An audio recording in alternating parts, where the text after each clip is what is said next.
Hey, what's going on, everybody? Toxic Plays here, but you can call me T-Dog. Today, we're going to be doing a tier list of all of the heroes in Smashing 4. Now, for those of you that don't know, Smashing 4 is a mobile game. It's on iOS and Android. It's been out for about 4 years now, I want to say. And I have been playing since the beta release, literally like the first week when it was still unreleased in all the countries that it's available in now. And this game has constantly evolved and changed over the years. There's balance changes about once a month or so. And there's been lots of new heroes added. When the game came out, I think there was only about 20. And we are now coming up on 60. We're about to have the 59th hero release in just a couple of days. And so I thought it'd be fitting to do a tier list of all these heroes because they're varying across all different rarities. Every hero has their own ability, their own physics, weight, size, speed, and all of that affects everything. So for those that don't know, in Smashing 4, it's a 4v4 arena-style battle simulator where the goal is to eliminate your opponents and all 4 of their heroes before they eliminate you. And that's pretty much it. So it seems simple, but there's a lot that goes into it, sometimes just from the physics alone, but all of these heroes' powers have a lot of different effects on the game. Some are healers, some are damage dealers, some are tanks, some cast spells or enchantments, and so they all bring something different to the table. But what I'm going to be doing today is ranking them based on how their power works, how viable their power is to the game and having them in your deck, how well their synergies are with the majority of other characters, and mainly I'm going to be judging them on an individual standpoint. So just a couple of notes that I want to point out. All of these ranks are based on the current balance changes, which right now we're on version 2.2.15. So that is the most current version of the game at the time of this video being made. And also, all of these ranks are going to be a general area. They probably could all be moved around a couple of places, but this is always going to be updating based on balance changes, based on the state of the game, and is always subject to change in the future. And of course, as always, this is only my opinion after all. So you guys let me know in the comments what changes you would make or what you guys think of my list. And also, any of the enchanters or, heroes that have very similar style powers, we'll get into it more later, but since they have more synergies with certain builds, they might be ranked a little lower because we're talking about them on an individual level. So just keep that in mind. We're just going to go in alphabetical order.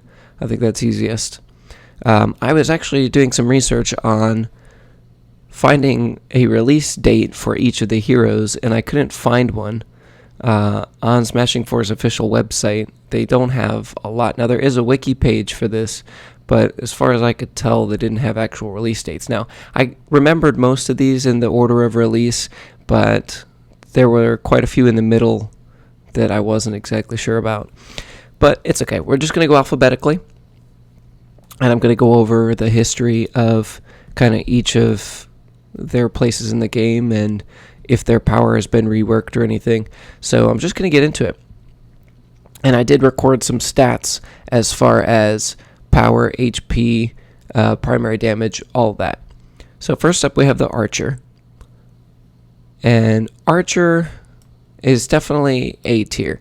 Archer's ability is called Skill Shot, and how it works is when she makes contact with an opponent, she shoots 3 arrows in the opposite direction. So she shoots 1 directly behind her and 2 diagonally adjacent behind her as well. And those arrows deal 47 damage, which is not bad. Now, this actually used to be lower, and her primary damage used to be higher, but they reworked her so that her power does more damage than her primary, which I think was a good change because she's a very high skill ceiling hero, and she can be difficult to use at times, but she's one of those heroes where she rewards the user heavily for having skilled gameplay and good setup. And a big aspect of this game too is being able to place yourself in a good position and good hero placement, whether it's defensively so that you don't set up your opponent for damaging too many of your heroes at once, or setting yourself up in a good place for your next turn as best as you can. So we're also assuming that all of these heroes are being played at the highest level. Now we're going to compare, if they're better at low rank or higher rank, but in general, we're going to assume that their power is being used to the best that it possibly can to give them a fair assessment. But Archer's definitely A tier. She's very strong, which, by the way, the average primary damage is sitting at about 62, 63. So 82 is really strong. And then on top of that, if she can catch a group in a tight corner, kind of sitting collectively, she can do a couple hundred damage in one turn. Not to mention, for every single hit she has with contact, she's shooting off 3 more arrows. So again, a very high skill ceiling.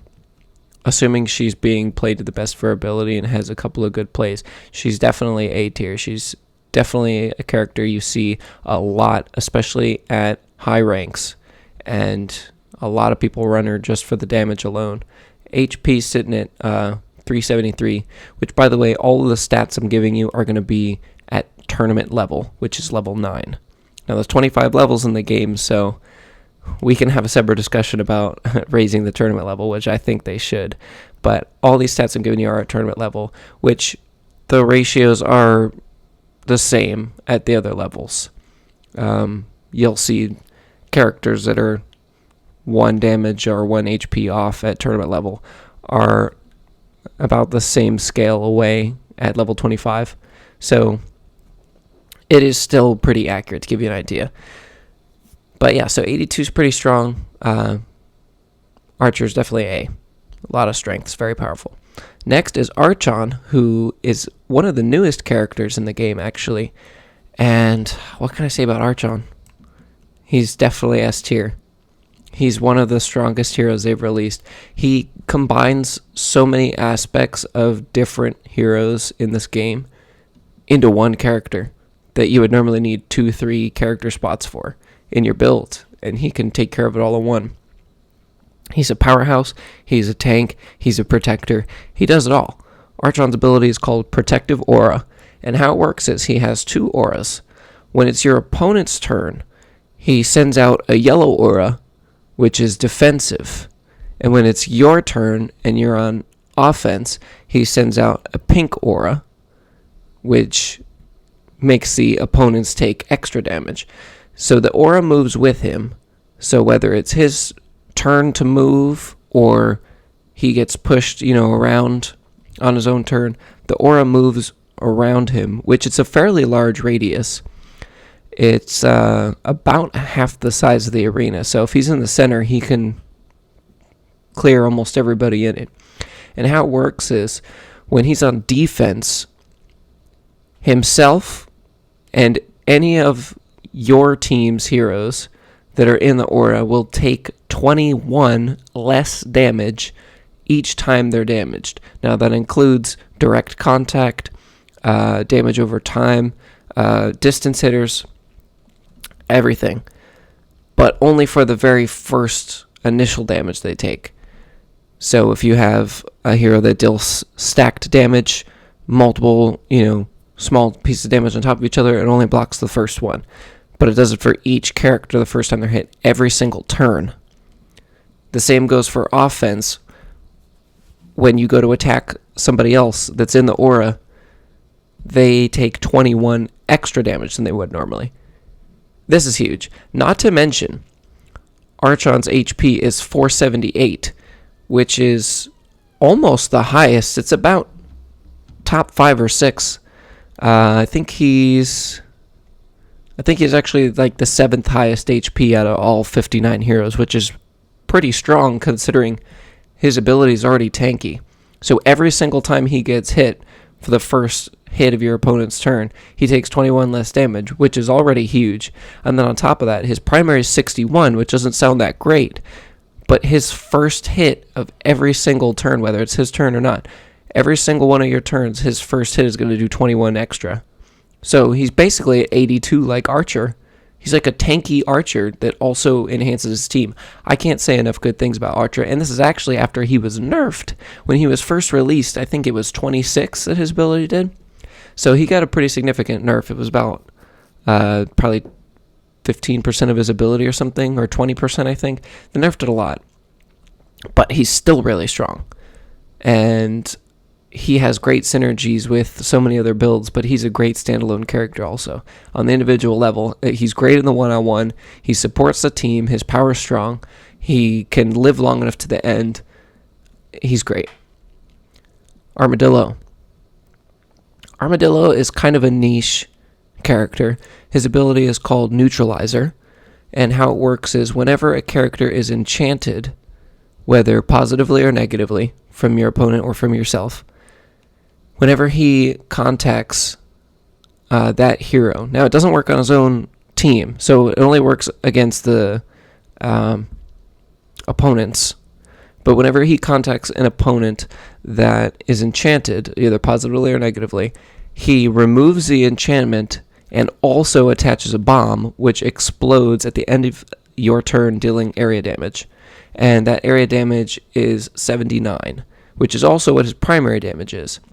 So this can be really strong if you're against a team that's running a lot of, we'll say, self-promotion perks and team-based heroes that offer positive enchantments to your team, trying to make themselves stronger or faster or whatever it is.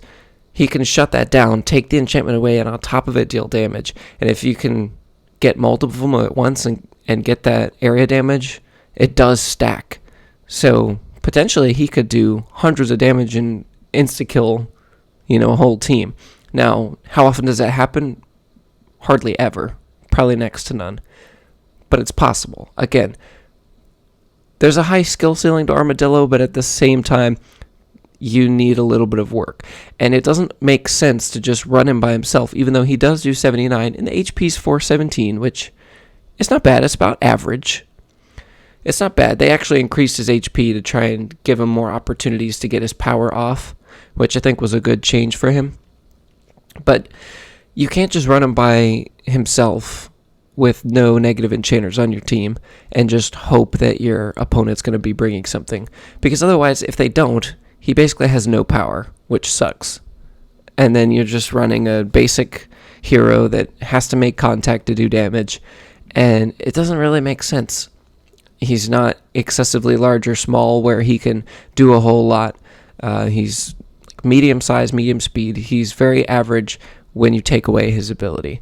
And so for that reason, the one-on-one, he's not very strong. And also, not to mention, if you do get his power off, if there's no way for you to re-enchant more heroes because either their enchanter has died or your enchanter has died, there's no way to do it. It's a one-off power. Now, it's strong, but most of the time it's just going to do the 79 damage to the one person you attach the bomb to, and then their enchantment's gone, and then if they don't get re-enchanted, then that's it. He doesn't have a power for the rest of the game. So he can be really strong, but not all the time, and I can't decide if I want to put him in B or C. I think I'm going to put him in C just because it's so niche. Assassin. One of the strongest heroes in the game. Definitely A tier, but I think not as good as Archer, and here's why. Assassin's power is called Backstab, and how it works is on every turn that's not his, on other friendly heroes' turn, he does 101 extra damage on top of his already base kit 79. So he's doing 179 damage 3 out of your 4 turns. That's insane. Why is he not better than Archer? In my opinion, it's because his one-on-one is a lot weaker. Now, he may not always make it to one-on-one. He's usually one of the heroes that your opponent's going to try and take out first. But he only has 364 health. And most of the time, you might not even make it that far to really get enough use out of him. Now, Archer doesn't have that much more health, but I think her potential is a lot stronger. I see a lot of games where people just try and throw the assassin around and hope something sticks. Now, I've also played against people who run assassin religiously and can one-shot two of my opponents, on their first turn. Now, something I want to mention for those that don't know, I'm pretty sure it's specifically because of this hero that they had to do this, but they have implemented a rule to the game to make it more fair, because it's RNG based. What order of your heroes go first, in what particular order, 1 through 4, and same for your opponents. And it's also randomly decided who's going to start the battle first, who's going to get the first turn. And too many characters were getting one-shotted on the first turn because everybody was running assassin. So they've implemented a new rule at Jiwa where the person who goes first has a 30% damage reduction for the first turn. So we don't really see many heroes getting one-shotted before they even get a single turn anymore. It doesn't really happen. Now, don't get me wrong, it's totally still possible. I have still seen it. But it's not nearly as common as it was before. And a lot of heroes, especially the tankier ones, can take a couple of hits from Assassin and still be okay. So they're not as strong as they were. I think they're definitely more balanced. But because their one-on-one is a lot weaker and you still have to kind of have good setup to knock your friendly heroes into him or knock opponents into him, it's still, kind of takes a little bit of luck, a little bit of good setup, definitely a higher skill ceiling, but definitely one that pays off in the end. But I think Archer is more consistent in that sense, and that's why I rank her higher. Banshee. Banshee is very balanced. I'm going to give her a B for balanced. I love Banshee. She's fun. No other hero in the game does what she does. Banshee affects the speed of your friendly heroes. She's the only hero in the game to have a power related to improving the speed of your team or affecting the speed of anybody else. Banshee's ability is called Howl, and she actually just got a buff to it by 4%, I think. But how it works is she enchants herself and everyone within a certain radius by 36% additional speed. So how it works is, if you have a hero that does medium speed, or let's say they're slow, and they get enchanted by Banshee's Howl, that hero will now go up about 2 steps of speed. So the speed ranks are very slow, slow, medium, fast, very fast. Banshee is very slow by default to make up for her enchanting herself at the end of every single turn. So basically, she's medium speed by default. She used to be medium speed and not enchant herself, but they changed that about, maybe a year and a half ago. It's been a while, but she used to not enchant herself, and I would have ranked her lower, but now that she enchants herself, she counters a lot of negative enchantments, like poison and weaken.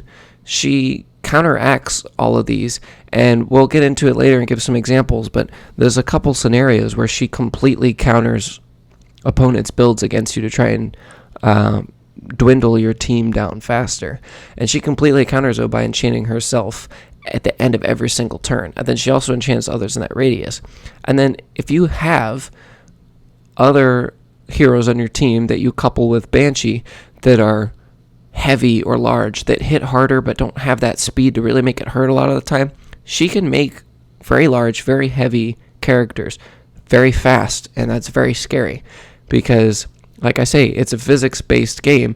For those of you that know, the larger characters can get a lot of double taps in places that smaller characters just don't have the heft and the weight to power through. So she makes larger heroes much scarier. She makes high damage dealers much scarier.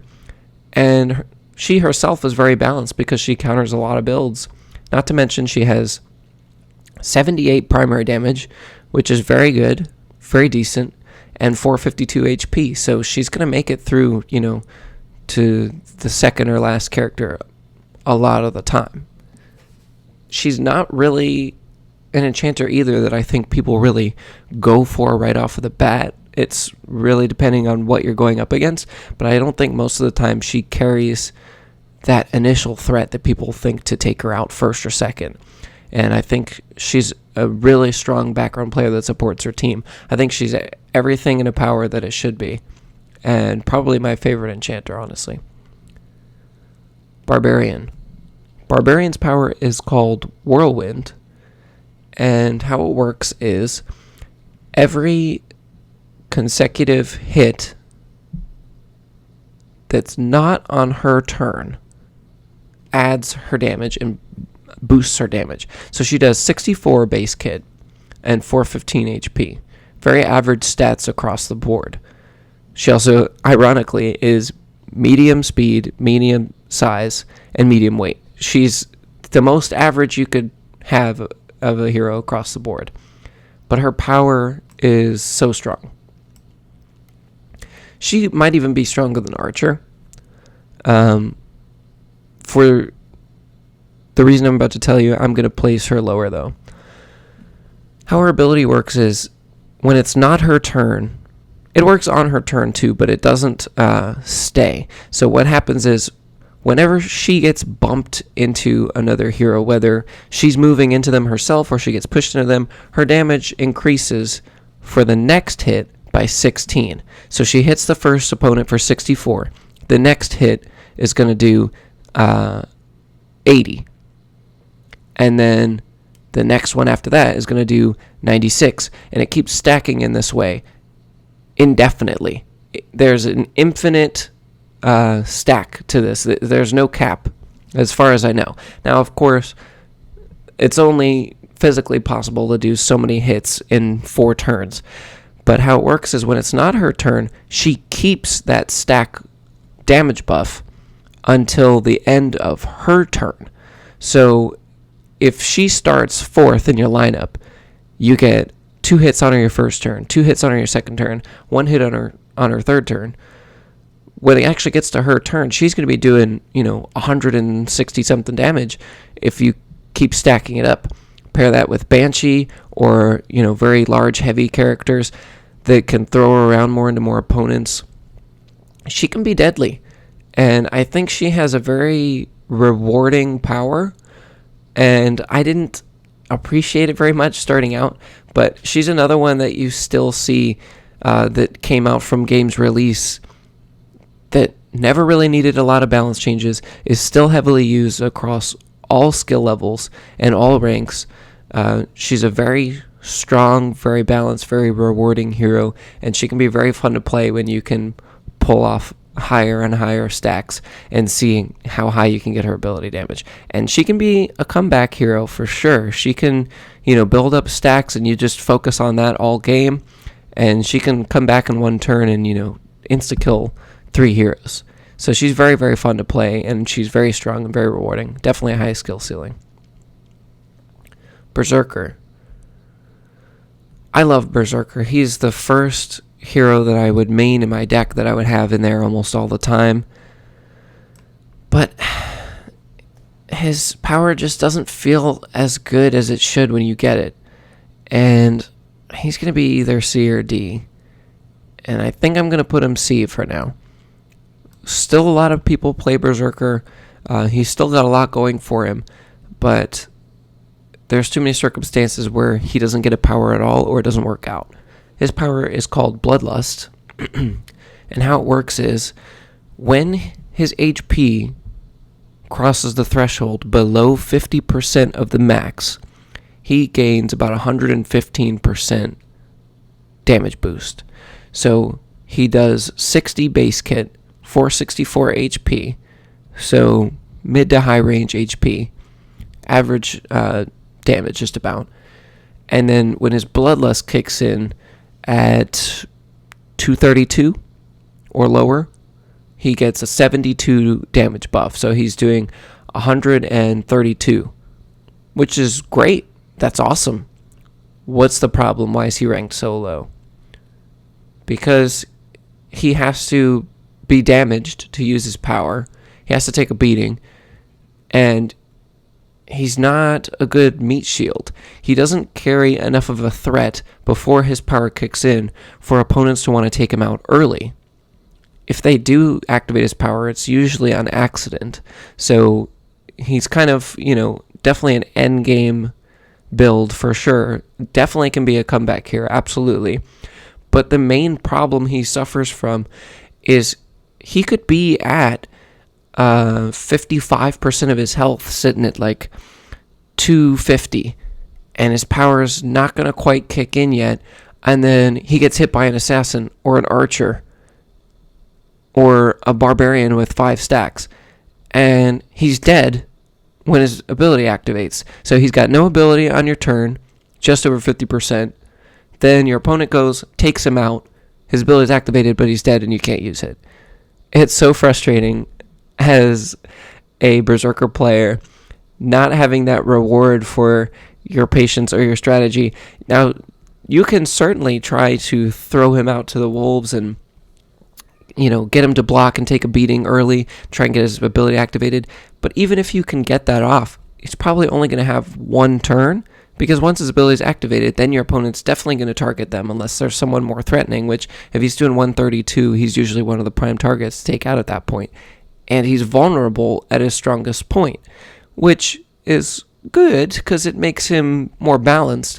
But I think it'd be better if his weakest and strongest point was earlier on, and then maybe he couldn't use his power after 50% or something. It'd give your opponents more of a reason to attack him early, but it wouldn't feel so bad that you never get his power off. And as much as I love him, he's just not rewarding to play, and I think has a lot of counterplay and a lot of weaknesses that no matter how high your skill ceiling is, you can't do a lot about. Blacksmith, I had a ever-changing relationship with. When Blacksmith was first released, I thought he was overpowered. Everybody was running him. He finally got a nerf, and now that the meta has changed to what it is, I almost feel like that nerf was too much. Now I'm missing the old Blacksmith.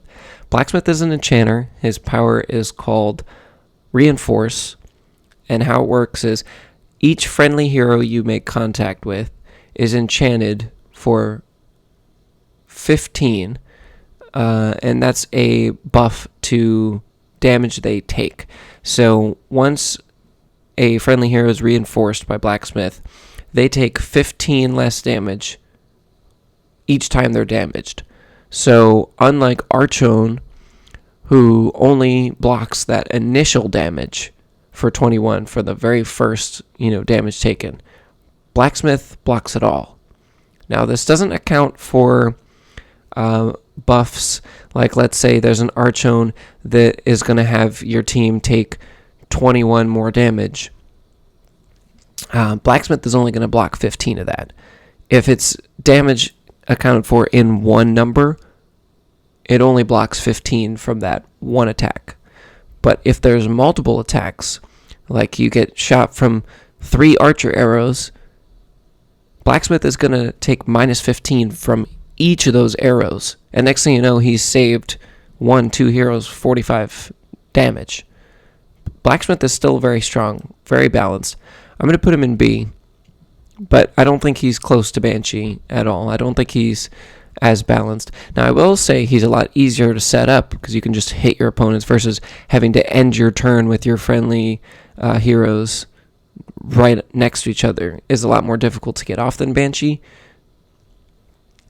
But I think his power is not as rewarding as it used to be. 15 isn't a whole lot when you're going against barbarians and archons and archers and assassins that are dealing, hundreds of damage each hit. It's not as rewarding. Now, he certainly has his niches where when you have a lot of opponents that deal lots of small hits, that stack upon each other, and he can take from all of those. He can shut down, really good strategies and really beef up your team. But he's not, the strongest. It's not a knockout, easy, let me just throw on Blacksmith and I can, outlive my opponent. He really, I don't want to say he requires synergy, but depending on who you're running, it doesn't make sense to just run it by himself. Especially if you're going to run 3 damage dealers with him, it's not going to make a big enough difference to really save them. And that's where I place him where he's at. Blaze. Blaze is definitely A tier. Now, I actually don't go against a lot of Blazes, and I don't particularly play Blaze myself, but Blaze is very strong. He does 65 damage base kit, but his ability called Burn does an additional 29 damage. So essentially, he's doing 94 damage base kit every single hit with 383 HP, more than Archer. One of the highest damage dealers that are at that HP level, base kit. And so not only does his ability stack, but it adds onto his base, because how it works is he does 65 and then he also does a separate 29, but it administers both of those damage in one attack. So for each attack you get both of those damage deducted from your opponent's health. So this is an instance where if you have your team reinforced with Blacksmith, it will take 15 from the burn and 15 from the initial primary damage. So this is a good character that's countered by Blacksmith, because for every hit, Blacksmith is going to be taking 30 health away from his damage, or 30 damage away from him, instead of just 15. But why is Blaze in A? Because his burn burns everybody else that gets hit in a chain reaction. So let's say burn hits Barbarian. Barbarian goes flying into Assassin. Assassin also takes 29 from the burn. Then Assassin bumps into Archer. Assassin also takes 29. Or even if Blaze hits Barbarian, Barbarian takes 65 and then 29. She bounces off into Assassin. Assassin takes 29. Assassin bounces off the wall, comes back, hits Barbarian. Barbarian's going to take an additional 29. So he can really catch a clustered group off guard and make it really hurt. And you can do some interesting things with him. You can make his burn do more damage with other heroes paired up with him. You can pair him with damage over time dealers and kind of get an extra stack of stuff. You can make him faster and deadlier with Banshee, or pair him with larger heroes and make him bounce around more. He's a very versatile character and still very strong base kit. He's a killer in the 1v1. Like I say, it's like a 94 versus whatever, a 60 or whatever he's going to be up against on average. And he can hold his own. Actually, I'm sorry, I believe it's a she. Sorry, I'm probably going to get some of these wrong, as I don't always pay attention to like the lore, but Blaze is a girl, actually. My mistake, sorry about that. Moving on, next we have the Bomber. Bomber is definitely A, and I think probably higher than Blaze, and I'm going to leave him right there. Bomber's ability is called Kaboom, and as you can see, he's holding 2 little dynamites there. When Bomber dies, he drops his dynamites, which then explode at the end of the next turn. Your next turn. So, Bomber's on the board, he's got 1 health. It's your opponent's turn. Your opponent kills him. Wherever he bounces around and ends on is where he drops the dynamite. Then it's your turn. You take your whole turn. Everybody rests and settles. Wherever his dynamite's lying at the end is going to blast off and explode, dealing area damage of 132. which is very strong. So you might be thinking, well, he's only strong when he dies, so why is he ranked so high? Well, because his base damage is the highest in the entire game at 106 at tournament level. 106 base kit. That's better than Blaze. And here is how they balanced him. He also has the lowest HP in the game, minus one other that will explain why. But he's the second highest HP, second lowest, HP in the game, and it's 306. So he's very easy to kill, very easy to go after first and make sure he doesn't get a lot of hits off. But I think he's balanced. I think he's a really good distractor card.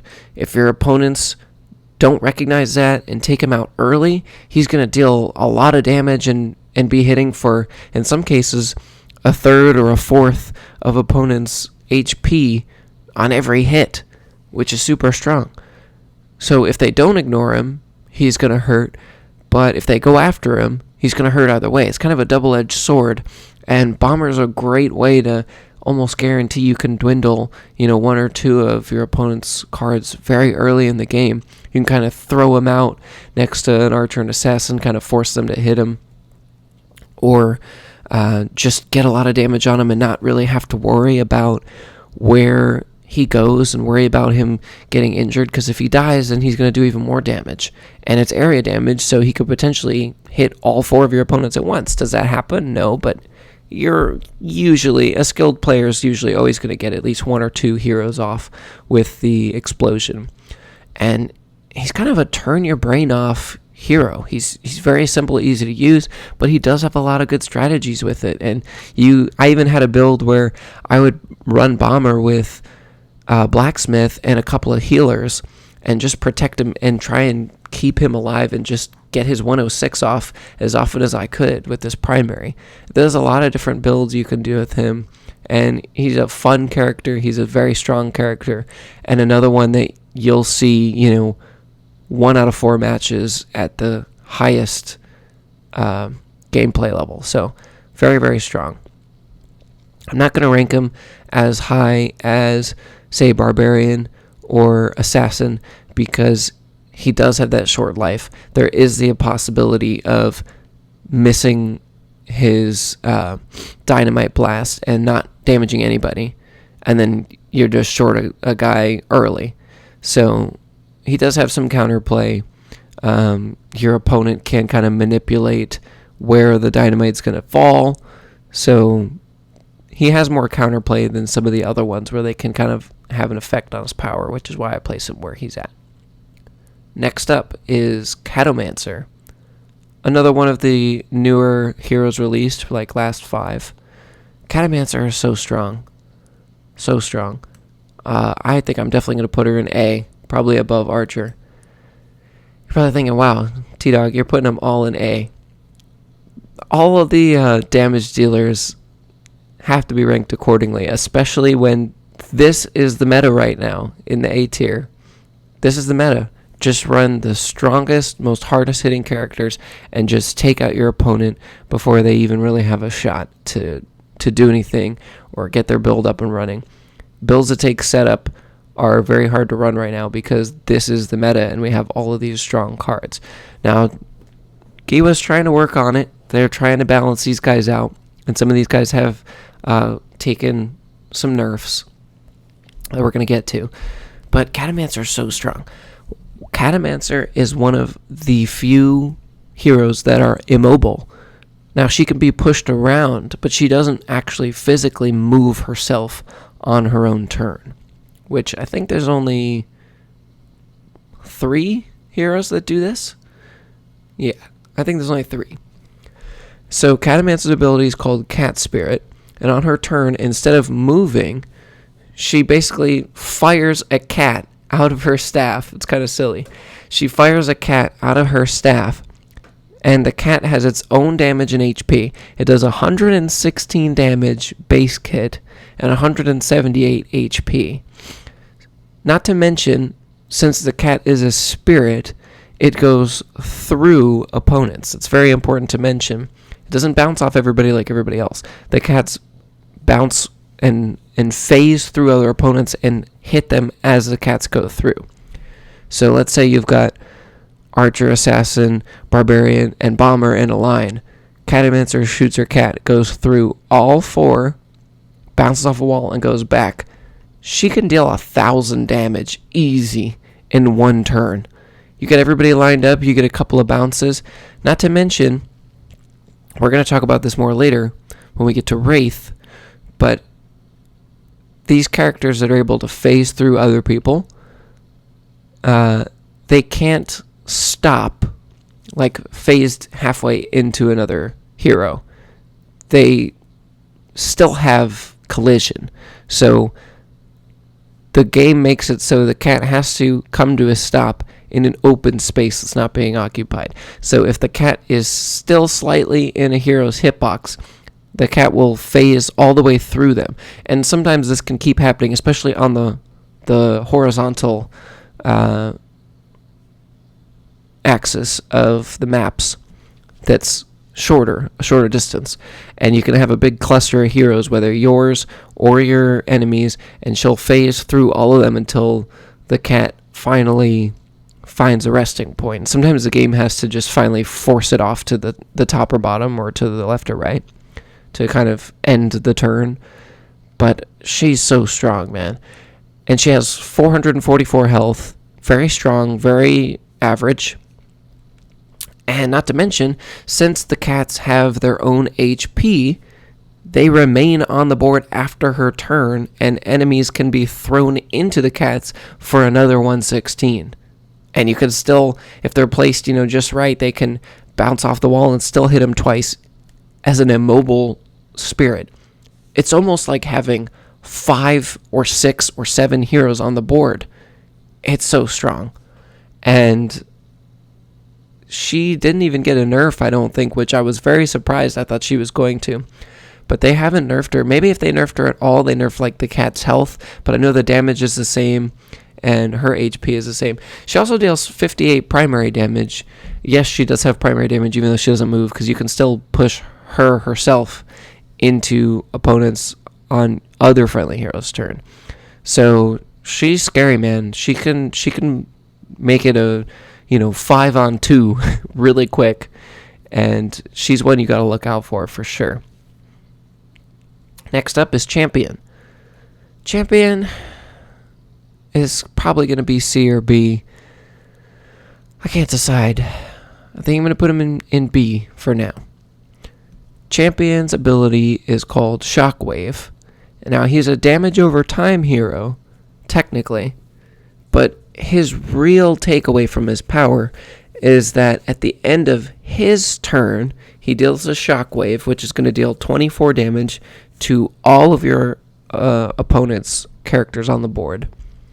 And in addition to that, he's going to slam his sword down on the ground, kind of Hulk smash style, and move all the opponents around. Not your own friendly heroes, just your opponent's heroes. He's going to move them around away from his position. So if he's in the bottom left corner, he's going to push everybody out towards the top right corner, like far away from him, in a 360-degree direction. If he's right in the center of the arena, he pushes everybody out in all directions according to where they're at in relation to him. So he pushes everybody away, which at first it just sounds like, you kind of mess with their position play and all that.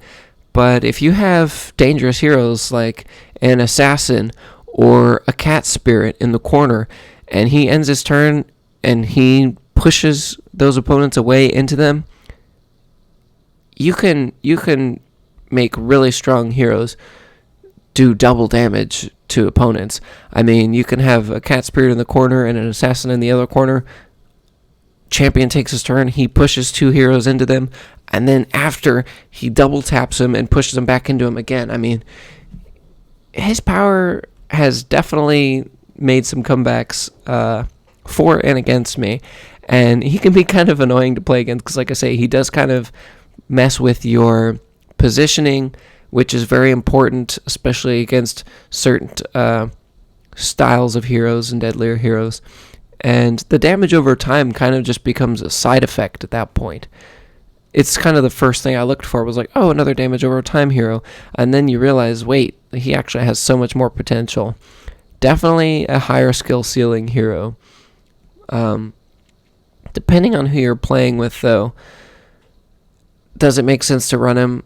I don't know. He doesn't have an awesome one-on-one. He's only got 376 health, so he's not that strong. He's about an archer. But an archer's going to do more in a one-on-one. And he has better synergy with other damage over time heroes, or, a speed build, or having a lot of large, heavy characters that are going to take up more space in the arena and kind of guarantee that you can throw people into them. Because at the end of the day, if you do have an assassin or an archer or a bomber or a blaze, these characters are all very small and light, so it makes it harder to throw them into the stronger characters. You kind of want to have a larger character or other damage over time heroes to kind of maximize your opportunities to do damage. Sometimes it's not always about trying to deal the damage with your strongest hero. Sometimes it's just more about getting as many damage occurrences as you can get. And he's very good at this, but I think he's balanced. Now, like I say, this could be higher, but it's not something that's guaranteed, and there's still a lot of RNG, and a lot of maps in the game will have obstacles, such as the snowy arena. I forget what it's called, but the arena with the snowballs that spawn. You've also got the dragon that can kind of get hit on the wrong toe and do his fire blast in an area where nobody's there. So he's still very niche. But I think he's balanced now. His power used to do more like 37 or something, and they nerfed him, which I think was better because his real part of his power is the shockwave. And so they've made that shine a little bit more. So I think he's balanced, but not one of the strongest. Cultist. Cultist is so much fun to play. When you get Cultist's power off, it feels good. I'm definitely putting him in A tier. It just seems like everybody's A tier. We'll see. We'll get to the other ones. Cultist's power is called Runes, and how he works is every time he bounces off, anytime he has a point of contact, period, whether it's a friendly hero, an opponent hero, a wall, an arena object, anytime he makes contact with anything, he spawns a rune. And this counts for each point of contact in a single turn, whether it's his turn or not. In a single turn, each point of contact spawns a rune, and then basically it's a connect the dots type of picture where you have to draw from one, connect the dots from 1 to 100 and connect them all around by the perimeter. All that area in between then lights up and explodes at the end of that same turn, dealing 118 damage, which very strong. Now, don't forget, you can do this to everybody. There's a really fun strategy I like to do with him to try and keep him on the edge of the map, kind of out of the way of everything, of all the action in the center.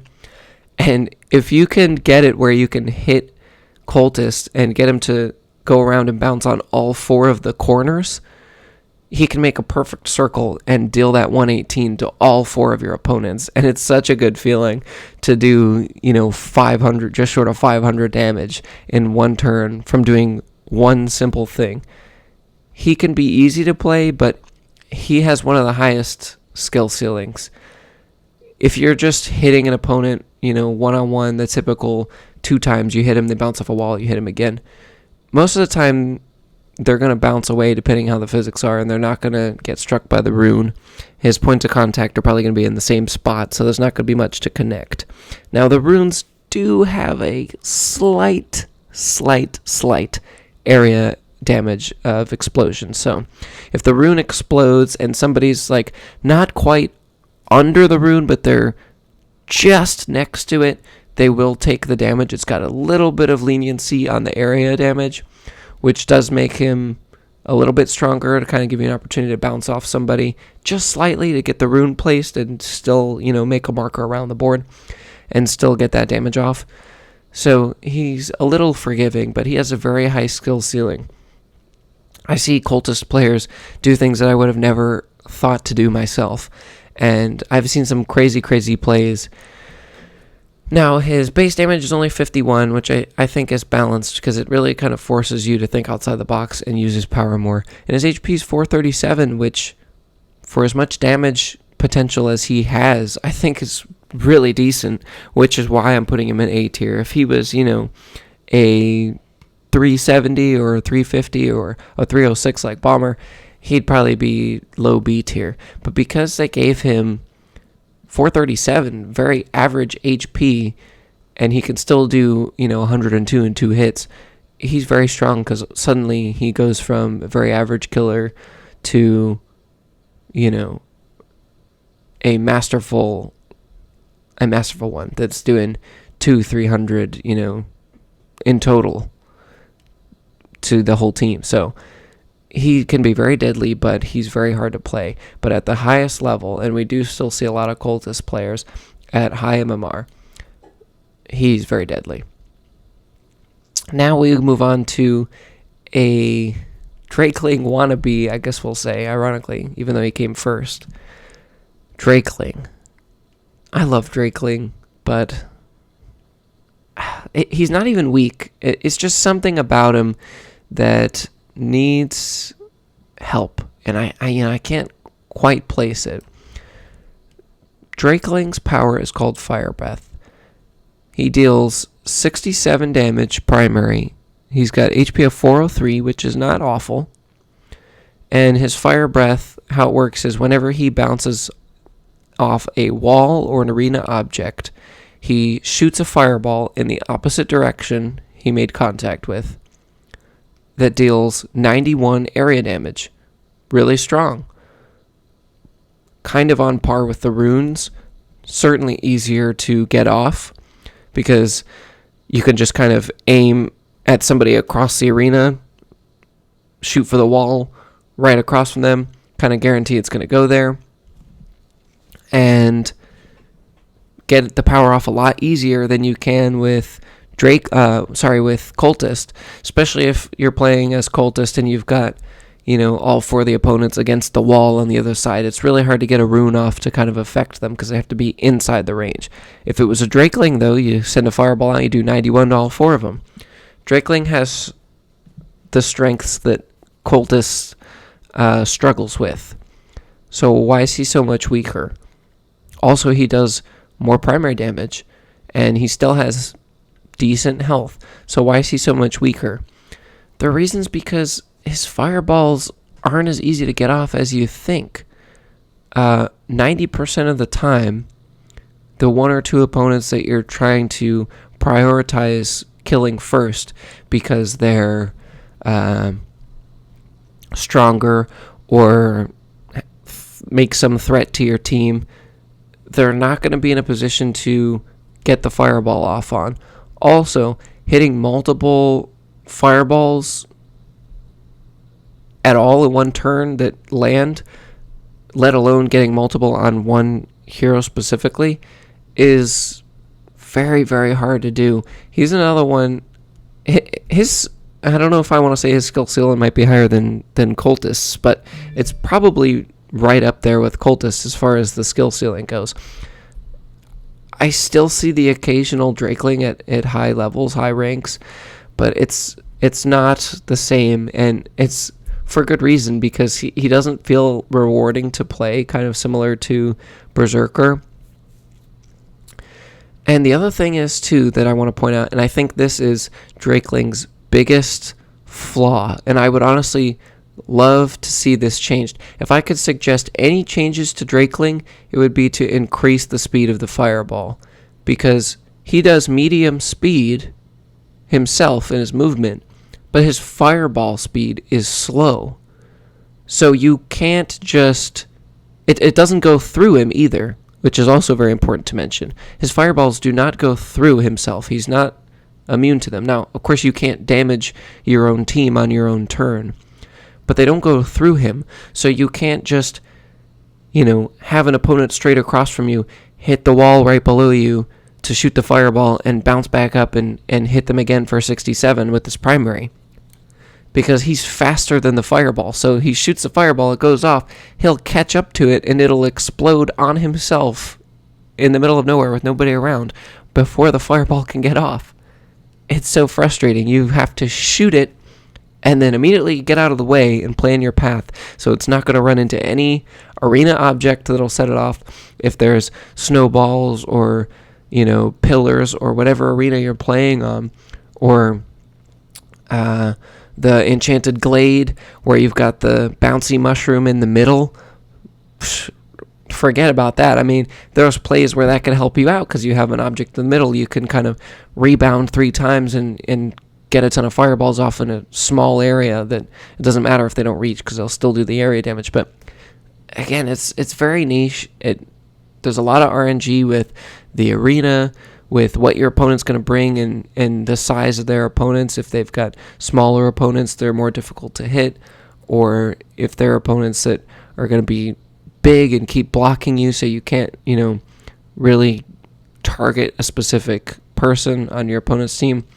He just feels bad to use when you try to use his power. Now, he does have a couple of neat things, like if he's up against a wall, you can kind of get 3 fireballs off going around a corner, like bottom wall, corner, side wall, that type of thing, and get, 3 opponents in the middle for 3 fireballs and 91. He has things he can do that nobody else can do, but the opportunities to do them just don't come up often enough, and more times than not, you find him struggling to do the most basic things. And I think that's why the developers gave him a 67 primary to try and make up for this.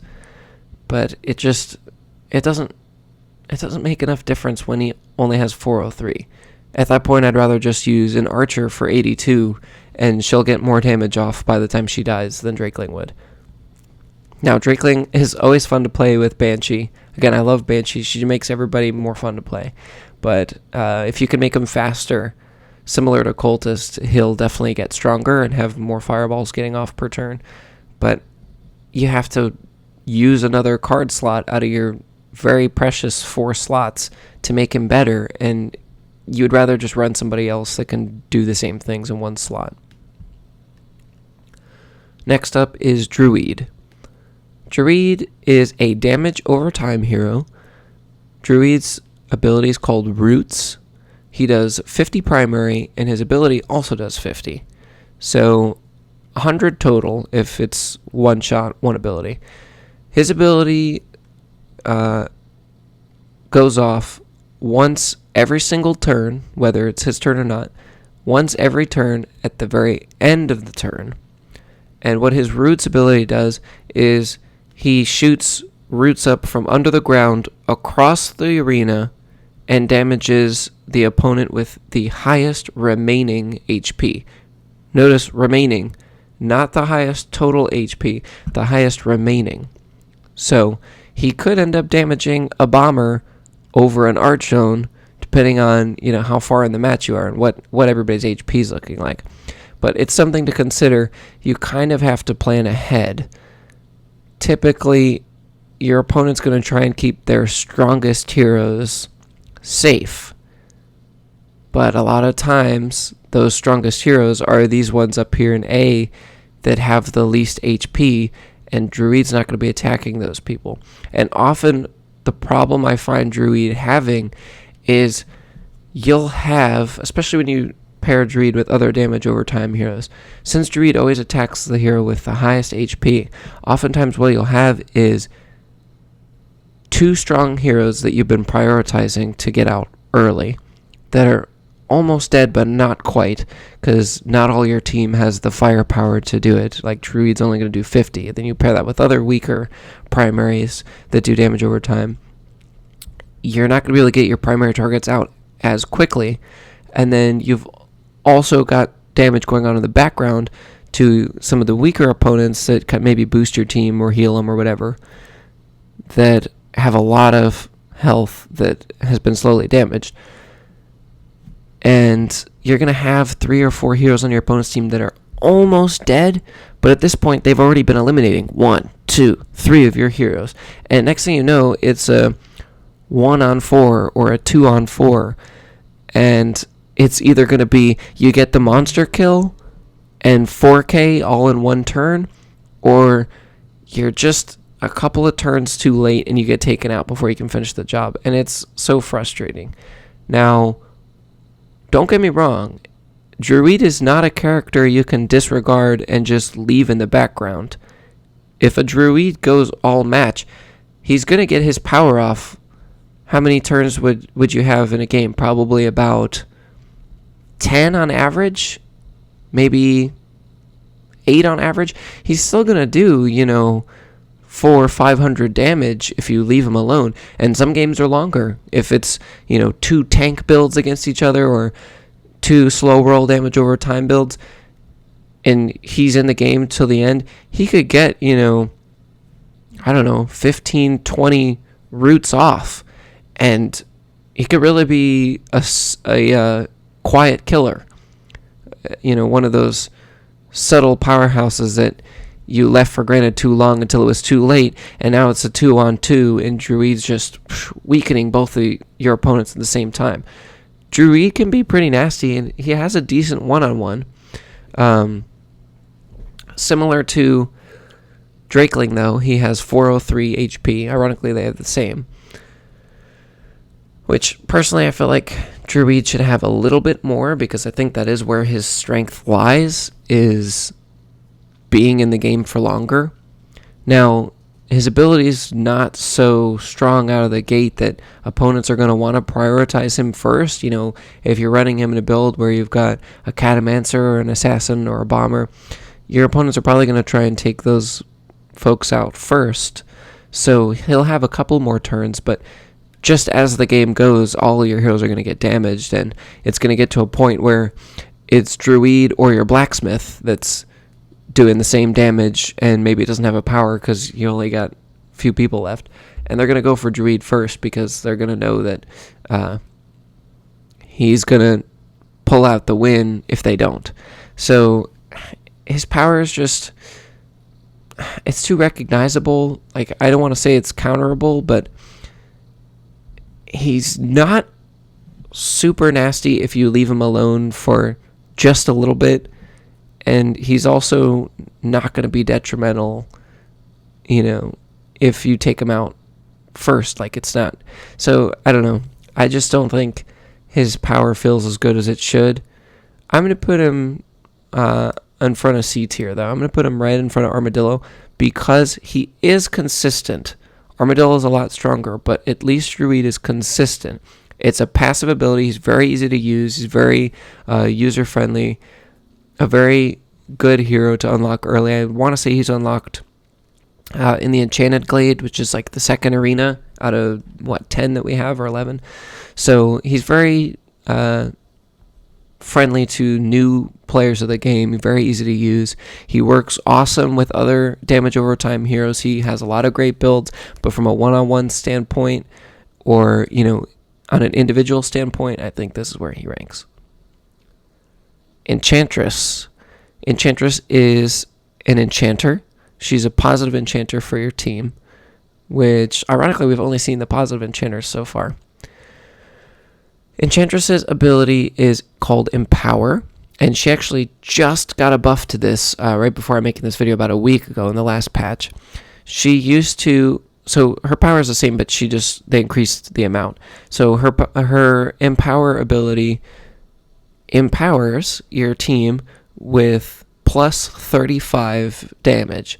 So basically what this does is, unlike Archon or Barbarian, where it's kind of a temporary buff, this, since it's an enchantment, it'll be there until your opponent either takes away the enchantment, say with an Armadillo, or negatively enchants your same opponent or your same team member, because heroes, no matter which team they're on, can only ever be affected by one enchantment at a time. So if you positively enchant someone on your team, then your opponent goes with a negative enchanter, enchants that same team. Theirs is going to take effect over yours because it was the most recent. So they basically redo yours. So, but as long as as long as your teams are still enchanted by this, they will always do that 35. So it basically adds that on base. So if you enchant a Druid's going to be doing 85 now, base kit. Druid suddenly becomes much, much better. You pair that with a couple of teams that are already strong, like Blaze. Blaze is going to be doing like 132 like base kit. It's kind of nutty. You do it with Barbarian and get her basically over 2 stacks already of her Whirlwind base kit. Enchantress is a very strong enchanter. She can make deadly teams even scarier. She can make kind of weaker teams that have a lot of health stronger, so they can stay in the game for longer and kind of outlive your opponent's stronger team. So she's a very good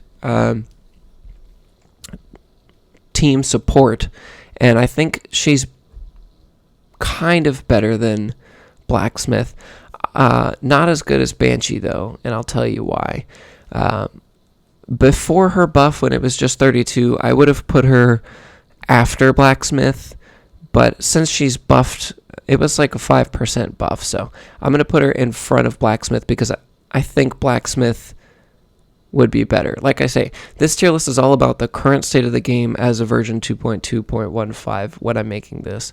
And if Blacksmith was still at his old reinforcement at, I think it was like 16 at tournament level, and Enchantress was still at 32, I'd absolutely flip them.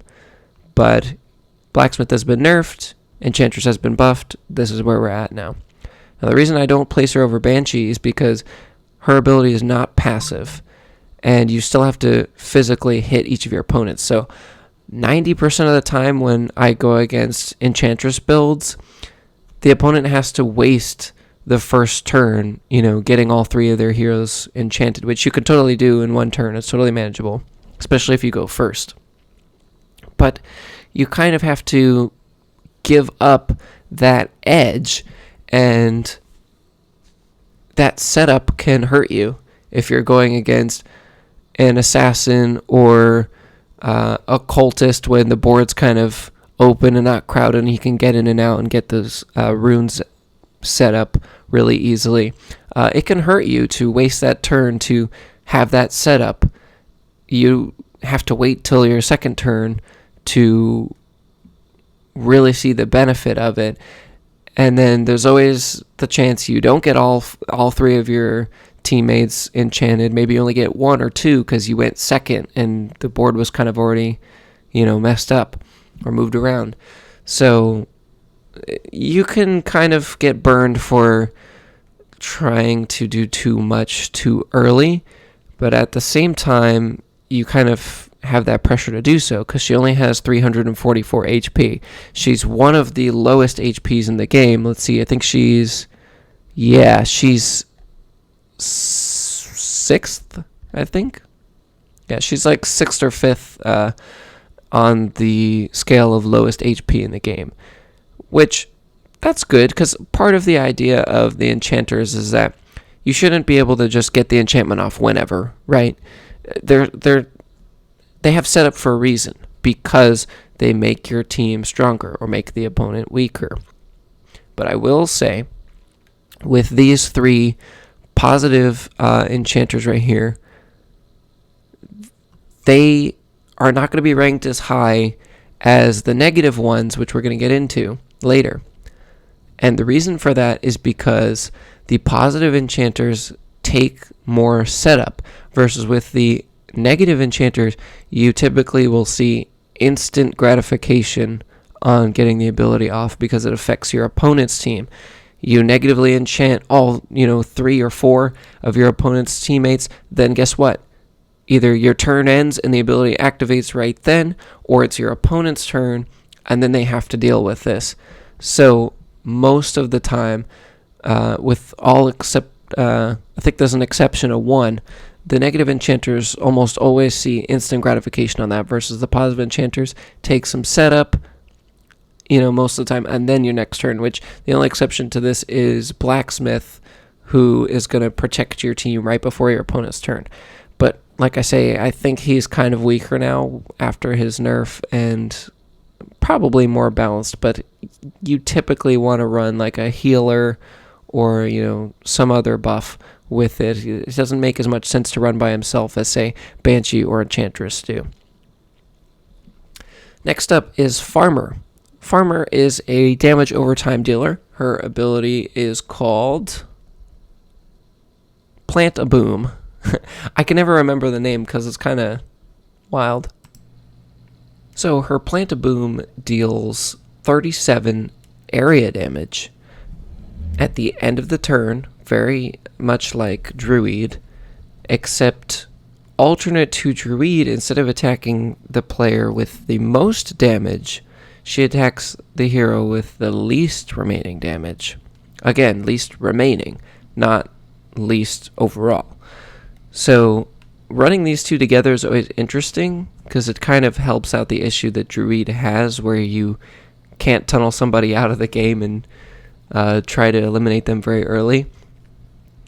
She can kind of see the other side of that and help make sure you get those people out early.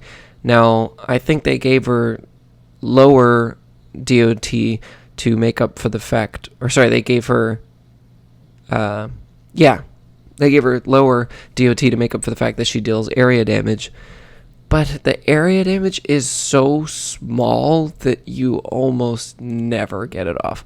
Let's say she's in the game for 20 turns, 20 of your turns, and she's throwing out a pumpkin every turn for 37.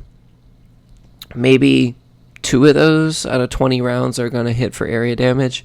So in a game that's shorter, that maybe each hero only gets 2 turns, which she does it every turn, whether it's her turn or not, but I'm just saying, if it's a game where, you only have 8 turns total as the player, she'll maybe hit 1 of them, maybe, for multiple damage, and if she does, it's only going to be like 2 people. I actually don't even know if her range is big enough to hit 4 people. They'd have to be like really close. I've never seen it. The range is really small. It's probably, honestly, about the range of Cultist's runes, how they kind of have a little area of forgiveness around the rune, that the area around the rune explodes a little bit.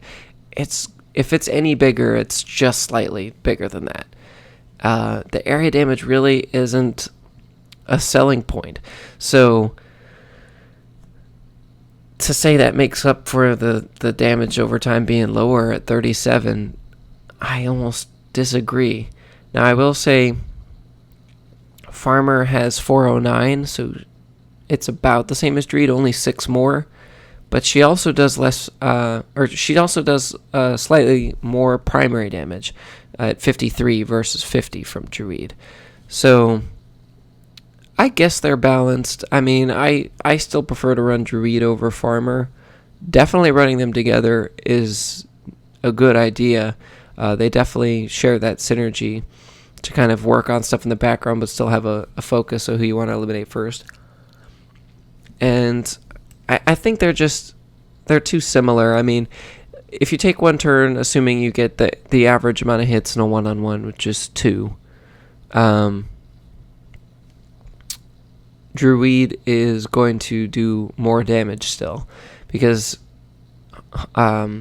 Farmer's extra 3 damage per hit isn't going to make up for that. It's only 6 more damage from 2 hits, but her ability does 13 less. So it's really something that has to make up for over time. Like I say, if you can hit 1 or 2 area, shots and damage multiple people at once, which is probably only going to be 2, it can probably, outlast Druid. But is that extra 6 health really going to get her that many more turns to make her that much better than Druid? No. And also, I'm placing her below Druid for one more reason, because while she's good at getting people out of the game early and helping you get that few extra damage over a couple of turns, that's going to make the difference to get an assassin or somebody out of the game before they can do big damage. This often wastes a lot of damage. With Druid attacking the player with the highest remaining HP, you're always getting the full value of that 50. But with Farmer, if somebody only has 1 HP left and she throws the pumpkin at them because they have the least HP, well, guess what? You're only getting 1 damage out of that. Now, sometimes this can be nice, so you can kind of think preemptively in your head, okay, that hero's already dead, Farmer's going to kill them. I can focus on somebody else for this turn, do 3 hits to them, and then in the background, when you're done, Farmer kills that person. But it's almost a waste of damage. Like, there's not always that situation where you need this person out this turn, or, this is really going to suck. Sure, that's a situation, but I see more times where she loses out on, 20 extra damage or whatever it is, then I see the cases where I'm like, okay, that was helpful that she got them out when she did. I couldn't reach him. I couldn't get to him. She can throw it from anywhere across the arena. It's always guaranteed it is passive. Also great synergy with damage over time. But like I say, on that individual perspective, she's kind of lacking in that area of getting the full value of her damage, and it's already less. So for that reason, I place her below Druid. Next up is Frog Mystic, which I just want to say, no offense to anybody. I'm pretty sure this hero was the winner of a fan-submitted competition where fans would send in their hero character concepts with the full drawing ability, power, description, and everything. Then Giwa kind of worked in the stats and everything. I'm pretty sure Frog Mystic won a competition. I'm pretty sure it was submitted by a kid, it was probably 10 years old or something. But I can't stand that his name is Frog Mystic, because that doesn't make sense in English. But I also want to say, Giwa, the devs behind this game, they're based in Europe. I'm pretty sure they're based in Spain. I'm not 100%. But I think they're based in like Spain or Germany or something. So, it's not a place where English is like the top language. But it's not I don't know. It just bothers me that it's Frog Mystic. I don't think it makes sense. Like, mystic is an adjective. You don't put the adjective after the description. You don't say, like, tree tall.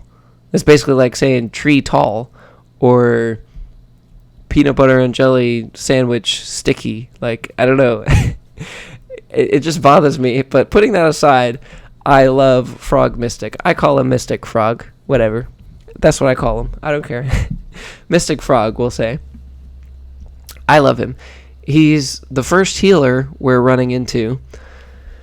And Mystic Frog's ability is called Healing Bugs. And how his power works is at the start of every turn, he spawns randomly in the arena 3 little, not love bugs,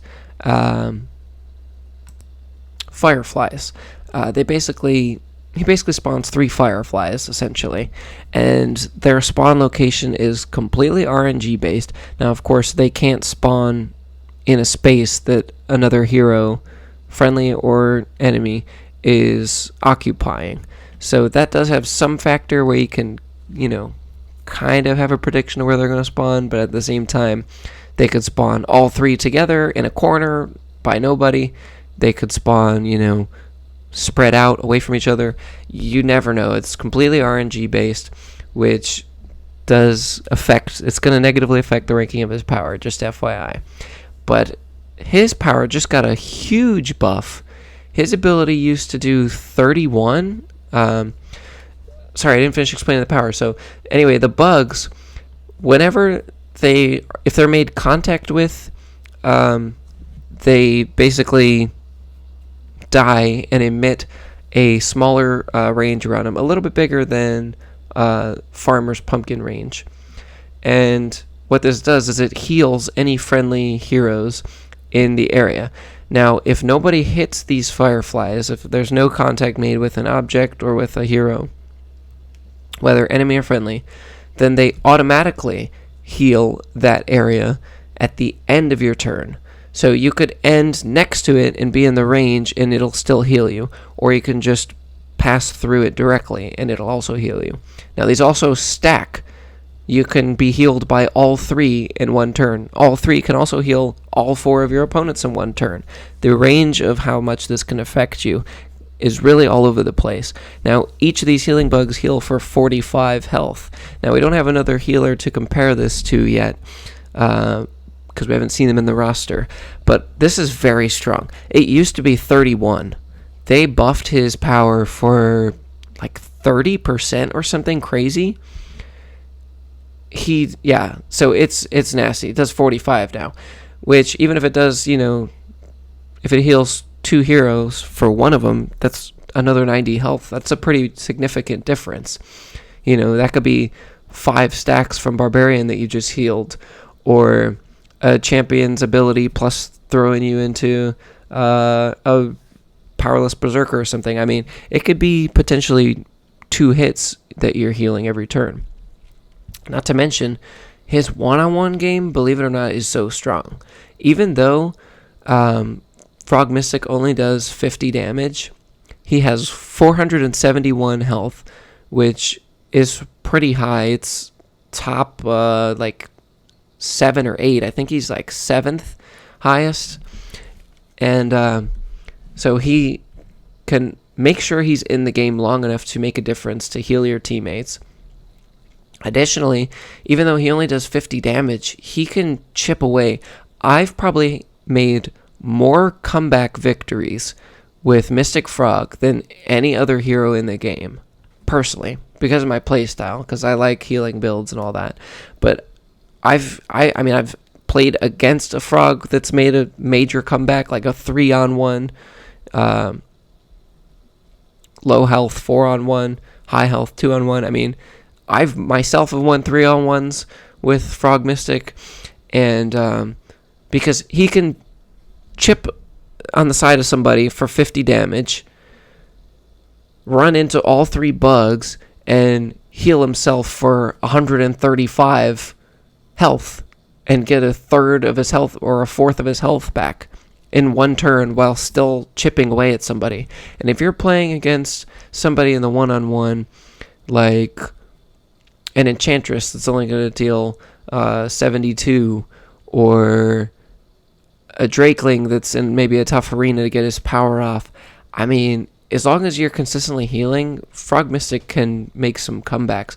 Not to mention, you pair that with the Blacksmith, you pair that with an Archon, or anybody that has high health, or maybe a Berserker, keep his power running an extra turn or 2. I mean, there's endless possibilities with Frog Mystic, and I think he's one of the best healers in the game because he can heal himself, which not all the healers can do. And then you buff him, with Enchantress, make him even stronger in a one-on-one and actually make him somewhat threatening, or protect him, make sure he lasts longer with Blacksmith. I mean, there's so much you can do with Frog Mystic. He's so versatile, and he's just so much fun. He's definitely A tier, and I'm going to put him above Archer, not quite Catomancer, just because she has 444 health. I mean, she has almost as much as him, and she can end a game before a Mystic Frog even has a chance to do anything. But he's very, very strong. One of my favorite cards to play with. He's great. Up next is Frost Fox. Frost Fox is one of the damage dealers that can also heal himself. Sounds like the whole package, right? Kinda. Frost Fox deals 81 damage primary, 353 health, pretty low. But the reason is because his ability is called Spirit Link, and how it works is every time he makes contact with any hero, teammate or opponent, anytime he makes physical contact with another hero, he heals himself for 35. So this obviously stacks. You could simultaneously damage an opponent for 162 from 2 hits and heal yourself for 70 health at the same time. That's nutty. That's just incredible. Nobody else can, well, one other person actually can do something very similar. But Frostfox is one of the strong damage dealers. He's essentially, a slightly weaker archer that is going to stay in the game and get more hits. So he's very strong. Ordinarily, I'd put him probably right here.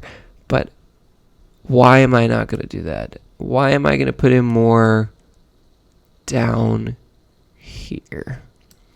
The reason is because he only heals when he hits another hero that's enchanted. So whether it's his teammate or an opponent, he only heals himself when the heroes he makes contact with are enchanted. Whether positively or negatively, it doesn't matter, but they have to be enchanted. Now, what's the downside to this? You have to run 2 cards in your deck to make the one work. You can't run him by himself, because if your opponent's not running an enchanter, you're guaranteeing yourself you have no way to ever use his ability, and then he's just a powerless, slightly weaker archer, which you might as well run archer at that point. Additionally, if you have to bring an enchanter, that's a second spot you have to bring in your build just to get him to work, and on top of that, you still have to put in the time to get the setup to get the people enchanted. Now, I will say he's one of those instant gratification heroes that has setup but can still see the value of it in the same turn. If it's, your Enchantress or your Blacksmith's turn, you can enchant one of your own heroes and then hit them into your Frostfox 2 or 3 times and get him healed up. But you'd have to waste a turn where you potentially could have dealt more damage to your opponent to kind of just delay the game and heal, and you might take that same damage back the next turn and be right where you were anyways. So he's very niche. He's definitely rewarding when you find yourself in the matches where you and your opponent are both running enchanters, and your opponent's team can be enchanted at the same time as your team, and you can have all, 7 or 8 or 6 heroes on the board enchanted at the same time. He has a heyday. He can definitely be almost invincible in those situations where he's dealing this major damage and healing himself multiple times a turn, every turn. He can definitely be very, very strong. But he just needs so much help to get there that he's not always worth running, and you don't see a lot of them at high MMR, mostly because you don't see as many enchanters at high MMR. I probably see Banshee more than anything at higher ranks, and that's just because she's passive and she's still decently strong, doing 78 with decent health, and can counter some negative enchantments. So he's not one that you see at all ranks. At lower and mid-range ranks, he's very strong against opponents that maybe don't have that understanding that they need to get him or their opponent's enchanters out ASAP. But good, skilled players that understand the game and have been playing for a while know that either they need to get out your enchanter that's going to help him heal himself quickly or get him out quickly. And as long as they're doing one of those things, he's really easily counterable. Also, he has pretty low health at 353, so yeah, he's going to be able to heal himself, but by the time you do your setup, he might already be, at 150, and he's really going to have to grind to get healed up. And like I say, the more heals you get, unless it's off of hitting an opponent, you might not be able to make it worth it. So there's really only a few cards that are worth running with him, and you also have to ask yourself if it has good enough synergy across the build to run. On an individual standpoint, I think he's a slightly less balanced damage dealer. Slightly weaker.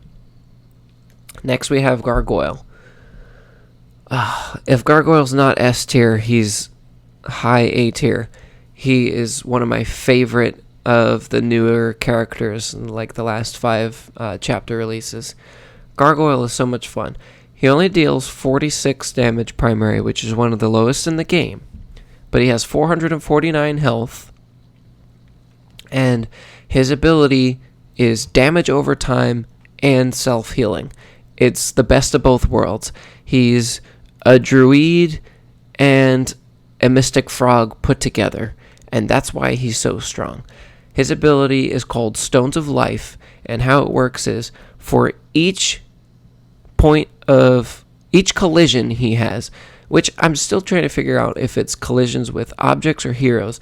His ability only says collision, but I don't think it works with objects. I think it only works with heroes. Now, it could be friendly heroes or opponent heroes. That does not matter.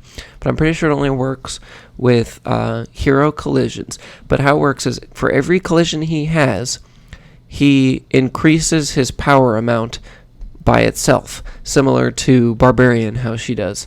Plus 16, plus 16, plus 16, plus 16.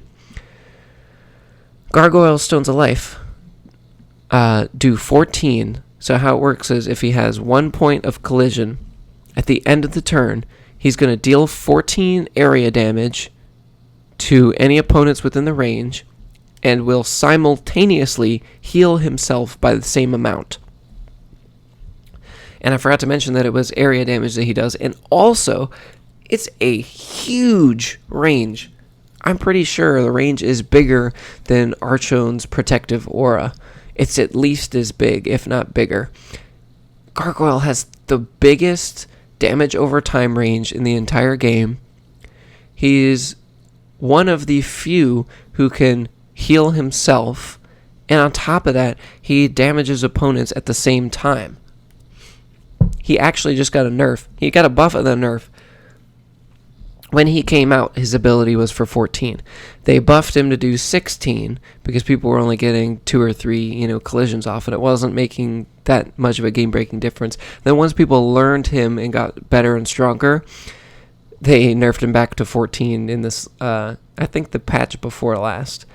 And so he's not as super strong as he was before. When he was buffed to 16, they also nerfed some of his health. His health was like 460 something.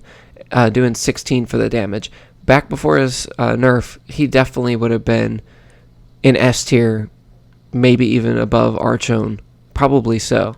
But he's in A tier because of where he's at now. I think he's definitely more balanced this way, but he has a high skill ceiling. He's also another character very similar to Barbarian that has no limit whatsoever on his power. He can heal and damage by an infinite amount based on how many collisions you have. Now again, of course there's limitations, but there's no max. So you can really capitalize on good setup, good hero placement, good high skill ceiling. It just does so many things. He heals, he damages.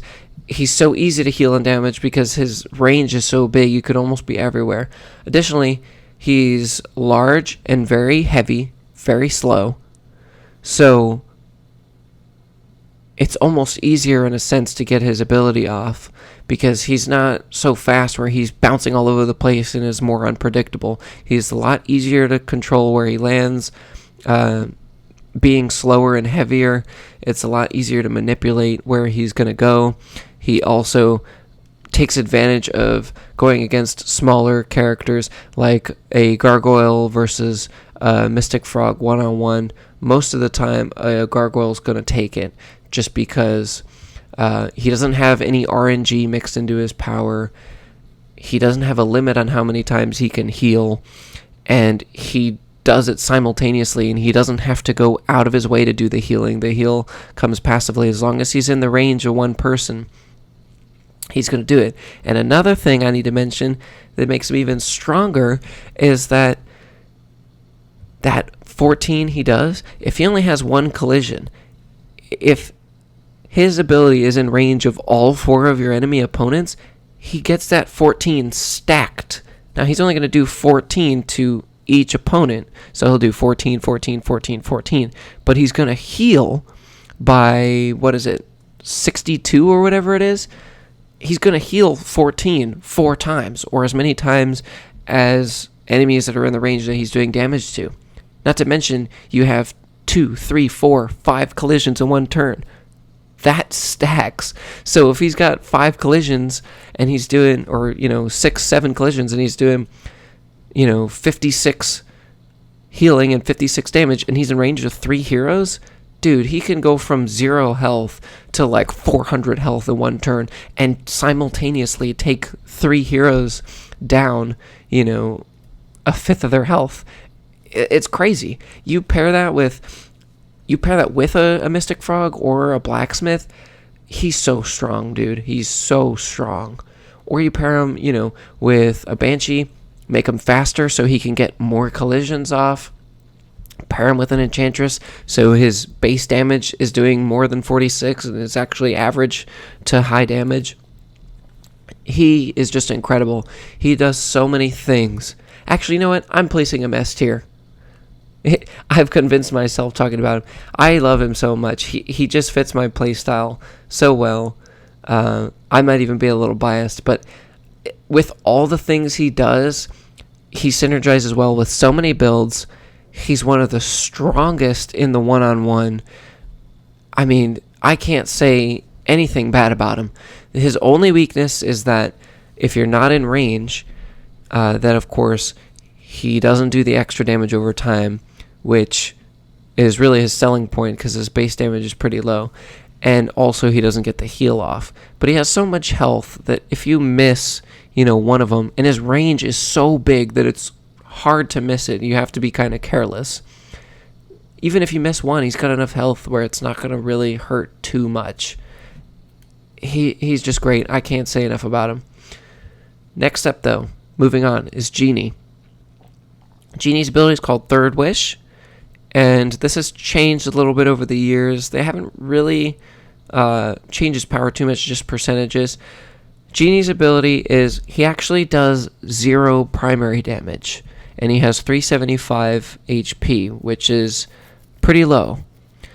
But his ability does 20% of your opponent's max health, not current, max. So if you have an Archon that is going to have 478 HP, like a lot of HP, Genie's going to do 20% of that every time. Now, of course, in this example, Archon's still going to block 21 of it. But I'm making the point. Genie is a tank slayer. Genie counters so many tank builds because no matter who you're playing against, like I say, unless they have an enchantment or a power or a buff that's specifically inhibiting extra damage from being taken, Genie is guaranteed to kill any hero in the game in 5 hits. 5 hits, which sounds like a lot, but if you take into consideration that an archer who's strong and is going to deal 82 is going against an Archon, she's going to take like 7-8 hits to get rid of him if she's not landing, any arrows.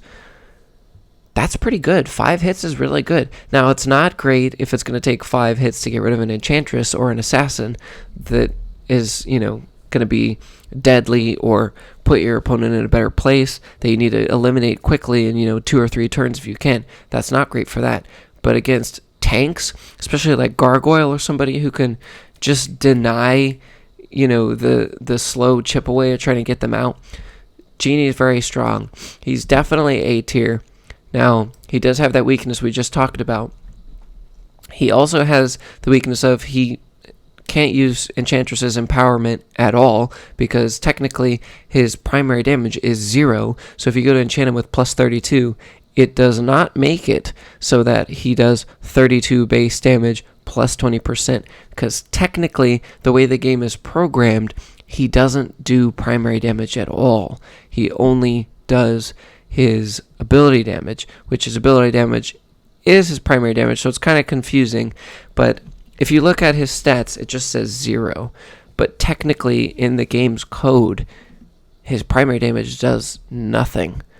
So, if you buff nothing, it's nothing. So he has that weakness going for him, but at the same time, he counters negative enchanters. Like we'll talk about Shaman later, who weakens his opponent. His attack can never be weakened. It has to be through something that just inhibits damage, like Blacksmith or Archon or something like that.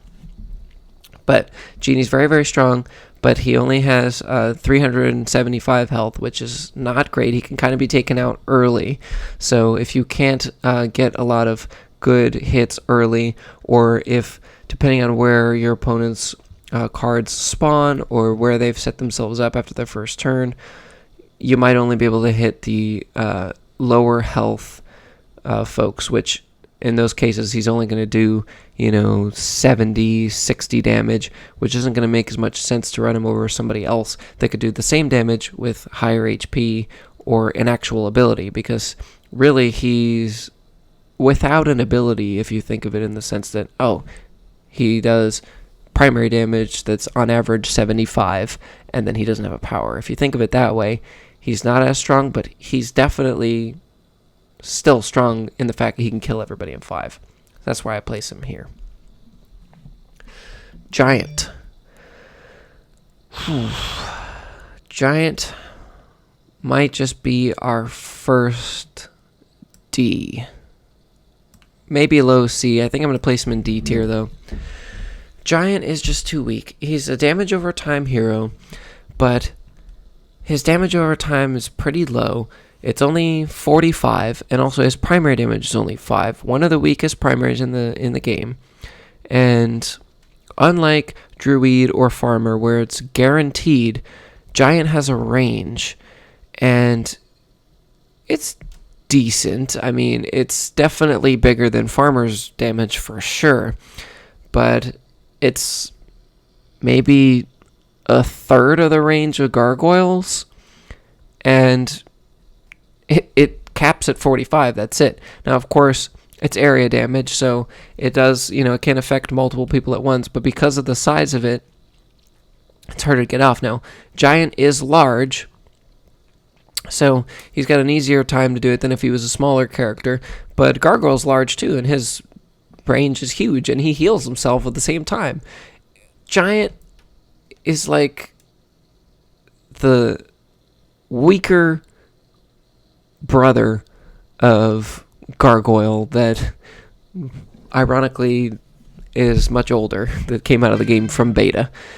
But he just doesn't feel good to play anymore. He used to have a time when he felt better.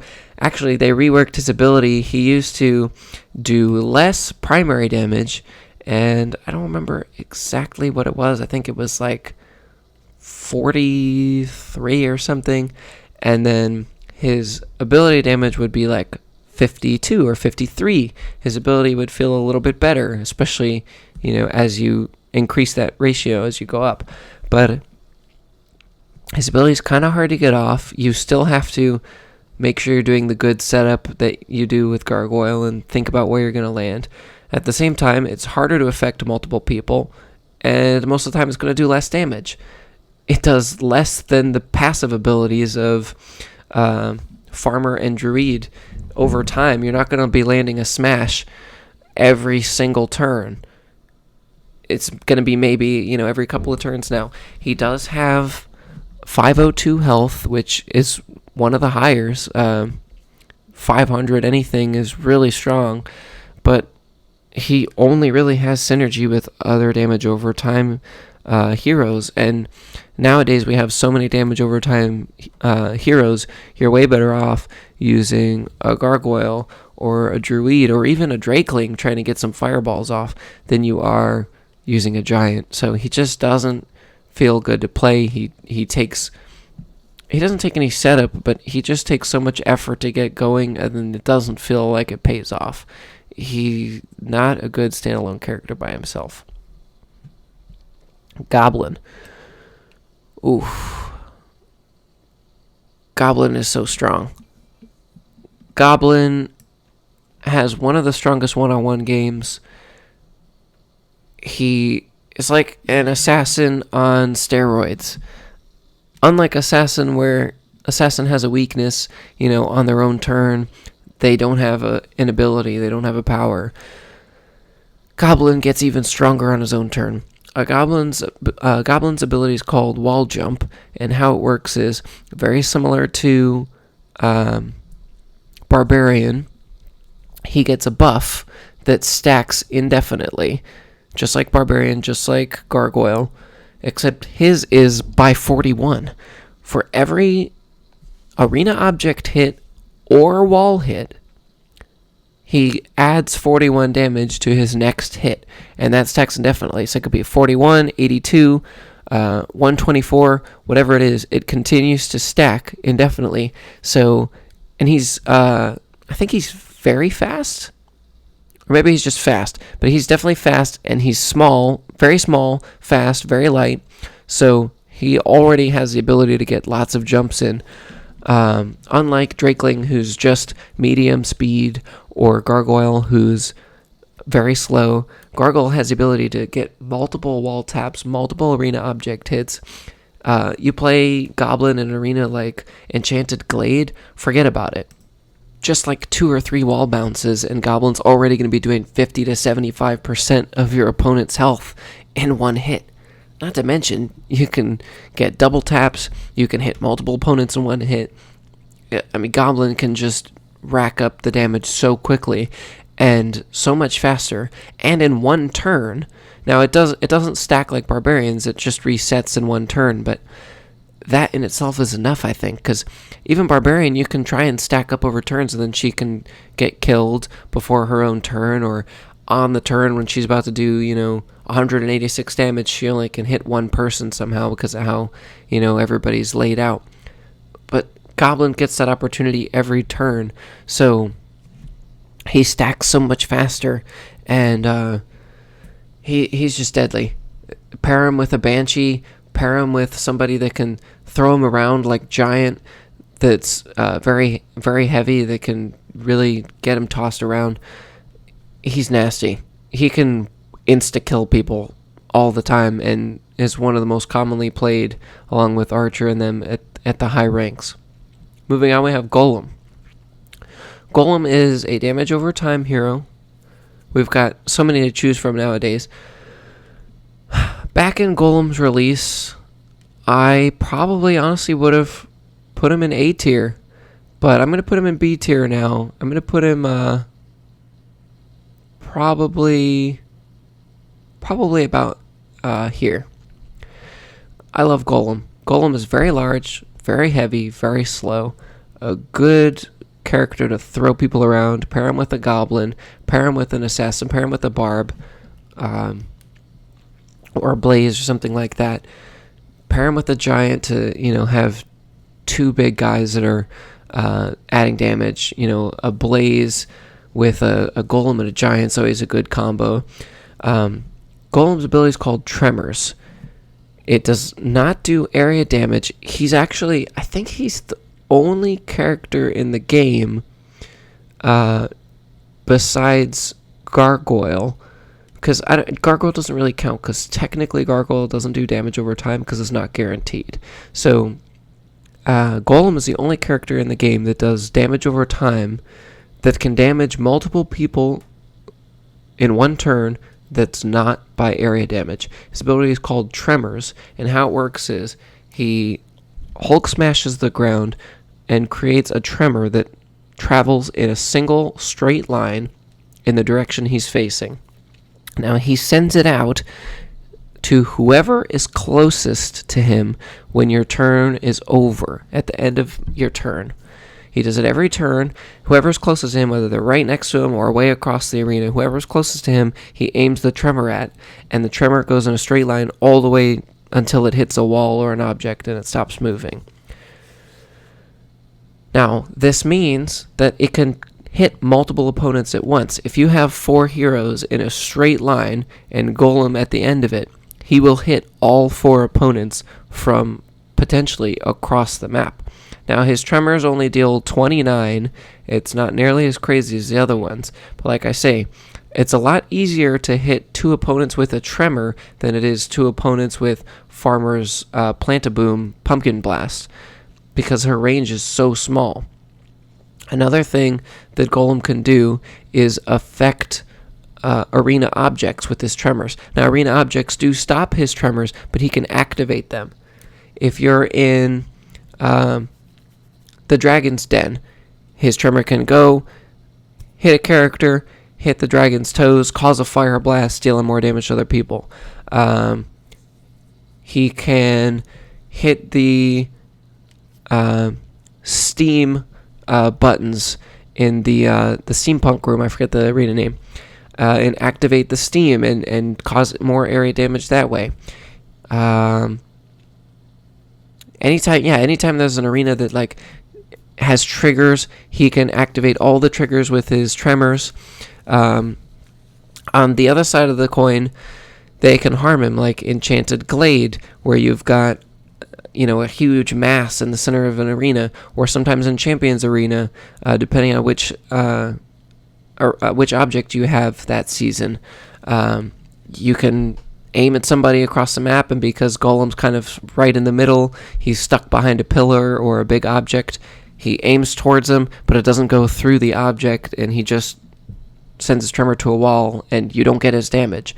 So while it is passive, and it does do it every turn, unlike Giant, it's not necessarily guaranteed to hit anybody like Druid and Farmer is. So why do I place him higher?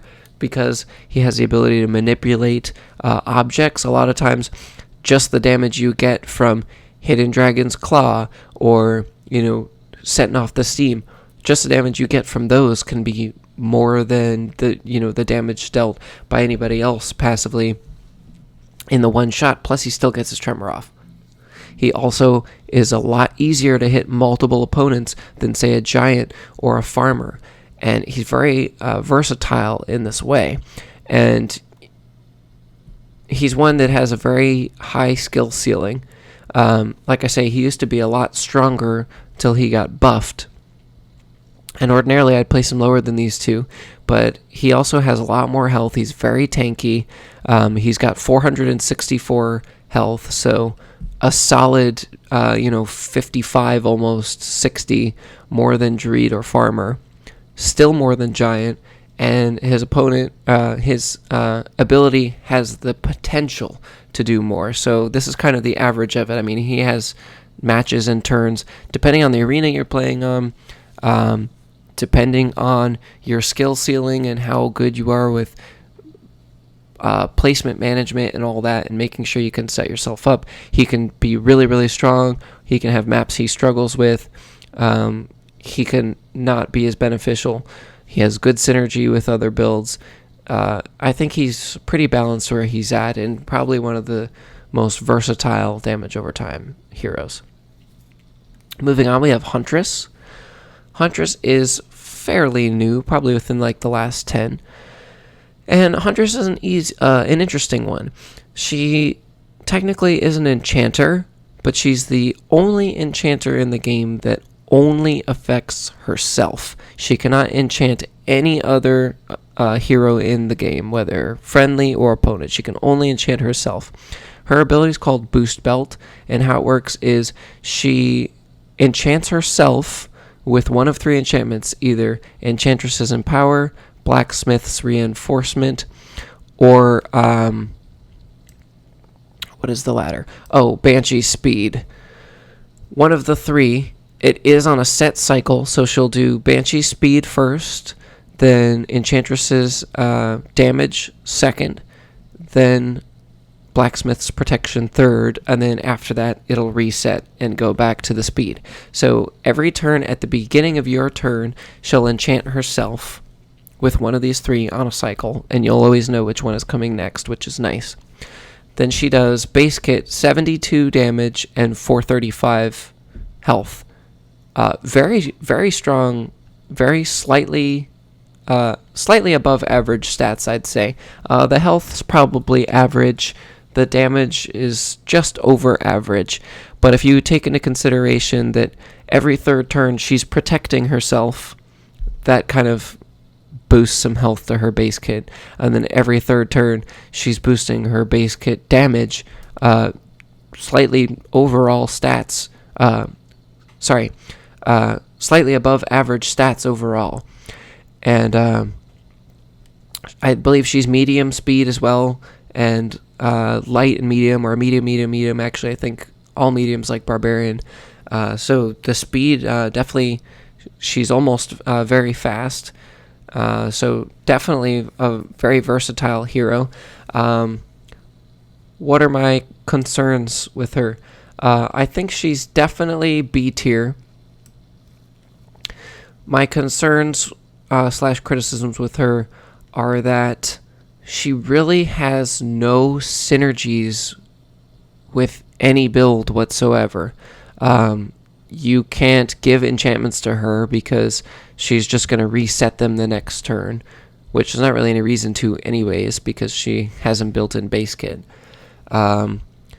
She's not necessarily strong enough to choose. If you're just trying to make a team of 4 really strong damage dealers, you'd probably go, Catomancer, Goblin, Archer, Assassin, or something, or, Genie, Barbarian, Bomber, Blaze, you get it. She wouldn't be one that you would choose just to be a damage dealer. Yet, she doesn't have good synergy with anything. She's a very much standalone, wild card character. And there's nothing wrong with that. But from an individual standpoint, she's great as an individual. And that's why she's high B tier, almost A tier. But she also doesn't provide any value to her teammates, which is something I think holds her back. She's not as balanced in that way as somebody like Archon or Catomancer or Frog Mystic or Assassin that gives their team a reason to use them. Don't have synergy with damage over time like Blaze or Cultist.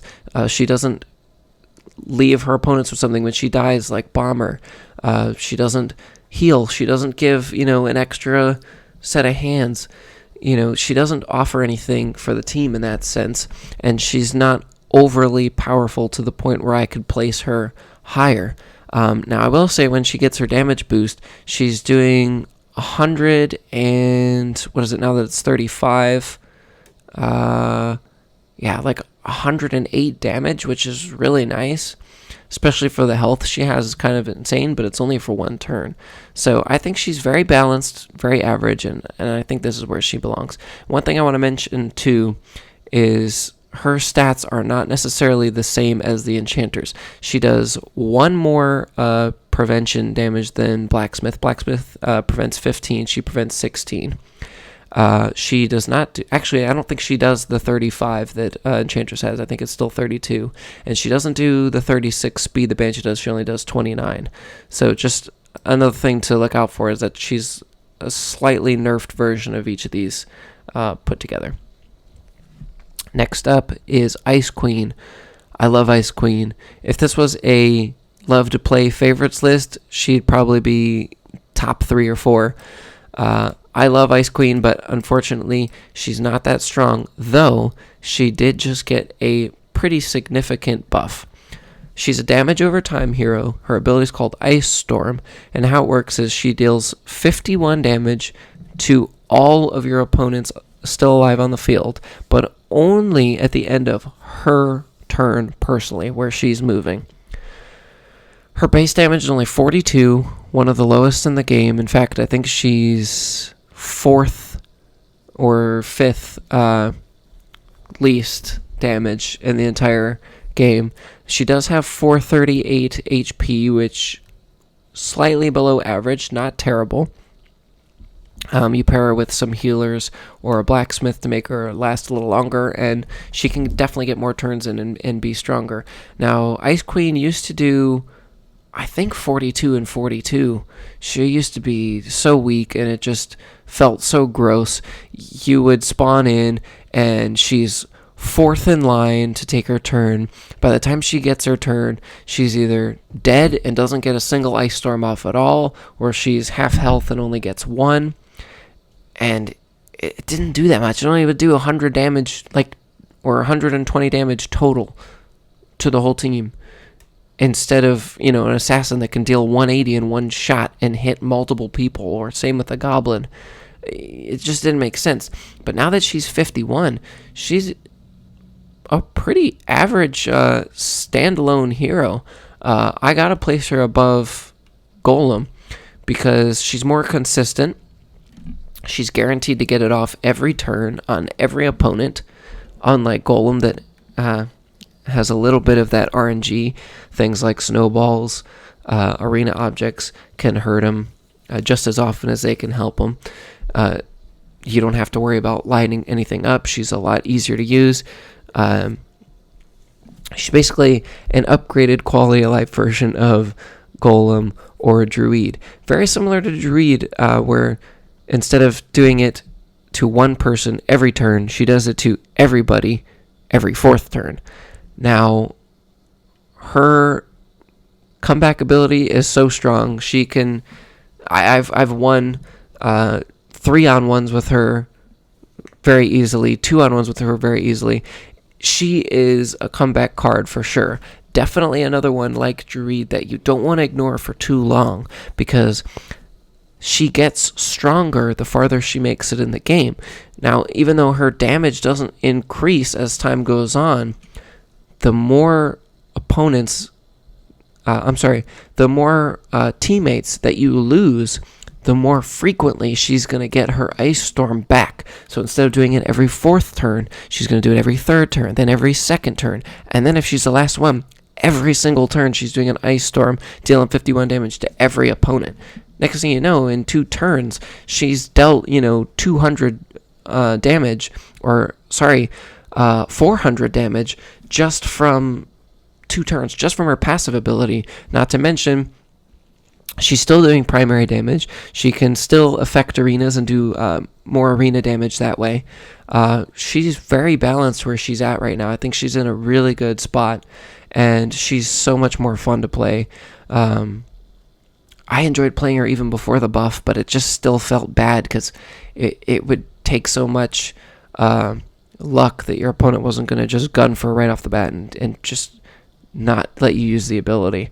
She's so nice now, and I believe she also got a slight health boost, like maybe 1 or 2%, just to try and get an extra turn in with her, and I think she's in a really good balanced spot right now.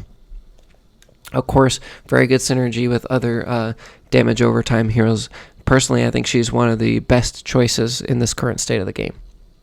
Moving on, we have Jaguar.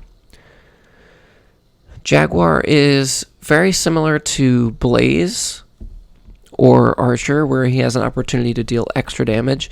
His ability is called Hunt. He deals 70 damage primary and has 403 HP, just like Cultist and Drakeling. Druid and Drakeling. Now, unlike Druid and Drakeling, his ability is mostly easier to get off. Unfortunately, I'm going to have to place him on C tier. Now, I do still see a lot of Jaguars at high MMR, but his ability Hunt, what it does is basically doubles his damage on opponents who are on deck to have their turn. Whoever is up next, he's going to do double damage to. So he does 70 base kit. Let's say that it's Gargoyle's turn right now, and it's Archon's turn next. So Gargoyle goes, his turn ends, it's now your turn, it's your Jaguar's turn, and you hit the Archon, and you're doing 140 damage versus the Gargoyle, you're only doing 70. He's really good at eliminating the next player to go out, and if you get double hits, then all of a sudden you're doing 280 damage to one person instead of 140. So he's very strong, but his ability is so niche, you really don't have a lot of control over when you can use it. And a lot of times what I find happens, especially in early game when there's still 8 heroes on the board, it's very difficult to hit the only choice you have to use the ability. A lot of times that one person whose turn is next will be in the corner, he'll be blocked even by your own heroes half the time, they'll body block you.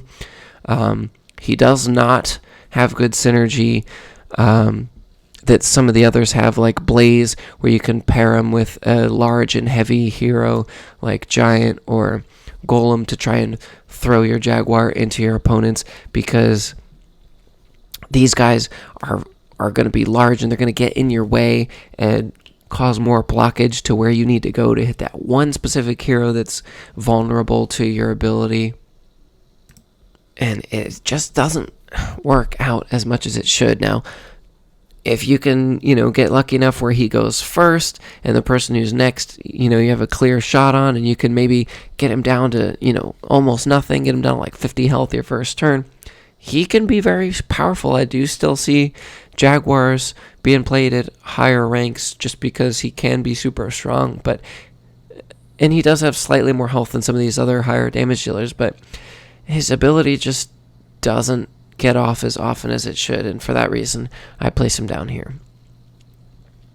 Up next is Jawsome, who I believe is the only underwater character, if you find that interesting at all. And Jawsome's ability, is called Lure Trap, and how it works is at the end of every turn, he has a range around him where, opposite to Champion, he pulls nearby enemies into him. It kind of essentially creates a vortex, or like a black hole, where he pulls them into himself. Now, this action does deal damage. It deals 23 damage. Very similar to a Giant, where he damages opponents around him, but much more upgraded than a Giant. When he pulls them into him, he also slaps them again. So you can hit them 2 or 3 times. Then at the end of your turn, he pulls them in, deals 23, and hits them again. He is one of the most benefited, I think, from a Banshee or an Enchantress. I think he's definitely A tier.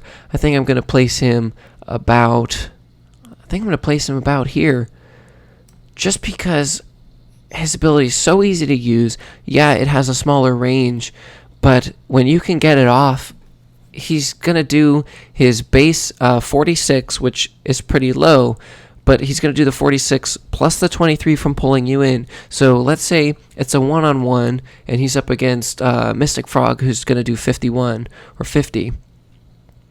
And then he's only doing 46, but you hit him twice, you deal the 92, then you're in range, you deal another 23, and pull him in, and then you do another 46. So he actually is really strong, and he's one of those characters who can do, multiple sets of small amounts of damage in one turn.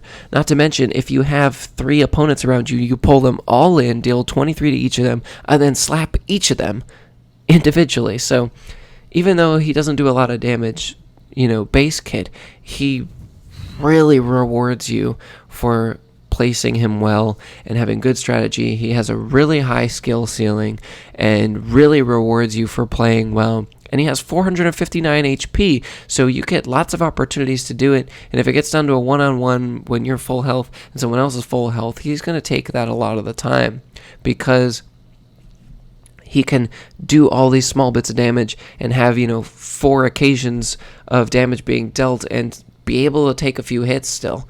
So he's very, very strong. You pair him with an Enchantress where he pulls people in and he's doing, 81 or whatever it is. It's just crazy. He gets overpowered very quickly the minute you pair somebody with him, but even from an individual standpoint, he's very strong. Next up is Knight.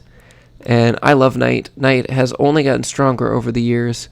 I think I'm going to place him about here. Knight's ability is called Shield, and this ability has actually been reworked since the game's release. In beta when the game released, and for a couple, probably about a year and a half after that, his ability, how it worked was he would block the first occasion of damage he would take in the game. No matter what it was, there was no limit. It was an infinite amount of damage for one occasion.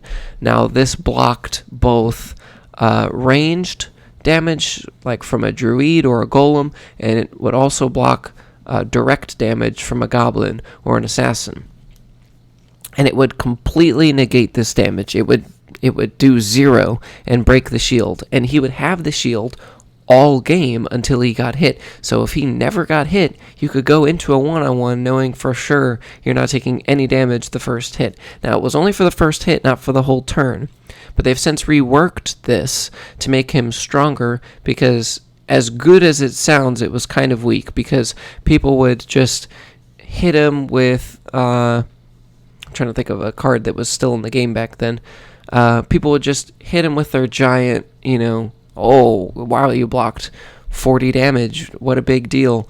And then the next turn, they slap him with an assassin, or you hit him with your giant, take the shield away, and the same turn, push him into the assassin and get 2 bounces on him and he's dead. His ability didn't feel good.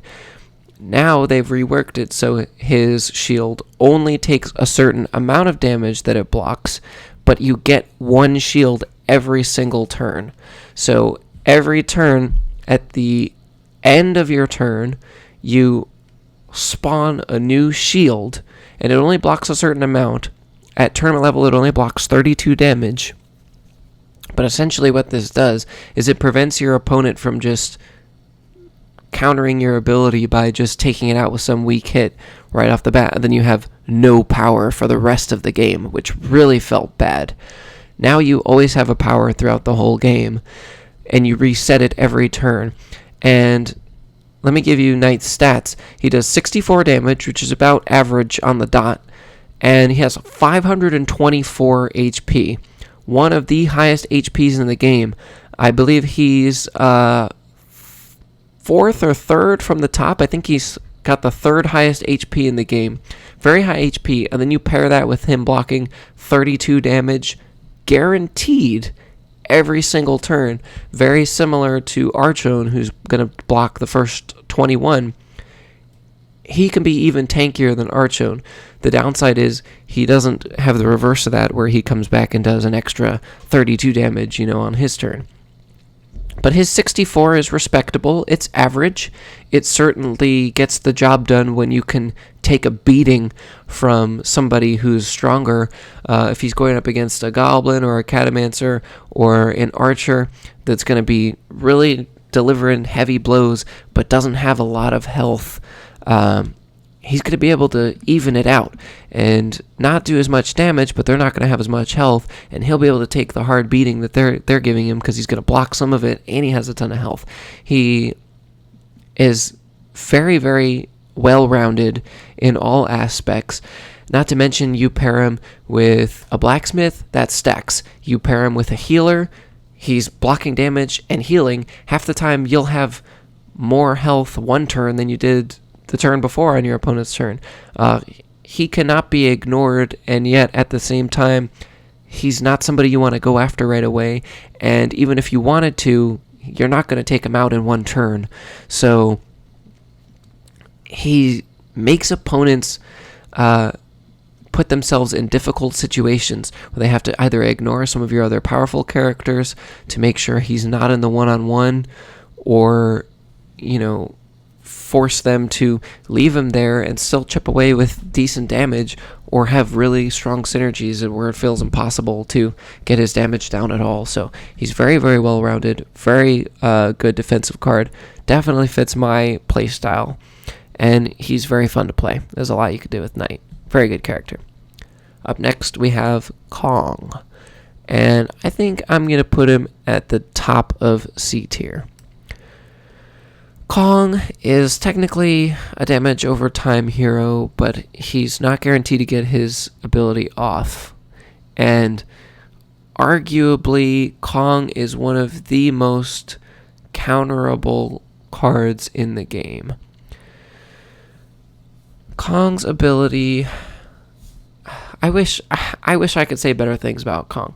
Kong's ability is called Channeling. And how it works is, whenever he is healed, he deals 90 area damage in the immediate area around him. I think it's probably just slightly less than Giant's Smash ability, as far as the range goes. Now, 90 damage is a lot. That's a Drakeling Fireball. Why is he not as good as Drakeling? Because it can be difficult to get his ability off. A lot has to happen. And on top of that, it's so easy for your opponent to counter him. Unless your opponent is running Druid, where they automatically attack the highest HP, and Kong happens to be the highest HP you have because he's 470, and your opponent kind of accidentally guarantees that your Kong's always injured, all they have to do is just not hit him. That's it. You just don't hit Kong, and he doesn't have a power for the whole game until the one-on-one, and he can't heal himself, so all you have to do is not hit him till you kill the Mystic Frog or the other healer, and then that's it. He doesn't have a power at all. If you accidentally hit him, with a Giant Smash or something one time, and he maybe gets one heal off, he gets his ability one time, and that's it. Now, if your opponent's careless, or you have multiple healers, which is typically the strategy to do with Kong, you have multiple healers, and you are a really skilled player and can kind of guarantee that you can throw them in the line of fire and kind of force your opponent to either skip their turn or force them to hit him, and you have multiple healers, then yeah, he can be good, but you have to kind of dedicate a whole build to it. He absolutely does not make sense to run by himself. He literally cannot use his ability by himself. He absolutely has to rely on somebody else to make his power work, which feels terrible. Unlike who can we use as an example? Unlike Armadillo, who still needs the help to get his ability off, he doesn't absolutely need somebody because the opponent can still bring an Enchanter. Kong needs two people guaranteed at all times to use his ability, and it just sucks. It's so easy for your opponent to just say, oh, you brought Kong? Okay, well, I'm going to go for somebody else then. Go for your healer or go for your damage dealer, get them out, then get your healer out, save Kong for last, and he's a regular dude that's doing 58 primary damage, and he just feels so bad. And I mean, I can't put him below Giant, because when you do get his ability off, he is really strong, and it is area damage, so he can do a lot of damage to a lot of people. He can also heal and do the ability multiple times in one turn, like Mystic Frog can have 3 bug spawns in a good spot. Kong can go through all 3 and go boom, boom, boom, and get multiple people, but it also doesn't work as well this way, because if Kong's stationary one spot, you have to get him to where you need to go. So he doesn't have, it's kind of hit or miss with Frog Mystic because you don't know where he's going to be at. Other healers that heal either do it at the end of the turn, so you have to have good placement of him, or they have to hit him directly, so he has to be in a good spot or be around people for him to work. He's just very niche and very difficult to use and very easy to counter. So as strong as he is and as good as his health is, it's not always worth it. He just feels bad. Going on the opposite end, somebody who probably needs a nerf, we have the Mice Bandits. Mice Bandits are so strong. Honestly, I probably play against a Mice Bandit squad, I don't know, 7 out of 10 games. I mean, they're so strong. They're so easy to use. They're really hard to do anything about. They're just so strong. Mice Bandit's ability is called Ambush, and how it works is there's 3 of them. This is actually the only character in the game that technically is multiple characters in one. Now, other heroes have abilities that let them spawn other characters, but Mice Bandits are the only character that's technically 3 characters in one hero. and their ability is called Ambush. And how it works is every time you hit an opponent, you mark them, and at the end of your turn, all of the marks you leave cause damage. So technically they're damage over time, but again, they're not guaranteed.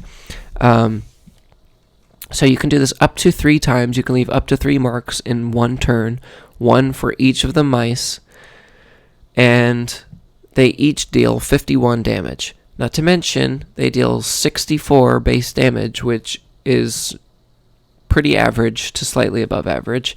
And so in total, if you have 1 mark, you're going to be doing 115 damage, which is insane. It's basically the concept of Blaze, but yet it feels so much better. And why? They only have 330 health, one of the lowest in the games. And why is this so good? I'll tell you why. It's because Blaze is light and fast. Mice Bandits are very light and fast. And honestly, this is one of the characters where their physics makes all the difference in the world. Blaze doesn't bounce off of people the way that you would think. Not to mention, Blaze's ability is a lot harder to use because you have to hit opponents into each other, and you'd probably be better off just hitting them individually. Now, if you can get a 1, 2, 3, turnaround, sure, Blaze is better, but Mice Bandits are just so much easier to get their ability off, and their ability does more. Blaze, I think we said, was only 80 or 90 something. I think it's only like a low 90, and Mice Bandits on their own is 115, basically. If you think of it that way, they're basically 115 base kit. They're basically stronger than a bomber with more health and are easier to stack, because bomber is slow. So bomber can't even stack hits the way Mice Bandits can. They're very light. They're the most bouncy characters ever, especially if you have a lot of large characters like a Drakeling or a Gargoyle or a Golem. They'll just pinball right off of you and get 3 marks so easy and deal, 400 damage in 1 turn easy. And not to mention, they can still hit more than 3 times. They just can't stack their ability more than 3 times in 1 turn. So you could still get like 5 hits and deal like 600 damage in 1 turn. They are nuts. There's not much to say about it. They're a little overpowered. I don't think they've ever gotten a nerf, unfortunately. And I'm waiting for the day that they do, because I play against so many Mice Bandits, and it's so frustrating to watch your team just get shredded in 1 turn. Anyway, moving on. We have Naga. Naga is probably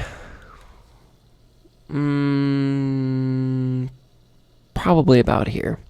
And beats here. Naga's ability is called Spellbreaker. She deals 68 primary damage, very decent, and 434 HP, very decent, very average stats across the board. Her Spellbreaker ability is very similar to that of Jaguar's Hunt, where she doubles her damage, and in fact, she's just slightly over the HP and just slightly less the damage. But she has way more opportunities to get her ability off, and you have way more control over it. So her Spellbreaker, you can kind of tell from the name, she doubles the damage to opponents who are enchanted. Whether it's your enchantment, your opponent's enchantment to themselves, any opponents that are enchanted, she deals double damage to. Now, very similar to Kong, or actually more similar to Armadillo, actually. She doesn't absolutely need you to bring somebody with you to use her, but you'd be dumb not to, because if your opponent doesn't bring an enchanter, then you're just out of luck, and she doesn't have a power for the game, which sucks. So you want to bring one, but you have way more control over getting her ability off than Jaguar does, because you can make sure that, first of all, you have more options. Instead of only one person that you can hit per turn that's going to take that, she can potentially damage all 4 of your opponents for double damage, at all times for the whole game, potentially, depending on how it goes. And also, she has more control over when it can happen. And you can do it the same turn you enchant somebody. It can be your enchanter's turn. You use your enchanter to hit somebody into her. They enchant them during the hit, and then boom, she gets double damage. I think she's very balanced. She's not overly powerful because she does take a little bit of setup. She does require 2 slots to make the build work and require some synergy. On her own, she's not super strong. Her one-on-one is not strong unless you had impeccable setup, but I think she's pretty balanced and a pretty average card overall. Next up, we have Orc. I'm going to put Orc in C tier because he has potential, but rarely ever does he get to see it to fruition. And it doesn't make sense because Orc has fantastic stats. Orc has 525 health, 1 more than Knight, one of the highest HPs in the game. And out of, like, if you take the top 5 or 6 heroes as far as HP in the game, the 5 heroes with the most HP in the game, he actually does like the 3rd highest primary damage. So he's actually a very well-rounded hero. 65 damage, slightly above average, very high HP, and he has an ability that does extra damage, area damage at that. So why is he so bad? His ability is Cleave, and it does 44 damage, area damage to opponents nearby when he hits somebody else. So if it's Orc's turn, he goes and he hits Berserker. He hits Berserker for 65, and then Armadillo's nearby, like right next to them.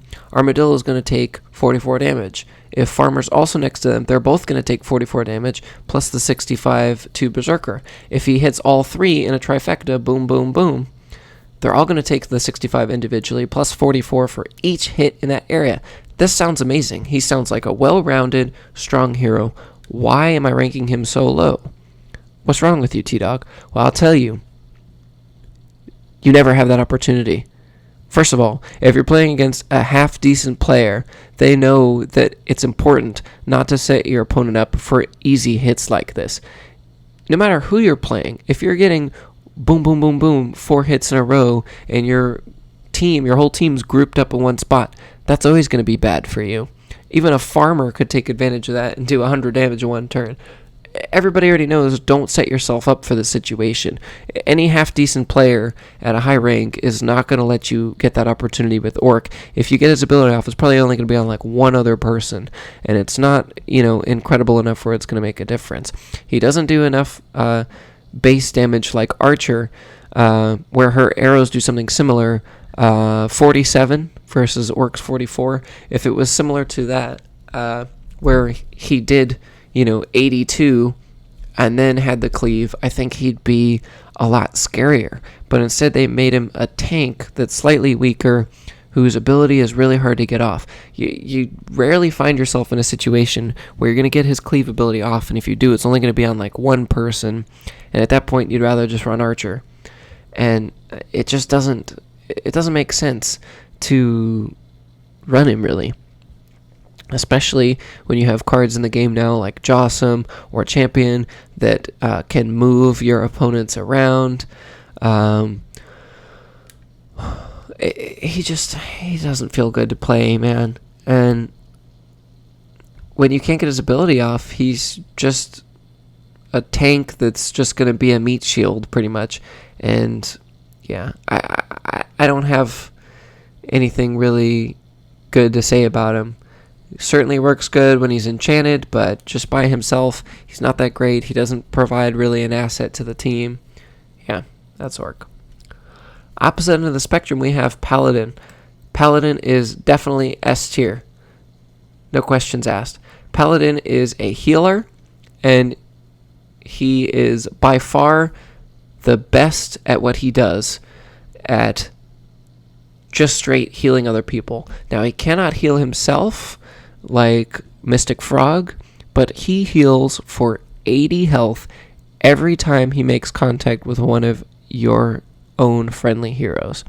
Now, as far as his stats go, he only does 51 damage, but he has 468 health, which is above average, and his sole purpose is to make sure your team lives. He can make even goblins and assassins and genies live for a while, or bombers live for a while and get multiple points of damage. His whole point is to survive with your team. Many people pair him with Blacksmith, or they'll pair him with Frog Mystic himself or other healers, and just make it so it's impossible to kill an opponent. And it really does it feels scary to go against Paladin. You have to try and get him out first, because otherwise your opponent can literally just blow an entire turn healing an opponent that's very threatening to you, that's at low health, and heal him back to full health in one turn. Easily can do it, especially with Banshee or larger, heavier physics characters, or paired with other heals that stack on top of that. He's very scary, and you have to go for him first, even though he's weaker, which feels bad, because your opponent's got a genie or an assassin or a Catomancer or somebody that needs more attention, but you can't go after them because they're just going to keep getting healed, and then you're going to get killed, and your opponent's team going to have full health. It feels so bad. Paladin can just do things that other people can't do. You just heal your team on his turn, full recovery, fast enough to where they can't counter it, like something that's passive, like Mystic Frog or something like that. And then on the next turn, you do your damage dealers, and you're totally fine. He fits right in with the meta right now. He makes everybody scary. Now, he does obviously have great synergy with Knight or other tanks, great synergy with Kong. You see him in Kong builds 11 times out of 10 that you go against a Kong, they're playing with Paladin. And Paladin just...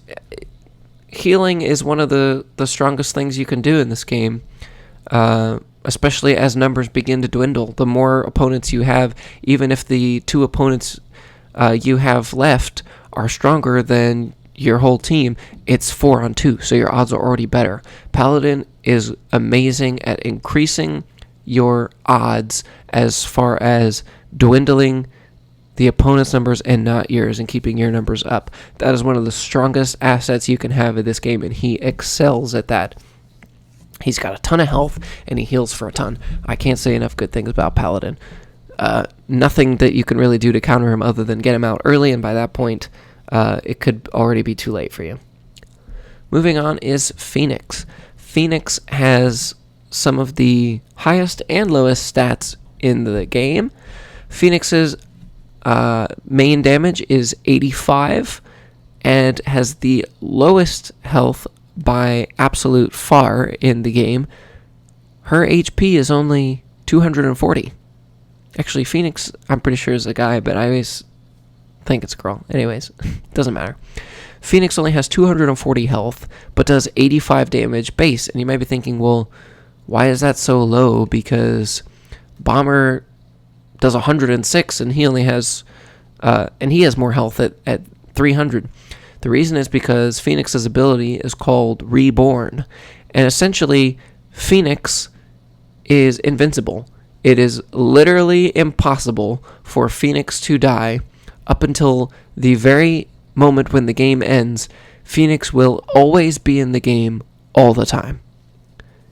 Phoenix's ability Reborn makes it so that when Phoenix's health reaches 0, he transforms into an egg, and that egg will be in the arena the whole time. You cannot kill the egg. You can hit it, you can do whatever you want. Does not change anything. You can't enchant the egg, you can't kill the egg, you can't do anything. When that egg has 5 points of contact, whether with an arena object or a hero, at the 5th point of contact, immediately at that moment, the egg will explode, dealing 119 area damage, and Phoenix will be reborn with 85 damage and 240 health all over again. He can never die. I love, love, love the concept of Phoenix. I think it's very balanced to have somebody who does significant enough damage that you'd want to get rid of them early and is easy to get rid of, but also reprimands you for damaging them and has a little bit of a circumstance and some payback to pay, if you will, for taking them out of the game, because they're going to come back even stronger, dealing 119, and guess what? They're back to their 85, and you got to take them out again. Phoenix is so strong, but they are not as easy to make reborn as you might think. First of all, because of the 119 blast damage, a lot of opponents might ignore Phoenix and just take the 85, because if you're playing them with, a Goblin or a Gargoyle or somebody like that, or a Frost Fox, you're going to want to take them out first and just leave Phoenix. That way, Phoenix doesn't have an opportunity to be reborn. You're only going to do more damage when your Phoenix dies, because they're going to come back, do that 119 area damage. You can throw him into a group of people, do 119 to the whole group, and then immediately after that explosion, they can start doing damage the same turn. Your opponents are going to want to avoid this. Now, of course, with the damage being the HP, being as low as it is for him, of course, accidents are going to happen. Your opponents are going to accidentally get rid of him. But similar to Berserker, your opponent has some say in if and when that happens. And a lot of times, opponents will try to kill Phoenix last. Now, the game will technically recognize Phoenix as perished once their health is 0, when they're in egg form. Their picture will gray out, and if Phoenix is in egg form and your last other remaining character besides them dies, then that's how you lose the game, if he doesn't get reborn. But he always has the opportunity to come back, so it's better to just save him for, the last 2, get a double kill on him, or save him for the one-on-one where it's impossible for him to be reborn. You don't want to give your opponent the opportunity to do it, so he has some weaknesses in that, but he can be a very balanced hero when the time comes. Very similar to Huntress, I think. Kind of a standalone wild card. Probably not as good as Huntress, because there is a lot of counterplay, but I think it's a lot easier to force that to happen than it is with, say, getting a Frost Fox or a Naga to get the damage. I think it's a lot easier to just kind of throw your Phoenix out there, get some decent damage, force them to respawn it, you hit him into it. I mean, even if you're not really focusing on getting the 5 hits on the egg to have him reborn, it's kind of going to happen anyways. Everybody takes up so much space in the arena. Just you hitting them and getting damage is going to get a couple of hits here and there, and they're going to come back after a few turns anyways. So it's still hard to avoid, even though there is some counterplay. So I think they're pretty balanced, and that's why I put them there. Next up is Pirate, and Pirate just might be one of the most disappointing heroes in the game, as much as I love the guy, and he does fit my playstyle. He's another hero where you just unfortunately don't see their power through to fruition. Pirate's ability is called Healing Potion, and at the beginning of his turn, and only his turn, he drinks his rum or whatever that pirates drink, and heals himself for 63 health. Now, his stats are 75 and 403. Pretty average stats, above average damage for sure, and slightly below average health, which makes sense for a healer. And he's pretty well rounded. So why is he ranked last on my list right now? Because he only heals himself on his turn. It's unlike a damage over time dealer like Ice Queen or a champion that only do damage when it's their turn, every 4th turn. Now, it's unlike them because it's not as worth it. If he healed for more on his turn, I think he'd be very balanced and very versatile. If he healed himself for 100 health, I think it'd be good. But I think he needs a big buff for him to be worth it. Because at least with Ice Queen and Champion, yeah, you have to wait. But when their turn comes, you're going to get a lot of damage off. And it just feels more worth it. And it feels like they bring something more to the table. Pirate only heals himself. He only does it every 4 turns, and the heal is not that much. One hit from Paladin is going to do 80, and you could do that at any time, multiple times, every turn. It doesn't make sense to run him. Even with, a Blacksmith enchantment and running other healers with him, like a Mystic Frog or something to try and consistently heal him, he's not worth it. And his damage isn't incredible enough. At least Frostfox does 81, and again, you can heal him multiple times a turn with a little bit of setup. Pirate just feels so bad. He barely gets any heals off. You also have the effect of, if he goes first, he's already at full health, so his power does nothing, and he has no power for 4 turns. By the time it gets back to him, he's dead, or his health is so low that the 63 barely makes a difference, and they're going to kill him anyways. Now, don't get me wrong, he has a killer one-on-one, but it's hardly ever going to go against a half-decent player that knows what they need to do. And yeah, that's all I have to say about Pirate. I think with a few changes, he could be really balanced and really great. But until that happens, this is where I'm leaving him. Next up is Priest. And I love Priest. He's going to go right here. Priest is our last healer that only heals other people. Now, actually, Priest used to be one of the best characters in the game. He used to be the combination of everything that we love. Priest used to, in beta, for a very short amount of time, heal himself and his entire team at the end of every single turn. Now, he still does the same thing, but he cannot heal himself anymore. Unlike Mystic Frog that can heal himself, he only heals his team, and he only heals for 31 instead of the 45 that Mystic Frog does. Now, why is he still so good?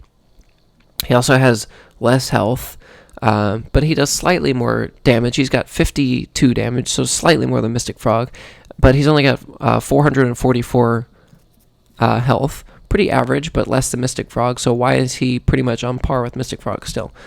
It's consistency. There's no RNG. Mystic Frog's ability is all RNG based. As far as the spawn location, the accessibility, how many heals you're going to be able to get per turn, how many heroes you're going to be able to heal per turn. With Priest, you're always going to get, from the beginning of the match, you're always going to get a 93 heal every single turn. It's very solid.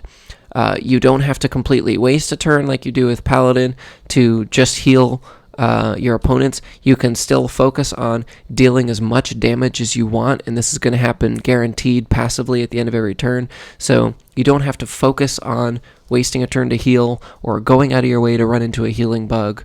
You can have that consistency and not stress about it.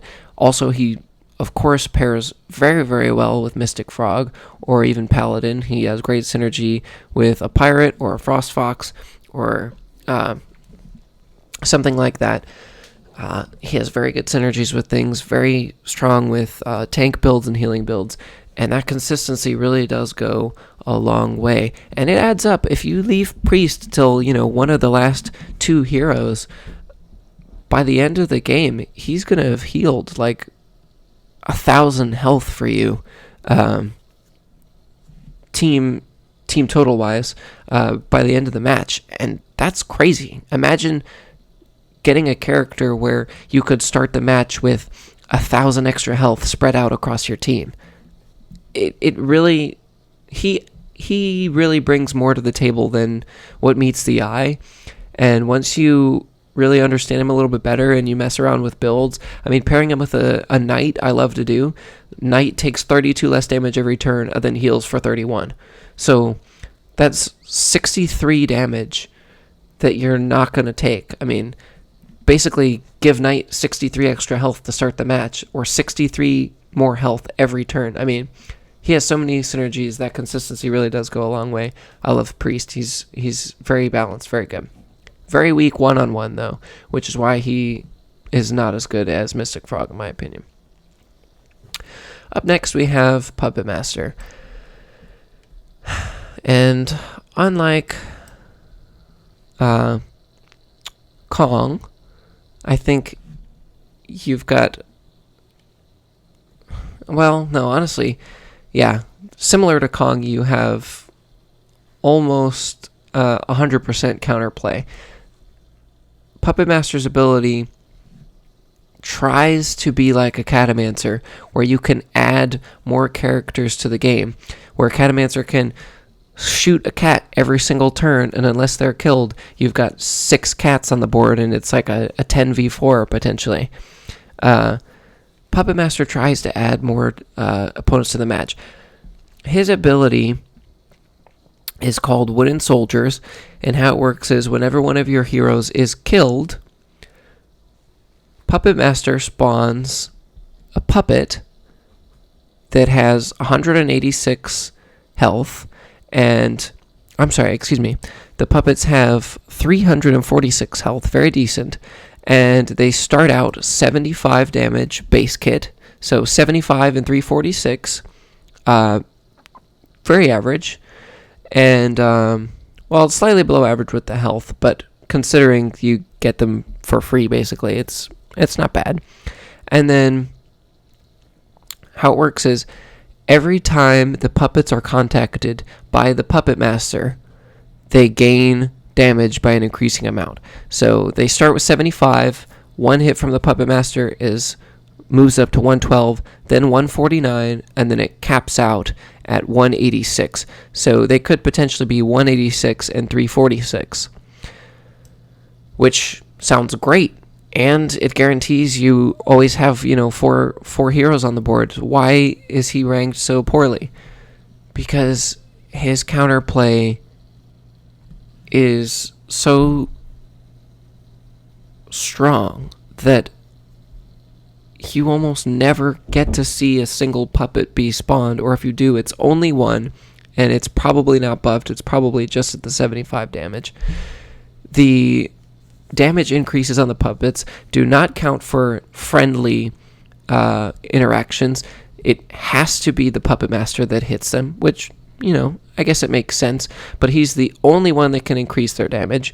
So it's kind of like a Paladin, where you have to use a whole turn to buff one of your heroes, but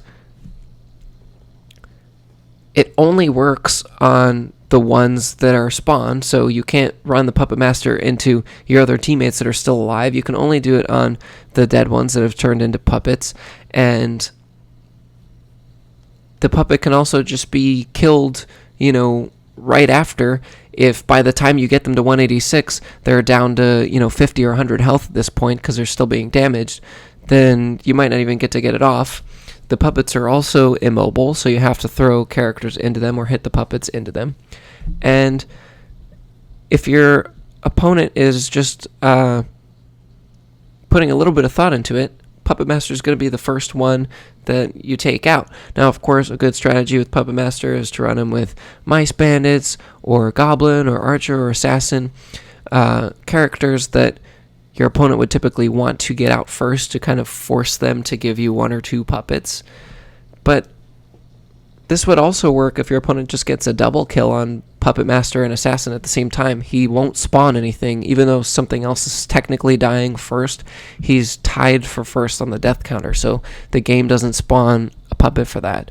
He's just the easiest card in the entire game to counter, bar none, and it just feels so bad. There's builds you can do to try and protect him with multiple healers and an enchanter, or like I say, using low health, high damage dealers like Bomber works really well with Puppet Master, but he just feels so bad. He requires so much setup, and you can't even start setting up until your opponent either accidentally kills one of your characters or decides that he's not a big enough threat, at which point half your characters are already half health, or your Puppet Master is going to die before he can buff any of the puppets that spawn. He just feels so bad. Moving on, we have Robot. And Robot actually feels like one of the most balanced characters in the game right now. He also just got a huge buff that he desperately needed.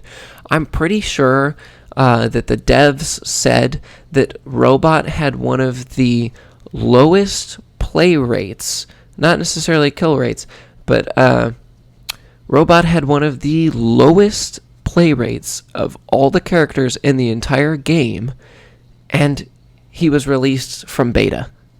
How sad is that? A beta character has been played with less than any of the characters in the game, and there are now almost 60 characters in the game. What is wrong with this guy? So his ability is called Exploding Parts, and how it works is every time he gets physically hit, he drops a bomb in the place or just around the place that he was hit, and then those bombs explode at the end of your turn. So it's your opponent's turn, you get hit 3 times, you drop 3 bombs, then it's your turn, you have to do your whole move around the bombs, and then when your turn's over, the bombs explode. Now, this is certainly hard to use because, for one, you could accidentally push the bombs away on your turn and it blows up in the corner near nobody. The bombs can sometimes block you from having a better hit than the damage from the bombs would provide. It also requires your team to lose health and start to be killed before you can use it, which always sucks. But on the other side of that token, it can be a way to punish your opponent for hitting you. And one of my favorite strategies to do with Robot is reinforce him with Blacksmith so he can take more hits because he's taking less damage per hit. And run him with Priest too, so he's getting a slight heal, just passively, so I can still chip away with some lower damage. And then get some good bombs off and kind of just slowly chip away, but make it so that he gets more bombs. Sometimes your opponent will accidentally do some overkill if they're running with a golem or somebody heavy to try and throw, your goblin into you. And sometimes they'll overkill your robot and you'll be in a corner, and just because of the physics and you got a light small character stuck in between 2 large characters, and they just contact your robot like 8-9 times and you drop a crap ton of bombs, you might just skip your turn completely or just focus on somebody on the other corner and leave those bombs, and boom, next thing you know, you're doing like 450, 500 damage to multiple people at once because the bombs do explode and do area damage. He has his niche moments, and before his buff, I think Robot was like 53 primary damage and 53 damage from the bombs, and like 440 health or something. He got a health buff, he got a primary damage buff, and an ability damage buff. They buffed his whole kit. So now his primary damage and his ability damage is 57 primary, 57 for each bomb area damage, and they buffed his health to 481, so he can now take more hits and get his ability off more often, kind of like what they did with Armadillo. And he feels so much better to play now. He has such a high skill ceiling, so many synergies with damage over time, with tank builds, with healing builds. He really fits my playstyle a lot. I love playing with him. I think he's so much more fun now. Very similar to Ice Queen, a character that really needed a lot of love, finally got it. And I think he's one of the most balanced cards in the game. He has counterplay where you can avoid hitting him. He's also not immune to the damage over time or ranged attacks like Druid's Roots, Farmer's Plant-A-Boom, Pumpkin, Golem's Tremors, Champion's Shockwave, Ice Queen's Ice Storm. all these things that do passive damage do not spawn bombs. So he does have some counterplay, but at the same time, if your opponent didn't bring a ranged attack hero, then there's not much they can do except to hit you. And he can really punish that, kind of leave you in that same area. Also, the bombs themselves have collision. So a lot of times what will happen is your opponent will hit your robot, it'll spawn a bomb, it can't spawn it where your robot or where the opponent is at the moment of contact, so it'll spawn it just outside of that, either behind him or to the left or right. And a lot of times what will happen is either the robot or the hero that hit the robot will run into a bomb after the first hit, and your opponent's only going to do one hit on you because the bomb pushes one of you out of the way and kind of blocks that second hit. So actually he has really good defense in a one-on-one, because typically in a one-on-one, when there's not a lot of opponents to bounce off of, you and your opponent will be taking 2 hits at a time on each other. One hit, bounce off a wall, hit the other one, and then you run out of momentum. Typically, on average, you get 2 hits on a one-on-one.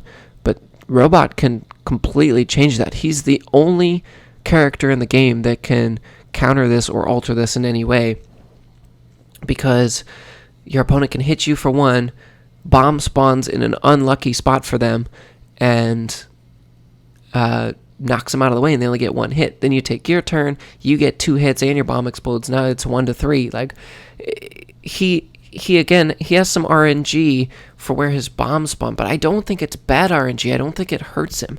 If anything, it only helps him sometimes. And I think he's probably the most balanced hero in the entire game right now. I love him. I'm glad he finally got the love he deserved. Up next is Rocketeer, and oh my goodness, S tier all the way, 100%.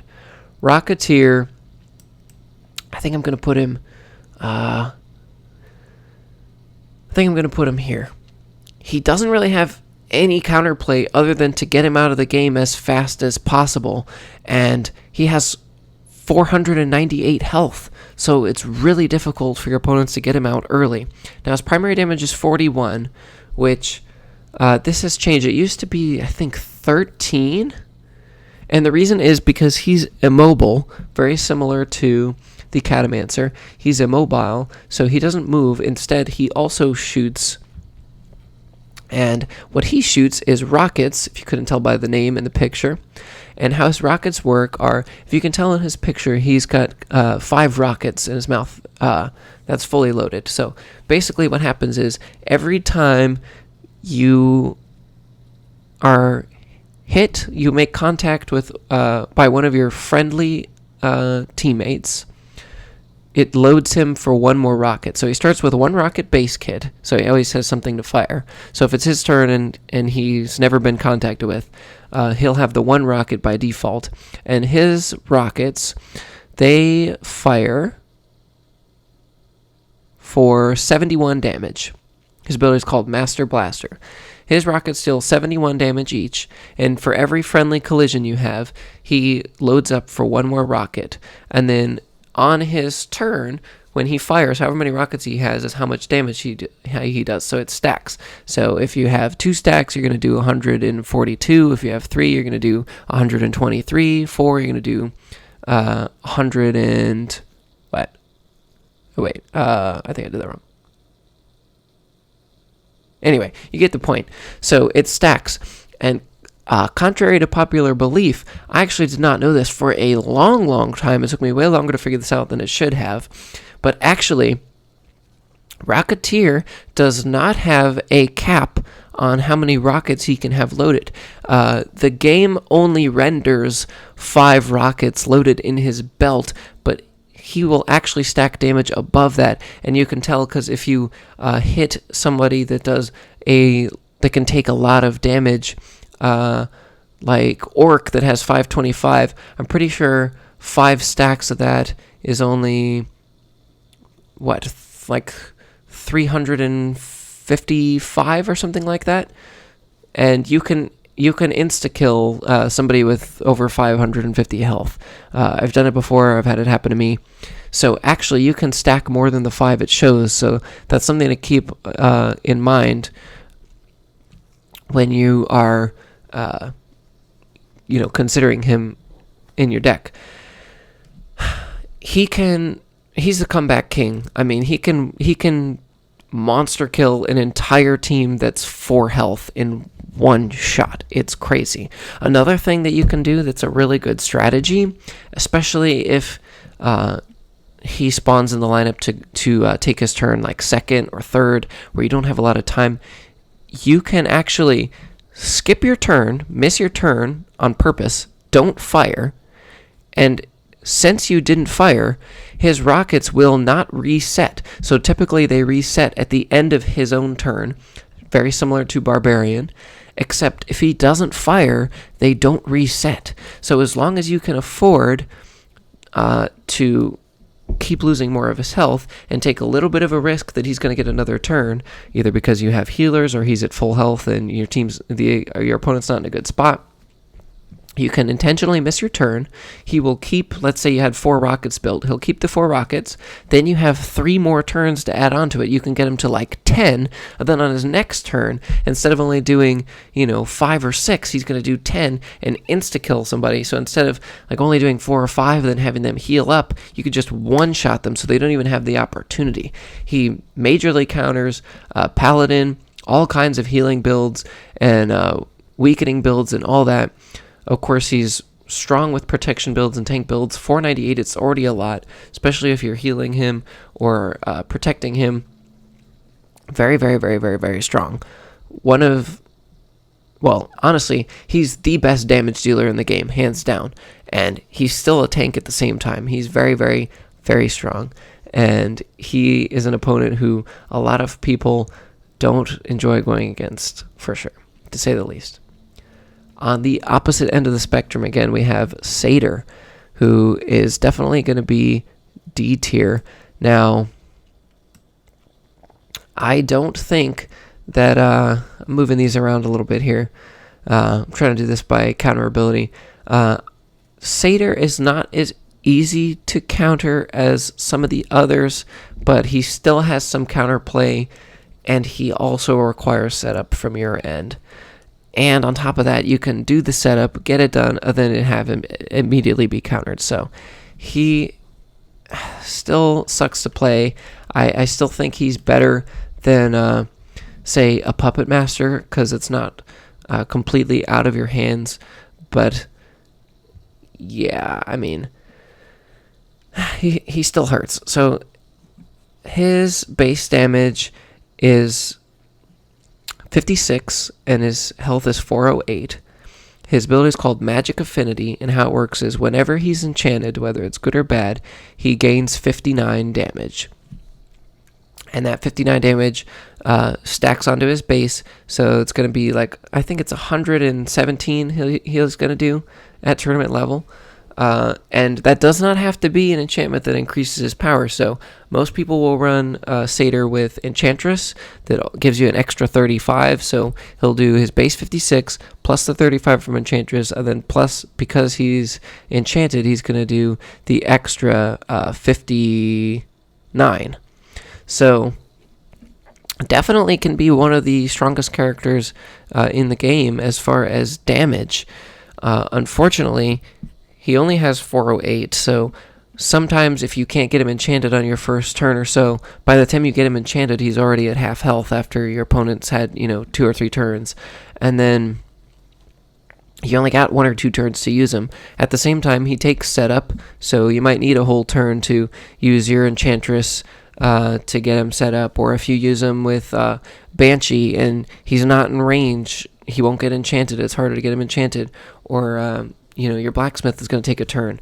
So he takes some setup, and then he doesn't have a ton of health to really guarantee you can get it off.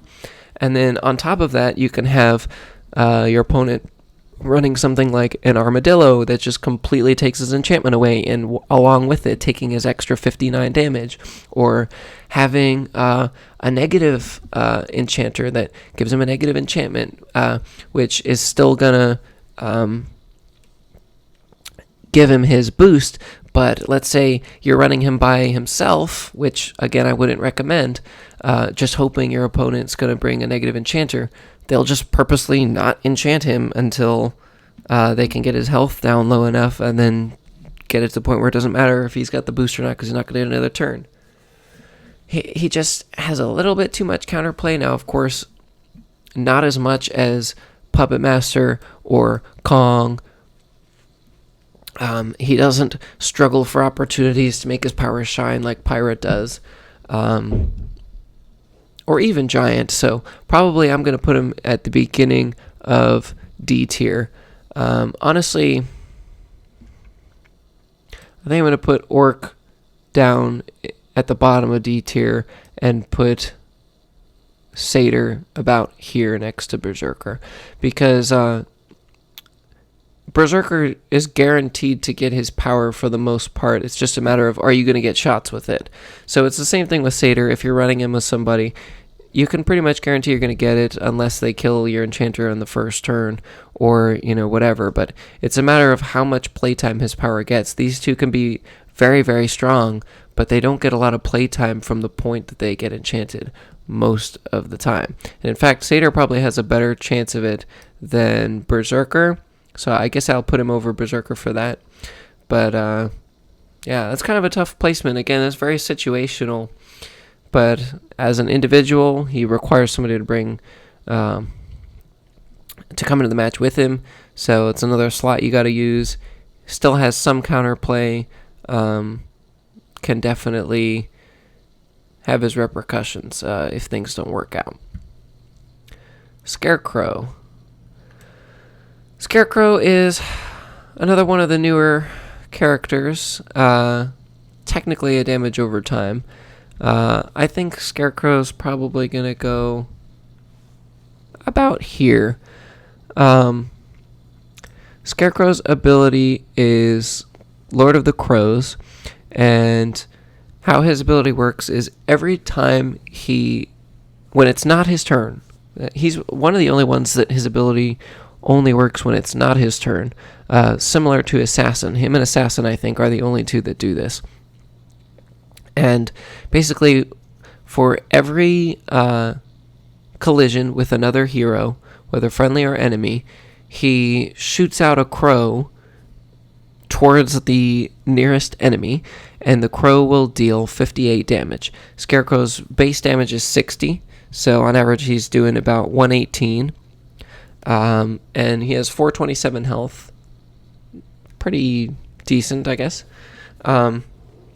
He's very strong, but he takes more setup to do than just, say, a Blaze or a Mice Bandit. Sure, if you hit him directly into an opponent, he's going to do 118 base, which is nice, and that's better than a Blaze. But he doesn't have an ability at all on his turn, so his one-on-one is very, very poor. Second, he used to be better before he was nerfed, where you could just run your team into each other with a Paladin and just keep healing him with your Paladin and, get 19 crows off. But he's a little bit weaker now, and also the crows shoot towards the nearest enemy, but they don't necessarily follow them.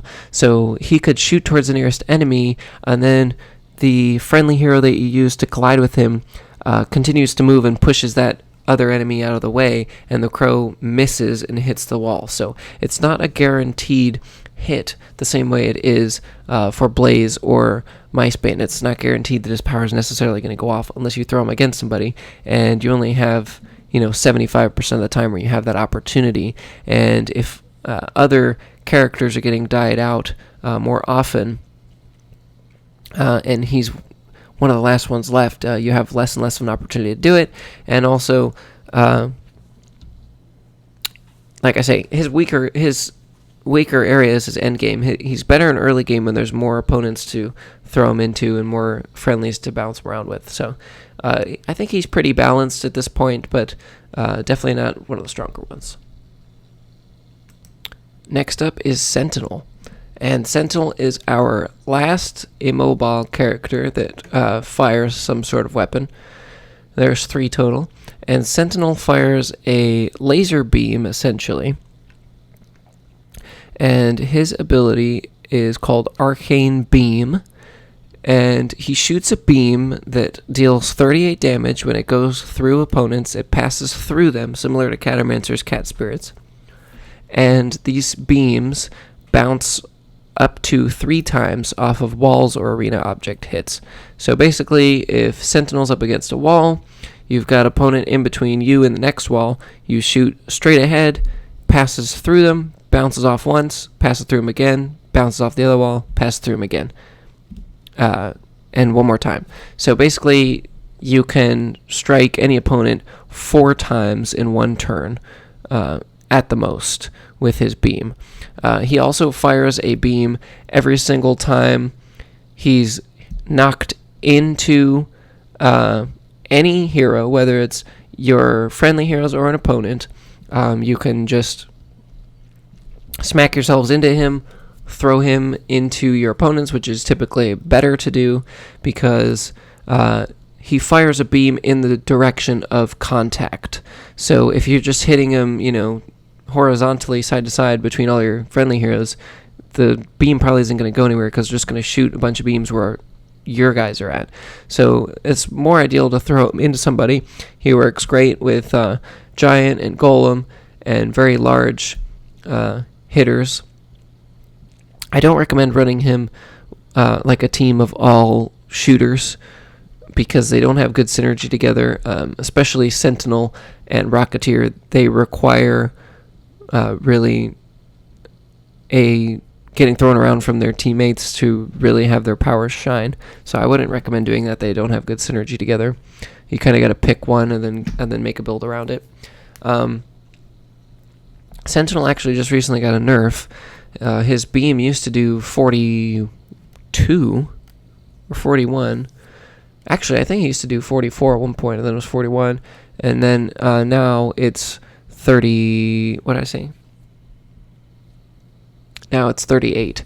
So a little bit weaker. However, he does have 569 health, which is the most HP in the entire game.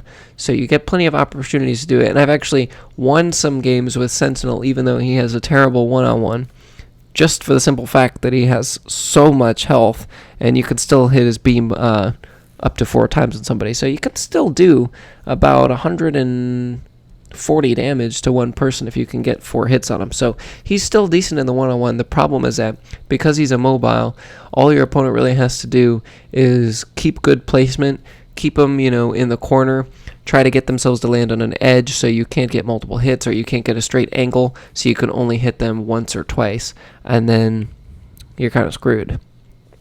So he does have a lot of weaknesses. He can be super strong if you can push him into a group. He can fire, an unlimited amount of beams at one time that are all going to bounce 4 times. So he can bring a whole team down to half health in one go.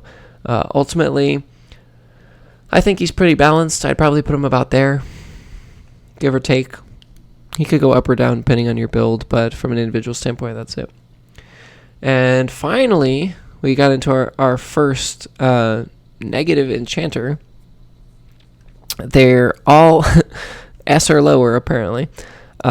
Shaman is the first one, and he does 56 primary damage. He has 371 health. Nothing too crazy. His ability is called Weaken, and what he does is he enchants enemies with minus 28 damage. So if he's hitting our Berserker over here, who normally deals 60, he's going to enchant him, so the next time Berserker goes to do damage, he is now going to do 42 instead of 60. Or no, yeah, 32, my bad. He's not going to do 32 and 60. instead of 60. So in a lot of cases, especially at tournament level, for some of the mid-tier to low-tier damage dealers, he can cut their damage in half and really make them pay for it. This is one of the reasons that Blacksmith is normally so strong, in that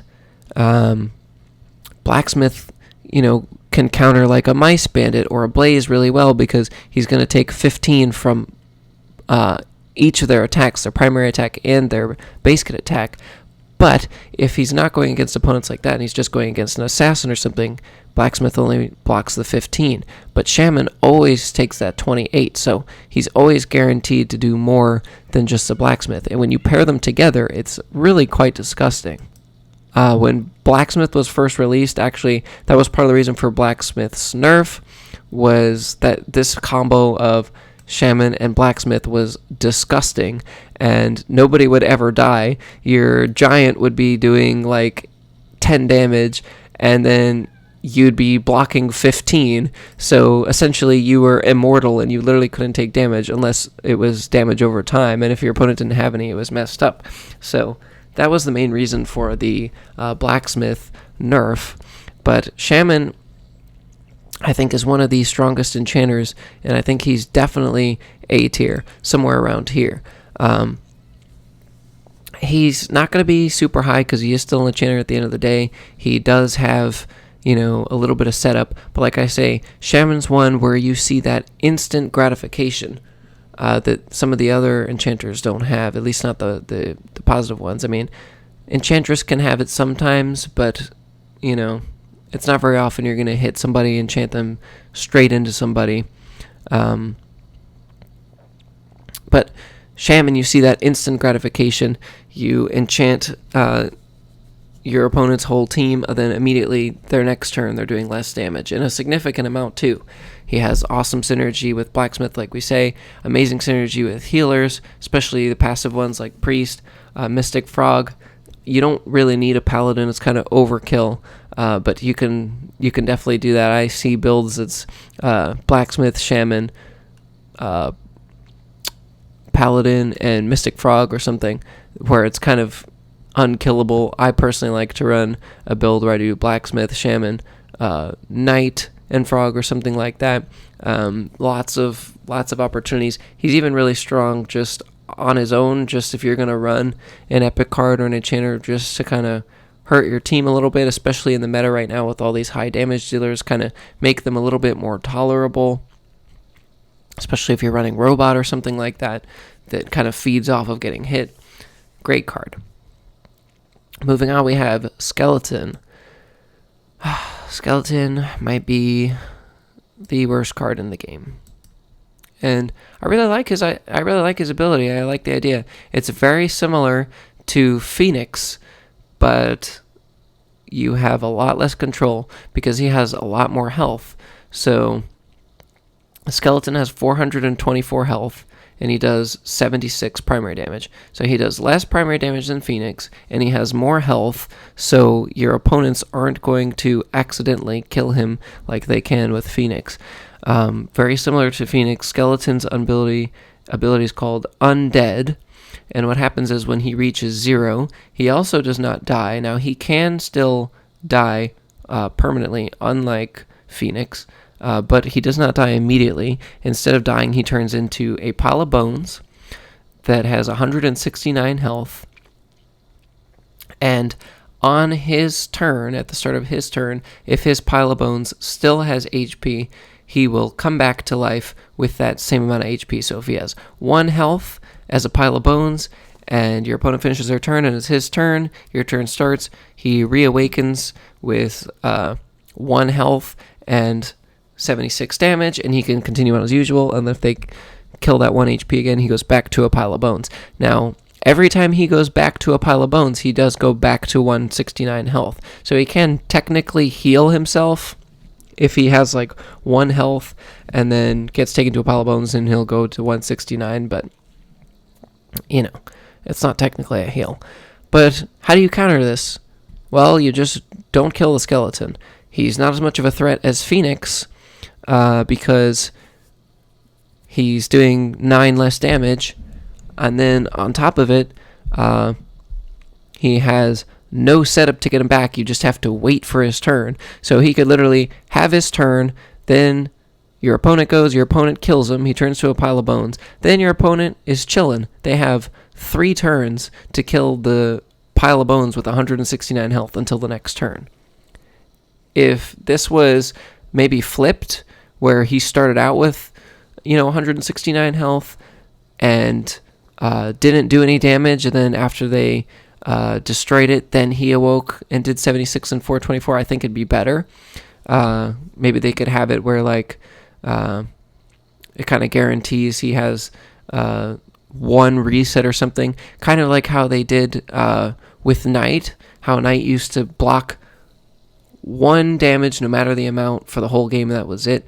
Maybe they could change Skeleton to rework his power a little bit so that it's something like that, where the first time he dies, he automatically respawns with 169 and keeps his power, or he keeps his damage. And then when he dies again, that's it.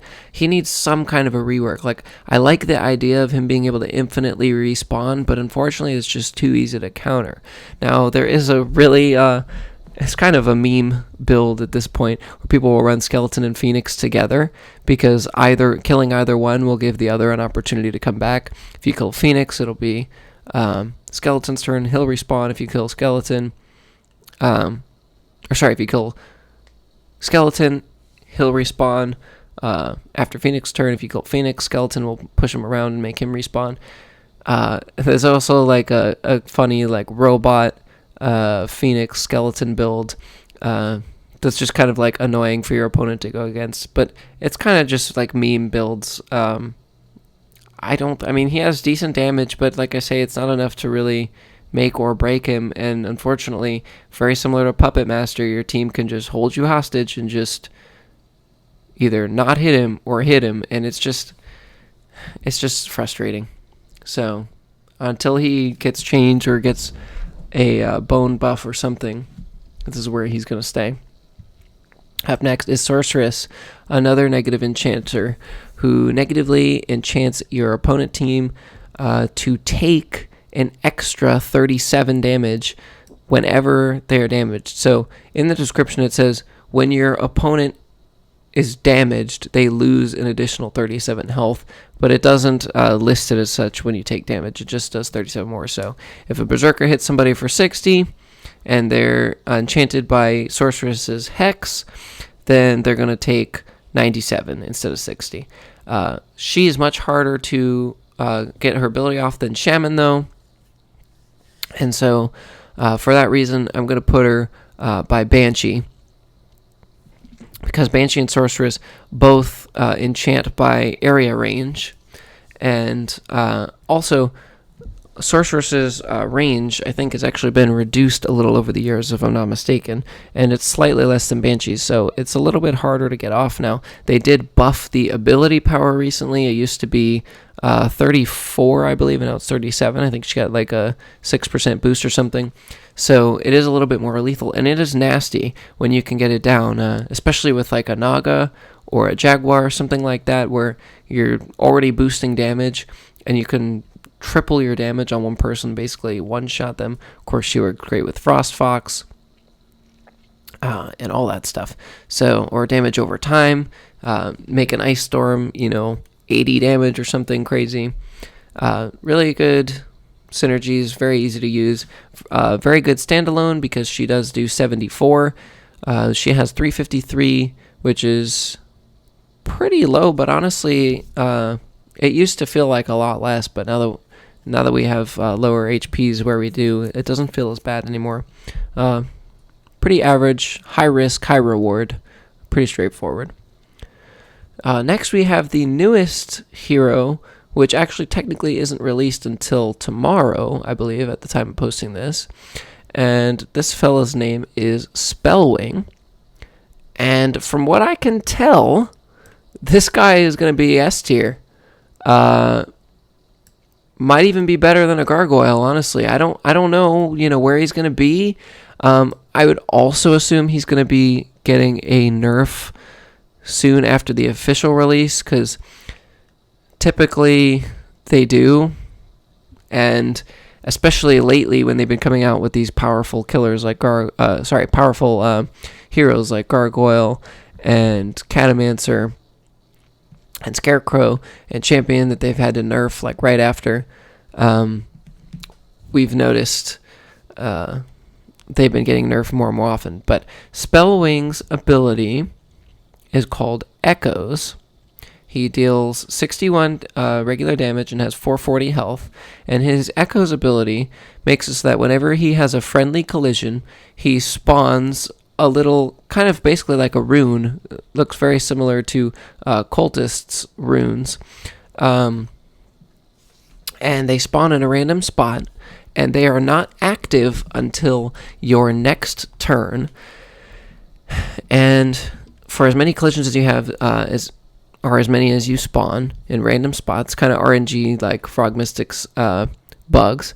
And how it works is, if friendly heroes go through it, they heal themselves by 79. You have to contact it, though. It's not an area thing like the bugs.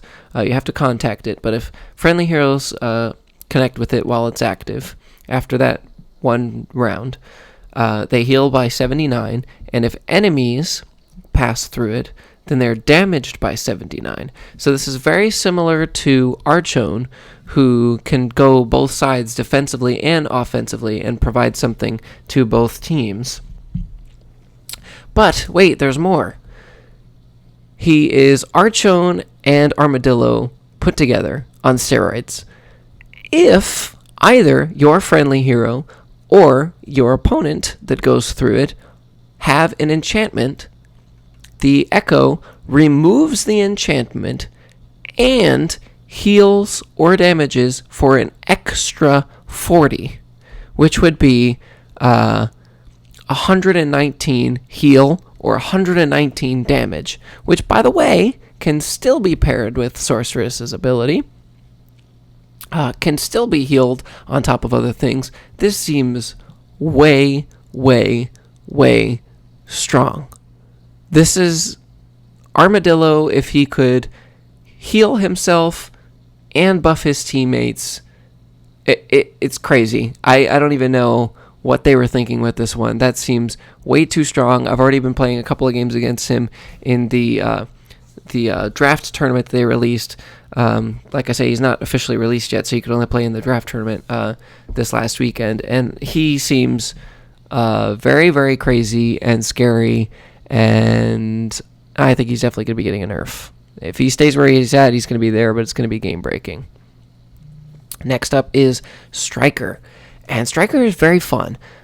Striker's ability is called Crushing Hit, and it makes it so that it stacks just like Barbarian, but in a negative way for opponents. So when he hits an opponent, he basically charms them so that the next hit they take in the same turn, they take 41 more damage on that next hit, and this stacks.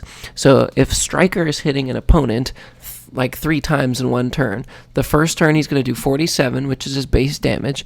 Then the second time he's going to do 41 more, so the second time he's going to do 88, and then the third time he's going to do 82 more.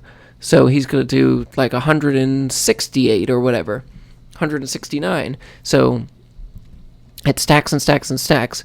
And also what this does is you can pair it with damage over time heroes like Golem or Ice Queen. So I like to run them with Ice Queen, and it'll be Ice Queen's turn. You hit Striker into 2 opponents.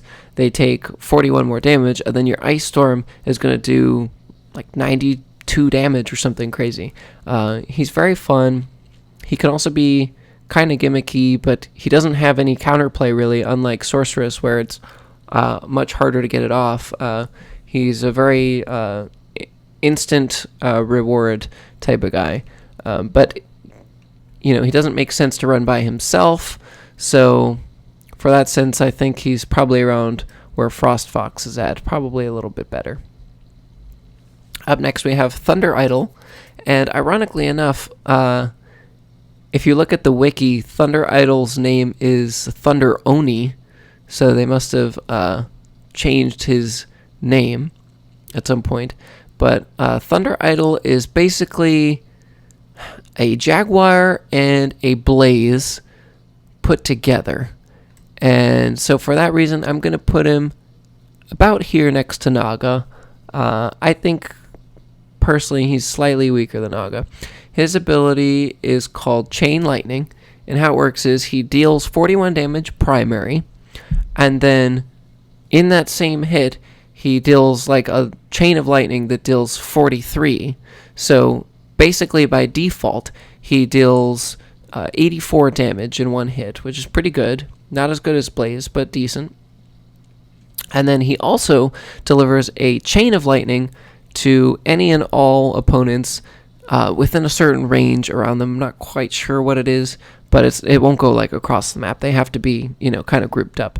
And so he'll do 41 and then 43 to the same person he hits. And then the next person is going to be dealt 22, and then the one after that's going to be dealt 11, and then the one after that, 6.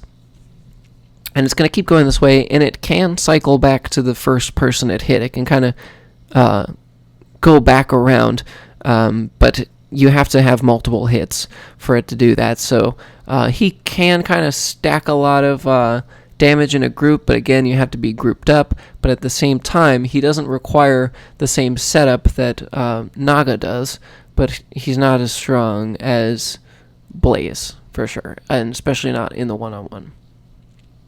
Up next, we have Thunderpaws, who was a very controversial character when Thunderpaws was released.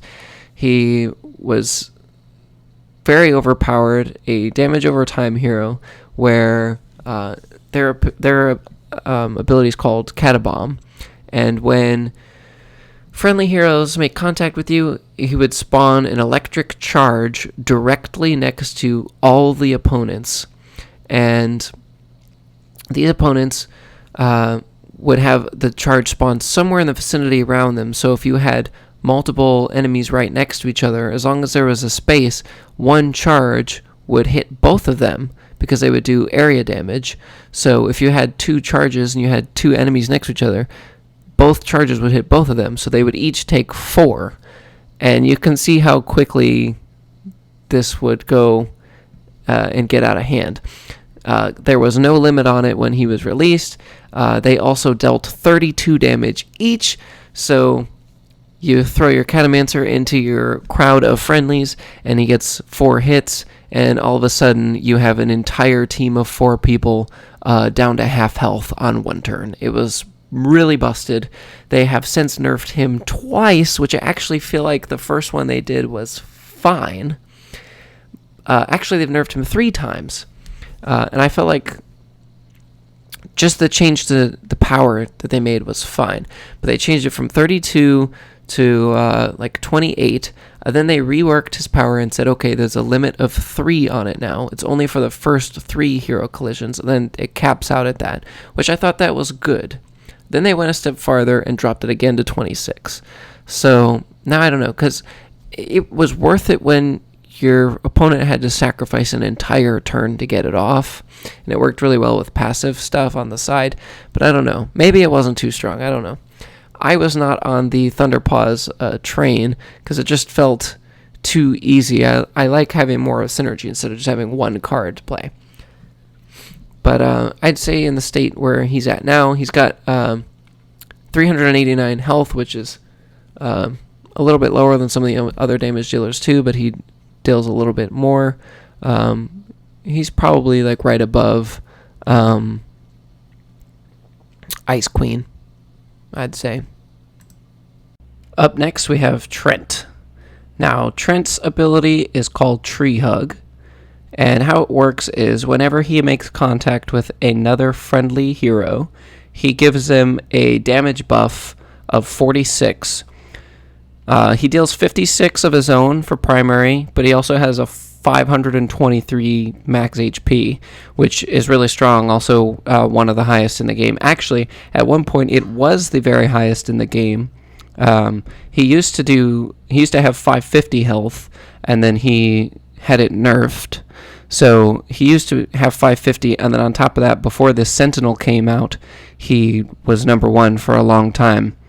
And he's not number 1 in HP anymore. I think he's 3rd now, but still very impressive. Actually, he's 5th, actually. He's almost at the bottom. It goes Giant, then Treant, but still very respectable health. Anything over 500 at tournament level is huge. Not to mention, his ability is very strong because it does stack, just like heroes we've seen before, such as Barbarian and Mice Bandits, where their ability can stack on one person. It works very similarly, so a good strategy that you typically will see is that it's a Treant paired up with an Assassin or a Goblin or somebody who benefits from being thrown around, especially not on their turn. Now we're seeing a lot of Scarecrows and Treants, even characters like Thunderpaws that can get thrown around really easily, because Treant is very large, very heavy. He's really good at throwing other heroes around, whether it's friendly or opponents. And so how it works is, if he throws his opponent around, let's say he's throwing Skeleton around, he'll throw Skeleton into somebody else, and instead of doing the 76 damage he does, he'll now do an extra 48 on top of that. So, sorry, 46, excuse me. So Treant is really good at making a mid to high level damage dealer do insane amount of damage, because that's only from one hit. In many cases, you can bounce your teammate off the wall and get 2 hits on them, and then angle it in such a way that they bounce out to the side and hit somebody for 200 plus damage. You do this with a Goblin, you can insta-kill somebody easy. You do it with an Assassin, you can insta-kill somebody easy. So Treant's really good at making damage dealers even deadlier, and even with characters that maybe don't do so much primary damage, but really benefit from multiple hits, like Barbarian or Striker. Those characters become so much scarier, especially when you throw in a Banshee in that build or something like that, that can really benefit from having multiple hits. Treant can be really good. However, from a 1v1 standpoint, he really has no power. He can't use it on himself, of course, because you can't hit yourself. His power doesn't help him out as far as buffing himself or gaining his own protection. And at the same time, it's only a temporary ability. It resets at the end of every turn, so it's not something like Enchantress where you can benefit from maybe not doing as much damage as you could have, or getting as many points of contact as you could have to try and utilize his power. You do have to kind of think ahead, sacrifice a little bit. He's got a little bit of a higher skill ceiling. Most of the time with Treant, you'll have to bounce a friendly hero off of a wall in order to get around to get the certain target that you're trying to hit. You can also miss and try and bump your Assassin way across the arena and completely miss and be off. So it's kind of high risk, high reward, and I think he's pretty balanced where he's at.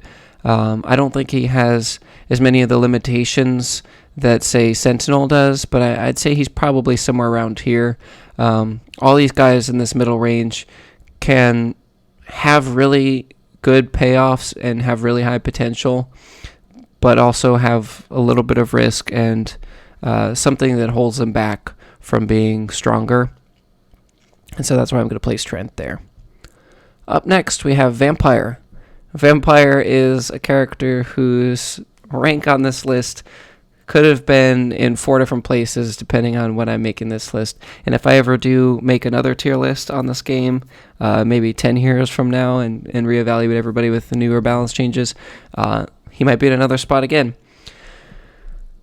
As much as I love Vampire, I think he's got to be probably down here. Probably, I guess I'll put him high C tier. He has one of the strongest abilities in the game. He's very well rounded, very similar to the Knight in that he can kind of go either way. He's essentially a weaker version of the Gargoyle, and yet he isn't at the same time. His ability does more, his damage does more. The thing that really holds him back is his low HP. So he does 87 damage primary base kit, but he only has 323 health, and that is one of the lowest in the entire game. And in fact, I think he's got the 3rd lowest HP in the game, and the only 2 below him are Bomber, which kind of rewards you for him getting killed, and Phoenix, who also rewards you for getting killed most of the time and gives your opponent an incentive not to kill them. So if you take those 2 out of the running for those reasons, I mean, Vampire really has the lowest HP in the game, and his ability is called Drain Life, and it works very, very similar to Frost Fox's ability, where he can regain HP by hitting opponents, except he has no criteria like Frost Fox does. Frost Fox requires the opponents to be enchanted, and Vampire does not. It's any contact with any enemy hero. Now, it does have to be an enemy. It can't be a teammate like Frost Fox can do. So why is this so bad if he's gaining 34 health every time he hits an opponent and he's dealing 87? He's strong and he can heal himself. The problem with these types of characters are that they're very easy for your opponent to target right away. Like I say, we're going through all these heroes with the idea that the opponents are experienced at the game. They know how to decide which order your heroes need to be taken out, and they can kind of ensure that it gets done and know how to target and know how to take an accurate shot and aim for who they need to eliminate. And there's no repercussions for getting Vampire out. There's only repercussions for neglecting him and leaving him in longer. If you can get your Vampire to be, your last 1 or 2 heroes, or even, not the first one out at all, you'll usually be in a good spot. But he needs help. Most of the time he needs to be run with a priest or a frog mystic or somebody that's going to be able to help protect him, maybe a blacksmith, maybe even a Banshee to help him get a little bit more speed and get some more contacts in. I'm pretty sure he is slow, so that doesn't help him either. And you just find yourself in situations where, very similar to Pirate, either he's healthy when he's getting his turn because he's going first or second and he's not really healing more than once, or you're not getting the full value of his heals, or he's going near the end where he's almost dead, and if you don't get 6 points of contact, it's not going to reset enough for it to make a difference. Now, he certainly has more of a comeback ability than Pirate does. Pirate is confined to only having that 1 heal per turn, versus Vampire, he's guaranteed, pretty much to get 2 in a one-on-one. If you're saying average hits in a one-on-one is 2 per turn, he's guaranteed to get almost 70 health versus the 63 from Pirate. So, and that's only if you get 2 hits, he could still get more. So, especially in like a 3-on-1 or something like that, Vampire can definitely come back and make sure he gets lots of contact and definitely make it a closer match. And his 87 damage is really strong, especially at higher levels. But you don't see a lot of Vampires at higher ranks, and the reason is just because he's too easy to take out too quickly. It's even more difficult to take out an Assassin or an Archer or a Catomancer that's going to do insane damage and leave all these extra people on the floor, or a Mice Bandit. Like, all of those characters that are arguably even stronger with their primary damage alone, almost, and they're harder to take out and usually are guaranteed 1 extra turn. And I understand that if you have an ability like this, you can't have so much health where it's overpowered, but Vampire used to do 91 damage when he was first released. I think it was 91 or 92. I think it was 91. And it used to feel a lot better. You wouldn't feel so bad about getting him out of the game, because even just, the 1 or 2 turns he would get would hurt your team enough where it would hurt. And don't get me wrong, 87 is still really good, but he's almost equivalent to some of these other stronger heroes that have better abilities or get to see their ability used and come to fruition more often, or their abilities can deal extra damage, and he just can't seem to maintain that value that some of these other ones have, and at the same time get his ability off. And so for that reason, I think he's down here.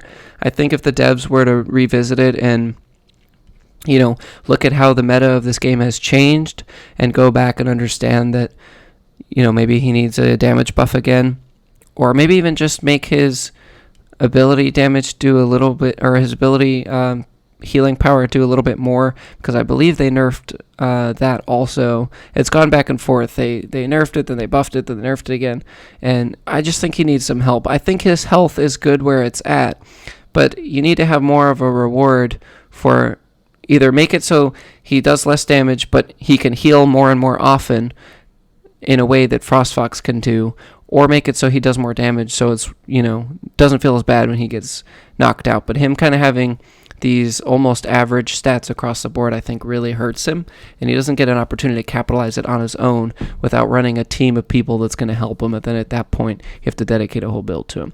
And the last thing I'll say about him is that the reason I rank Frostfox higher, even though Frostfox has some of the same issues and has very similar stats, is that Frostfox can heal by his own teammates or his enemies. You can bring an Enchantress and a Shaman and heal from all other 7 characters on the board, versus Vampire only has 4, and as the game goes on, he has less opportunities to go. So yes, his one-on-one is very strong, but his power almost has less opportunities to be used as the game goes on, which I think is a little bit backwards. I mean, typically your beginning of your game is the weakest, and that's when you need to set everything up. So that's all I'm going to say about Vampire. I'm rambling on about him. I love the character, I love the idea, but he needs some changes. Up next is Warlord. Warlord is still fairly new. I mean, he's in the most recent, 20% of the characters, I'd say. Warlord has one of the lowest primary damages in the game, and he actually just received a buff to this. It used to be even lower, but Warlord's primary damage is 33, very, very low. In fact, I think he's got the second lowest in the game. Actually, no. He does do the lowest. He has the lowest primary damage in the game. He's got 468 health, though. Very decent. And his ability is called Warhorn. And how it works is, at the start of every one of your turns, he sounds his Warhorn, and it's going to randomly buff one of your teammates, himself included in the RNG, with plus 44 health. So he's very similar to Treant in how his ability works, except it only triggers once, and it only affects one person at a time, versus Treant can, hit everybody and all of them are buffed, but, Here's the problem with Warlord. I can't say if he's better or worse than Treant. I mean, I think he's better in that he's more consistent, but at the same time he's not. With Warlord, you're guaranteed that every single turn, at least, one of your heroes is always going to be stronger every single turn that he's alive. So that's great to have that guarantee. You don't need any kind of setup or risk-taking like you do with Treant. You don't need any setup from an Enchantress. And this is great. Very similar to Huntress, you have that guaranteed damage, every certain period of time in the match, and this is great. The problem with it is that, one, it's RNG who it affects, because it affects somebody randomly. Sometimes it affects himself, sometimes it affects another person. A lot of times what I see with Warlord, is that the person who gets his Warhorn buff will be in a corner blocked in by your own heroes, and you're not going to be able to use the ability. Or sometimes it'll give it to somebody who doesn't really need it as much, like somebody whose secondary damage does more, like if you're playing with a Catomancer or a Rocketeer. I wouldn't advise playing him with those characters. He doesn't have synergy with everyone, and because you have that RNG where anyone on your team could get it, it kind of really limitates his synergies and who he can play with. So you almost play him with damage dealers who have good primary damage that is never going to be a bad choice for it to go on. But when that's the case, you'd almost rather just run a Treant or run somebody else, as your 4th damage dealer instead of giving a buff that you don't necessarily need. Now, is that bad? Absolutely not. I mean, the extra 44 damage is absolutely helpful, and I don't think he's a bad character at all. His one-on-one is very strong because he ends up doing 77 damage instead of the 33. But if it's his turn and you've got all 3 of your other heroes still in the game and he doesn't enchant himself and the person he enchants is, away in the corner, it kind of hurts. And the only thing he has going for him is that he's not a hero that your opponents are really going to go for right away, but he's also, not somebody they want at the end. So he's kind of one of those second or third choices that people are going to get out. So sometimes it could work out for you, but I think anything that's RNG based like this usually hurts. Robot's really the only character where his RNG tends to help him. Now, don't get me wrong, there's definitely times when Frog Mystic's RNG hurts you because you can't get a heal off, or Robot's RNG hurts you because your bombs block you in. I mean, there's definitely some RNG that has worse problems than Warlord does, but I don't think his benefits him enough until the end. And as long as your opponent's, keeping in mind that they need to get him out before, the final 2 or the final 1, he usually doesn't get as big of a benefit from his power as it should offer. And so I think he has a similar, he has the opposite problem as Treant in that his early game is weak, but his late game is strong. So I feel like they're honestly very similar. They do similar things. Treant has slightly better stats, and I think his health is what's going to put him over the edge here between the two, in my opinion. Up next, we have Warrior. Warrior is a character that we definitely see across all ranks, almost entirely consistent across all ranks as far as how often she gets played. I'm sure her kill counts are very similar across all ranks. Warrior's ability is called Final Strike, and how it works is whenever an enemy hero is at 172 health or below, she basically insta-kills them from that point on. And not only does she insta-kill them, she will transform through them and actually slice straight through the middle and phase through them, very similar to Catomancer's cats. And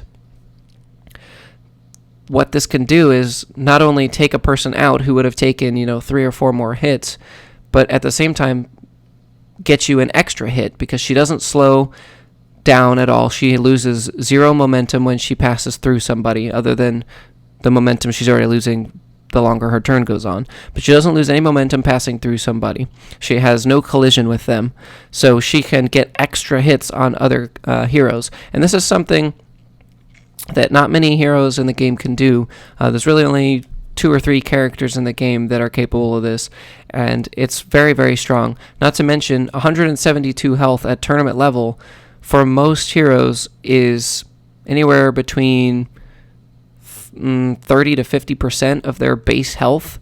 For an assassin or a genie or a mice bandit, that's really significant. Or a bomber, getting a bomber out early before they get their turn, that's over half of a bomber's health. I mean, it's anywhere probably 35 to 60% of any hero's health. And that is really, really strong. That is seriously a big threat. Warrior is definitely a character you do not want to have in the end. By the time you make it to Final 1, Final 2, you're already probably half drained. You don't want to give her 1 hit. Now, to make up for this, her primary damage only deals 43, but she does have 437 HP, which is very, very decent and very average, and it makes it difficult to take her out first. You're almost forced to do so because her ability is so strong, and yet at the same time, if you decide to wait, you're going to see the repercussion anyway. So she does need a little bit of time. I mean, she's not going to insta-kill anybody on the first turn unless you have some wacky, assassin thrown into somebody, throws them into a wall, and runs into warrior. I mean, you're typically not going to see a takeout on your first or second turn, but by the time you get through the first round of all 4 characters going, she'll have 1 or 2 targets she can take out, and she can do as many opponents as she is able to in 1 turn, as long as their health is under it. You have all 4 of your opponent's heroes in 172. She can go through all 4 and be unstoppable. She's very, very, very strong, and I would probably place her above Goblin for sure. Definitely an A tier hero.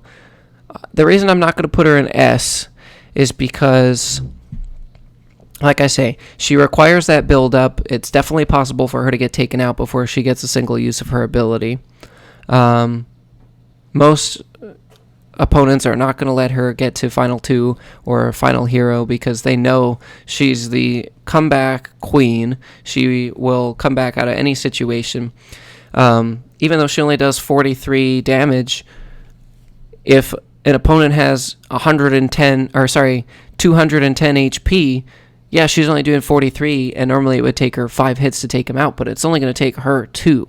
So if your last character is a farmer who is going to do, 40-something damage, 53 damage, and then, a 37 pumpkin, I mean, a farmer is going to still take 2 turns to do it, even with her ability that does extra damage, and a warrior is still only going to do it in 1.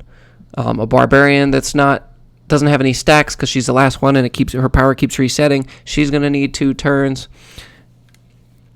Even in some cases, I mean, an archer or somebody could need 2 turns.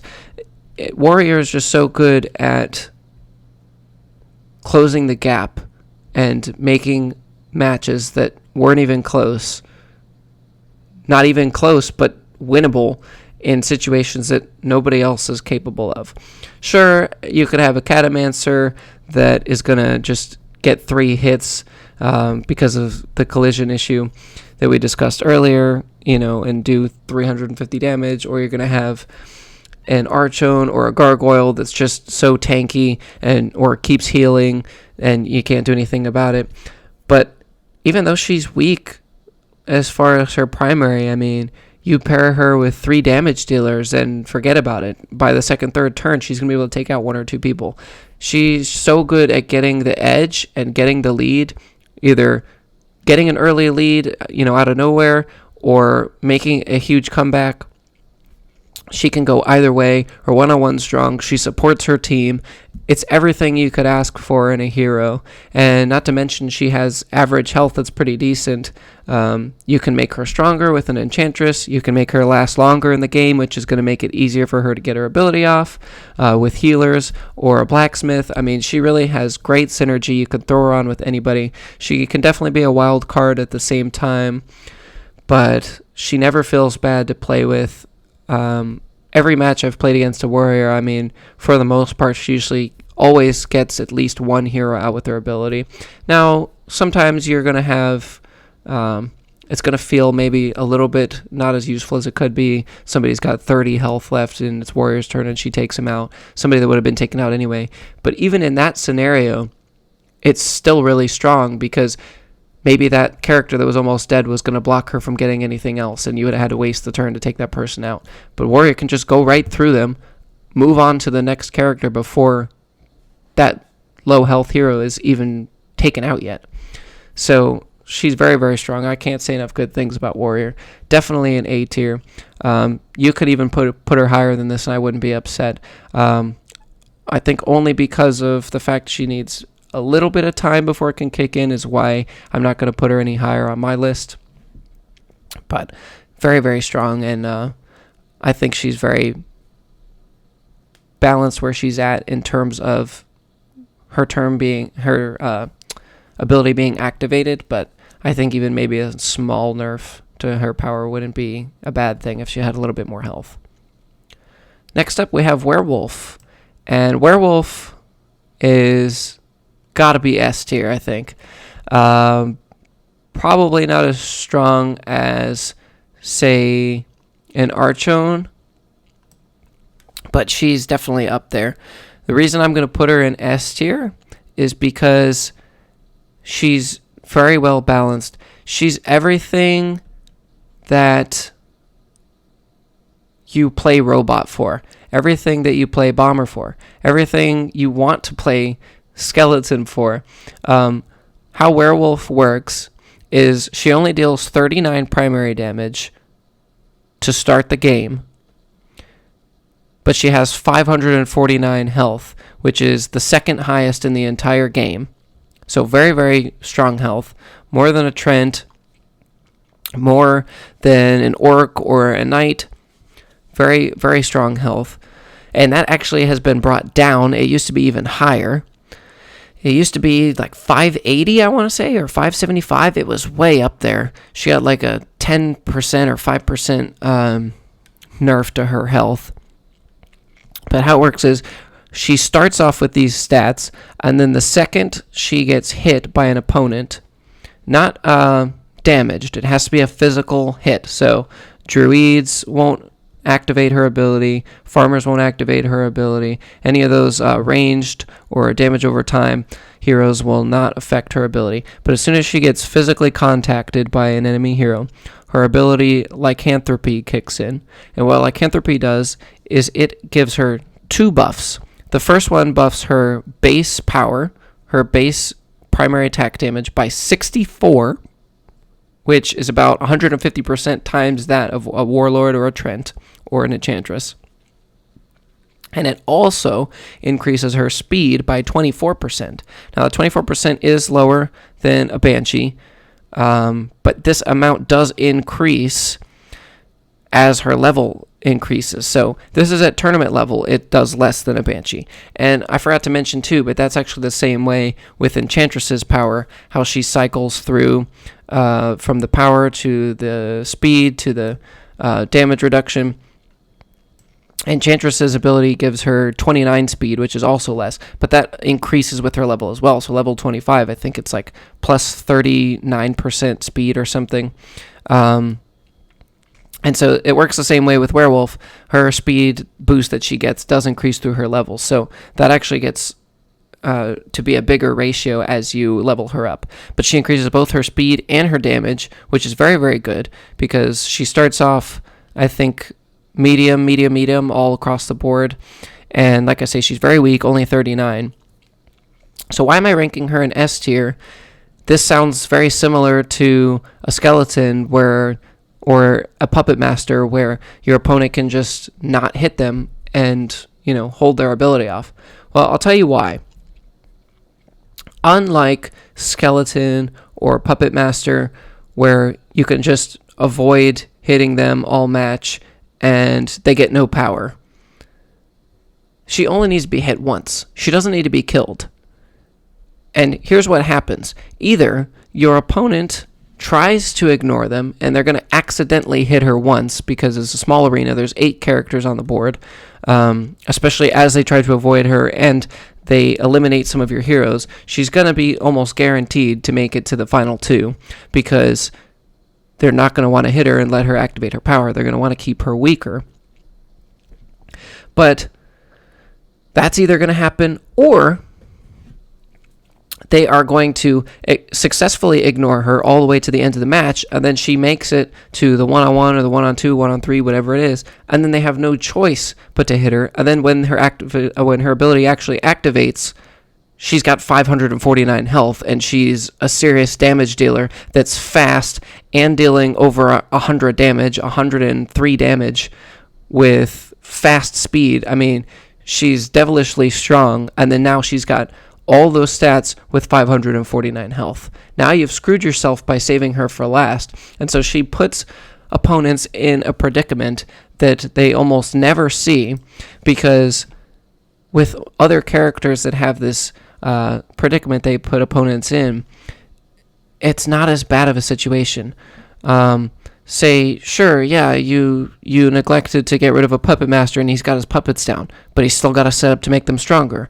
He still has to hit you into them. They can't move. Sure, with a warlord, yeah, now he's getting his power every turn, but he's still weaker than a werewolf with her power, and he still has less HP than a werewolf with her power. So neglecting her is almost throwing the game. But at the same time, if you try to go for her early, you're not going to be taking her out in 1 or even 2 turns most of the time, unless you just have a really good, upper hand on them, or they're in a really poor position where you can get a ton of hits on them and they only get 1 turn.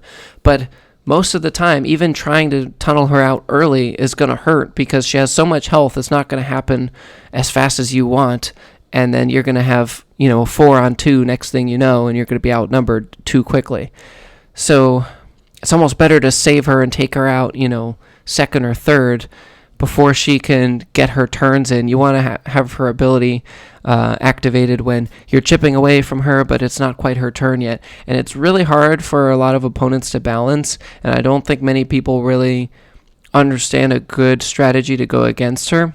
And at the same time, the only thing that really counters her, like I say, is damage over time, or those ranged heroes like a farmer, a druid, maybe a cultist that can, work around her and hit her with his runes. Even a Catomancer's cat spirits will activate Werewolf's ability, so you can't even get around it with that.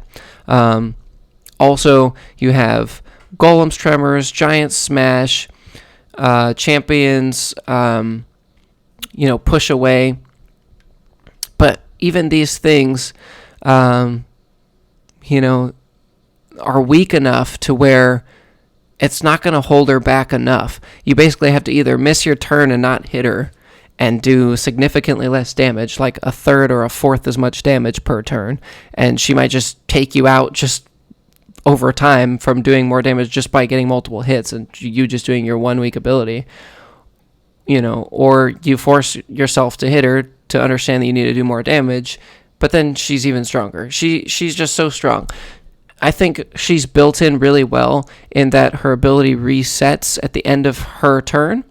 Very similar to Barbarian. At the end of her turn, her damage and everything resets. She goes back into, nun form. I think she's supposed to be a nun, but she, goes back into nun form at the end of her turn, so that it's not completely broken, that, oops, I hit her once, now I'm screwed. The best strategy to go against her is to maybe try and chip away at her health immediately before she has her turn, because then she'll only get that damage boost for one of your opponent's turns, and then it'll immediately reset. That's typically the best way to go around it. Ignore her until you get, the top priority out, like maybe the assassin or somebody. And then once you got, 2 or 3 opponents left, then you start chipping away for her right before her turn, so she only gets the 1 turn with her.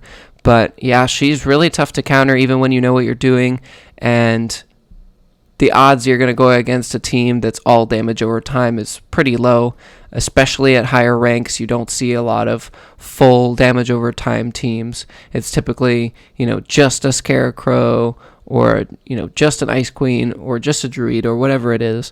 And so even though she kind of has counters, they're either really hard to pull off, or they're far and wide between that you come across them. So she's definitely really strong, and very well-rounded hero. Definitely really strong, even with the nerf. She is probably in a better spot with the nerf that she got, but she just has too many stats that she gets all the time. She's basically in a Huntress on steroids, because she gets all of her buffs at the same time instead of just one of them. So very, very strong. I love the concept, and she's very fun to play. Moving on, we have Wizard. And Wizard is a character who's been released from beta. Also very fun to play. He works very, very similar to Genie in that his ability does a percentage of your opponent's remaining health, not total health, unlike Genie. And he does have a base damage. It is 65, which is actually really decent. This actually got a little bit of a buff. It used to be 63 for the longest time. It was just changed within, say, the last 6 months, I believe. And his health is actually pretty on par with Genie, only 2 less, at 337 tournament level. Now, his ability is called Fire Blast, and in addition to the 65 primary damage he does, he additionally deals 16% area damage to your opponent's remaining health. Now, this goes for all opponents, so it doesn't do the same to each person. So let's say there's a team of your opponents. They've got 3 heroes next to each other. You hit them all one by one. Boom, boom, boom. The area damage hits all of the ones in the range every time. The first one's going to take a certain percentage. The second one's going to take another percentage. The other one's going to take another percentage. They all have different final HPs.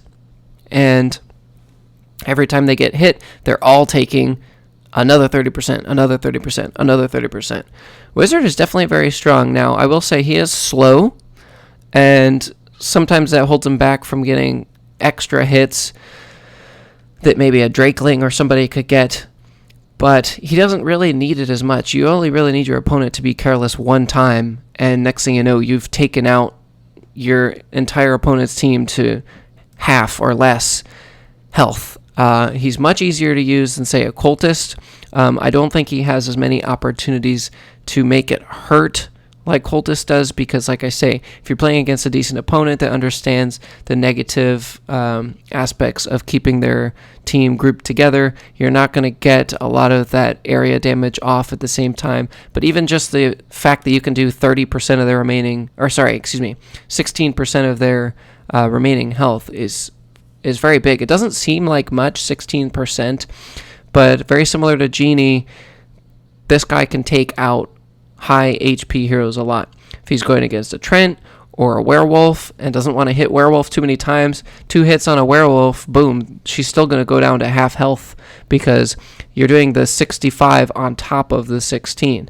So let's say you're going against a Werewolf, 16% of the damage is, say, 89 health or something, and then he's doing the 65 on top of it. Wizard's strong. He'll do 150 to 200, damage easy one turn. Now, what are some of the drawbacks to Wizard? Why isn't he at the top of A or even S tier? The reason is because, well, actually, there's 2 reasons. The first reason is because his end game is a lot weaker than his early game. He's definitely a good starter. In fact, he has really good synergies with Warrior, where he has a really strong early game, and Warrior has a really good end game and can, capitalize on that. His end game is not as good because the farther into the match you go, the less of an ability he really has. For example, if he's going against, somebody with low HP, that's a high damage dealer, like a Goblin or an Archer or a Blaze, he's not going to really capitalize that, especially going against like a Bomber or somebody that has, 106 primary damage.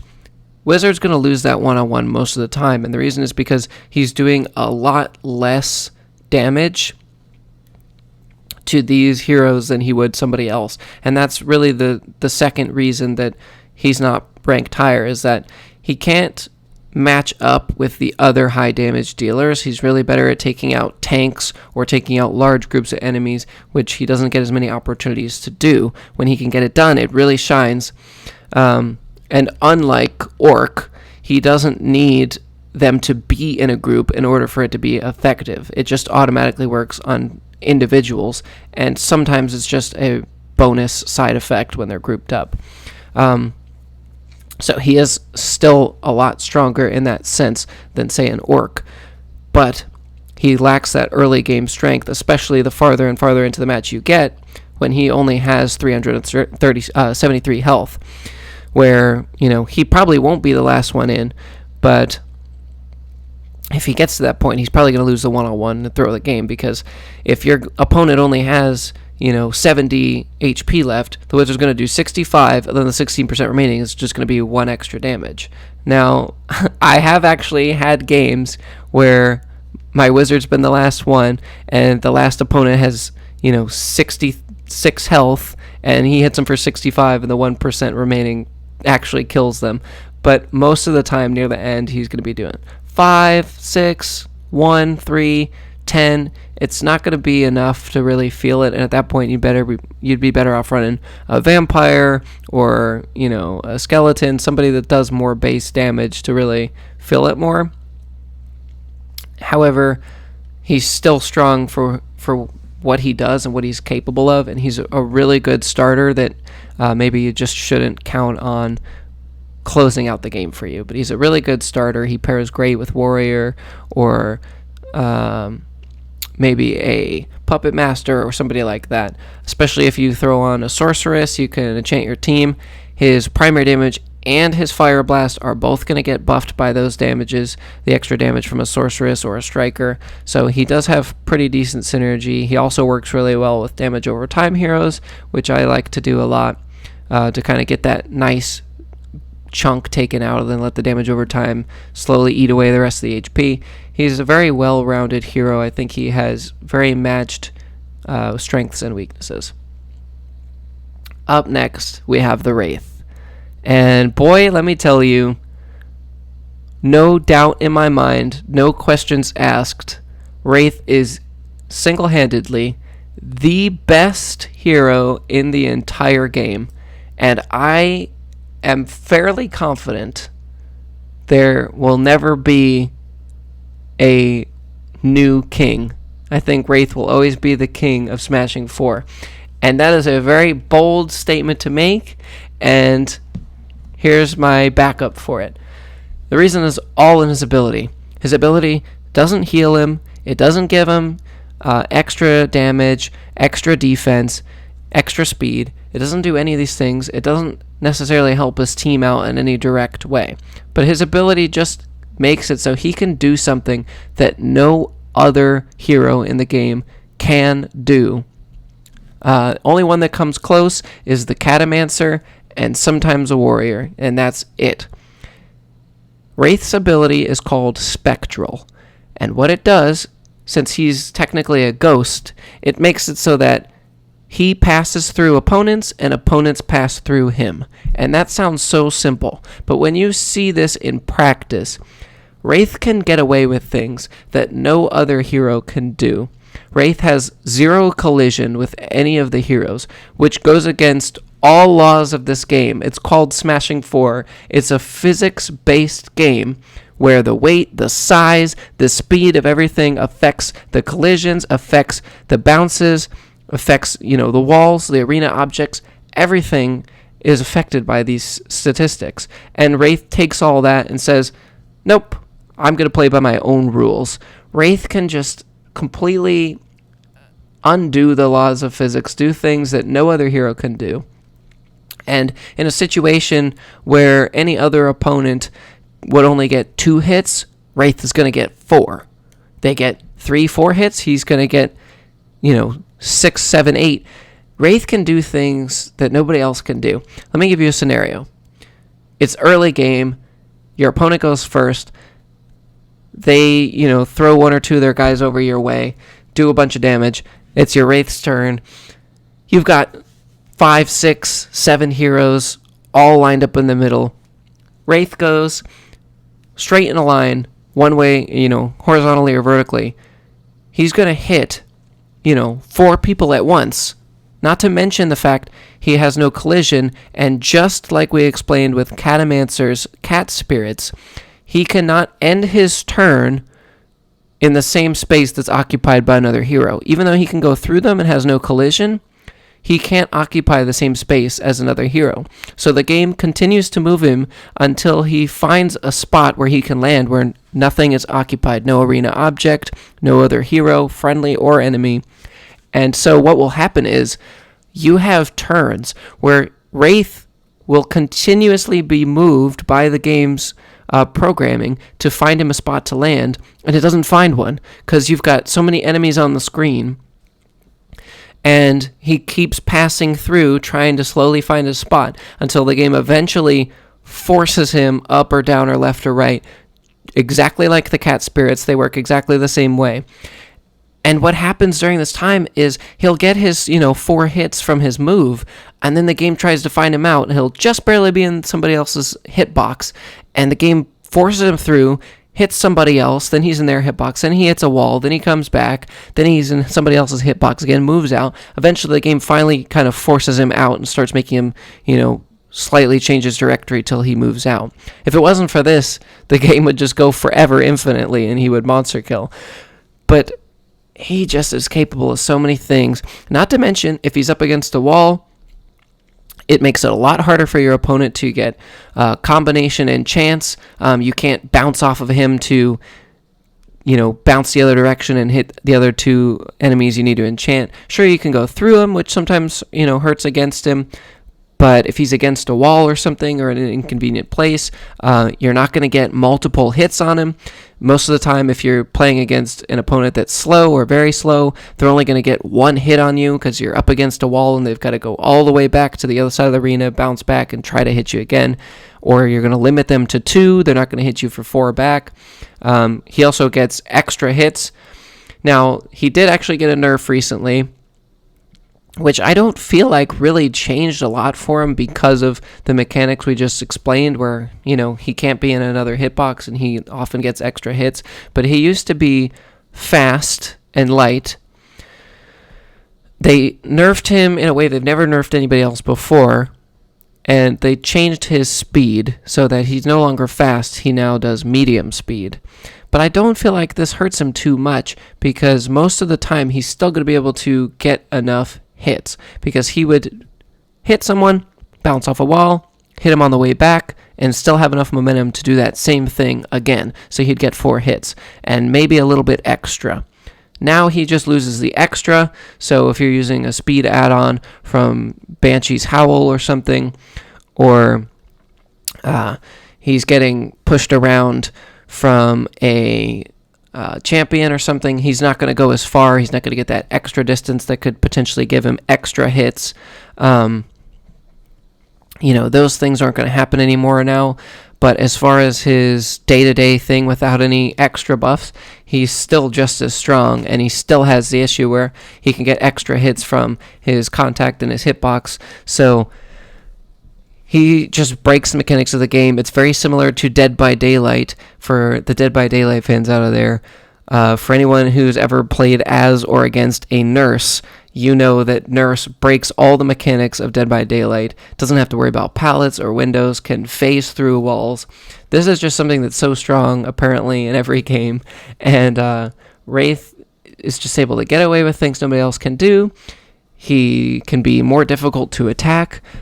He makes the playing field uneven for you and for his opponents, and he makes it so most of the time, if you're a great Wraith and you're really good with your placement, you can do your damage, get out, hide against a wall. Your opponent only gets 1 hit on you.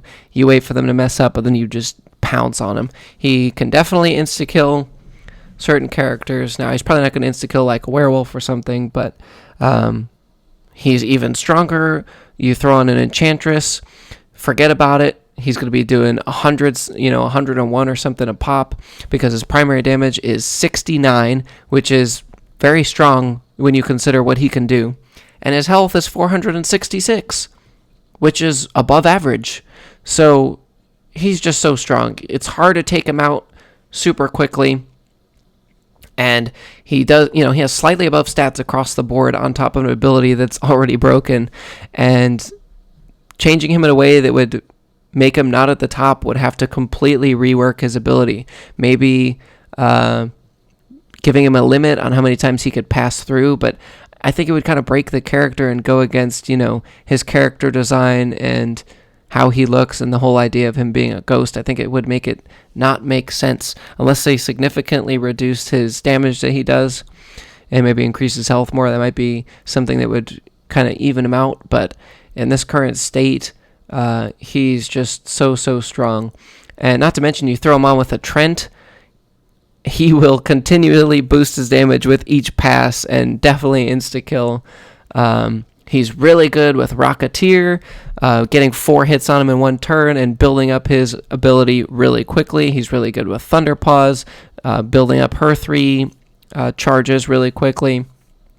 Or a Scarecrow, just rapid firing crows. He has great synergy with all these characters that rely on friendly hits or opponents that struggle with surviving long enough that he can hit 4 times in 1 turn. He just has everything going for him, and I don't see him ever leaving the top. Up next, we have Yeti, and Yeti is a very fun character to play. I think Yeti is one of the most fulfilling abilities, when you can get it working right, it just feels so good, because he takes a lot of effort, a lot of good character placement and board placement, and making sure you're kind of planning ahead for where you're going to go. Very similar to, billiards, trying to set up for your next ball, trying to, think 4 shots ahead of where you're going to be at. Yet he really benefits from good gameplay like this. He has a very high skill ceiling. But if you don't really know what you're doing with him, he's not that great. He can be really strong on the one-on-one. He can support his team really well. I think he's a very good average hero that can be a good support card or a good individual card. But he doesn't have like overly dramatic stats. He rewards you well for playing him well. And I think he does everything that he should do. And I'm going to put him in A tier. This could kind of go up or down a few slots depending. He does struggle a little bit with map RNG. So, for instance, the map with the snowballs definitely hurts him. And any map where opponents can run into walls more often or anything typically will hurt him. But his ability is called Furball, and what that does is doubles his damage after the second time he hits an opponent. So I'll give you an example of how this works. His primary damage is 51, and his health is 488. It's decent, very decent health. But his primary damage is 51, so he hits an opponent for 51. Let's say he hits Barbarian. Then he bounces off her, he keeps going. He hits Shaman, also for 51. And then after that second hit, he immediately chases in the opposite direction at 150% of the speed. So after twice hitting an enemy, is how it's described in his card, which I think is slightly confusing. But basically, after making physical contact with 2 enemies, he gains a large percentage of speed, and immediately, the second he contacts them, jerks back in the complete 180-degree direction that he was just traveling in, and then does double damage from that point on. So he hits Barbarian for 51, he bounces off her, hits Shaman for 51, shoots back in the opposite direction, Genie's at the other side of the arena, Genie gets hit for 102. And with the increased speed and his weight, he is a heavy hero. He can often, catch somebody up against a wall or another hero and get 2 or 3 hits on them for 102 and just insta-kill them. He definitely has that ability. He actually also works really well with Wraith because, like I say, Wraith just changes the mechanics of the game. But if Wraith is the second hero that Yeti will hit, he bounces off a Barbarian, he goes through a Wraith. The Wraith will be the second hit, and that will initiate the power increase and the speed increase. But because he's technically not making physical contact with Wraith, it doesn't change his direction. It just gives him the speed and the power boost. And I don't know if this is a bug that the developers, just never noticed or just kind of let be how it was.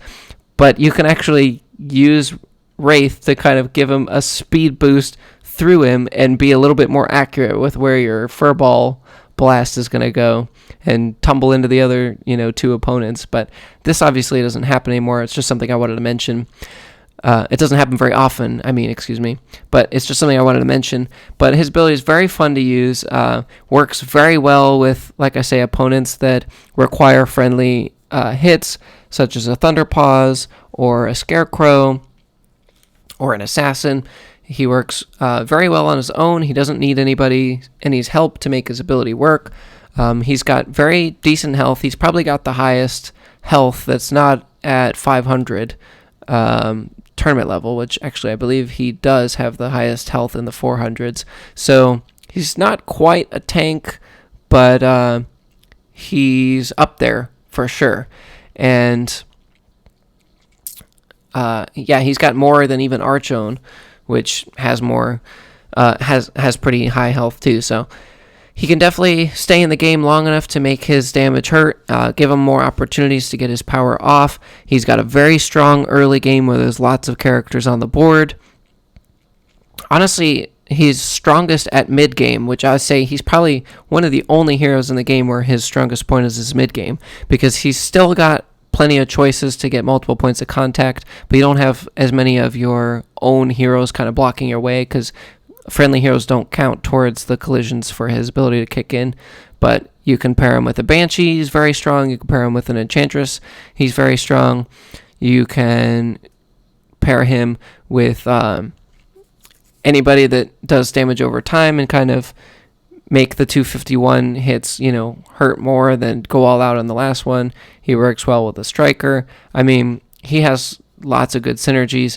A great build with other very large, very heavy heroes to kind of throw them around more and give them a push that some smaller, lighter heroes wouldn't be able to do, and keep your large characters throwing more people into walls. He works very well. I think he's very balanced. He has a little bit of setup, but you see instant reward from it the same turn. He kind of forces more skillful gameplay, which I can appreciate, because I think if you're a good enough player at just the basic mechanics of the game and understanding how to get multiple points of contact and making sure you can get your abilities off and working on your placement on the board, I think he rewards everything that makes up the point of the game, and I think he's very fulfilling to play and has a very high skill ceiling. He's very fun. I think he's in a good place. Last but not least, we have Zombie. Zombie is our last enchanter.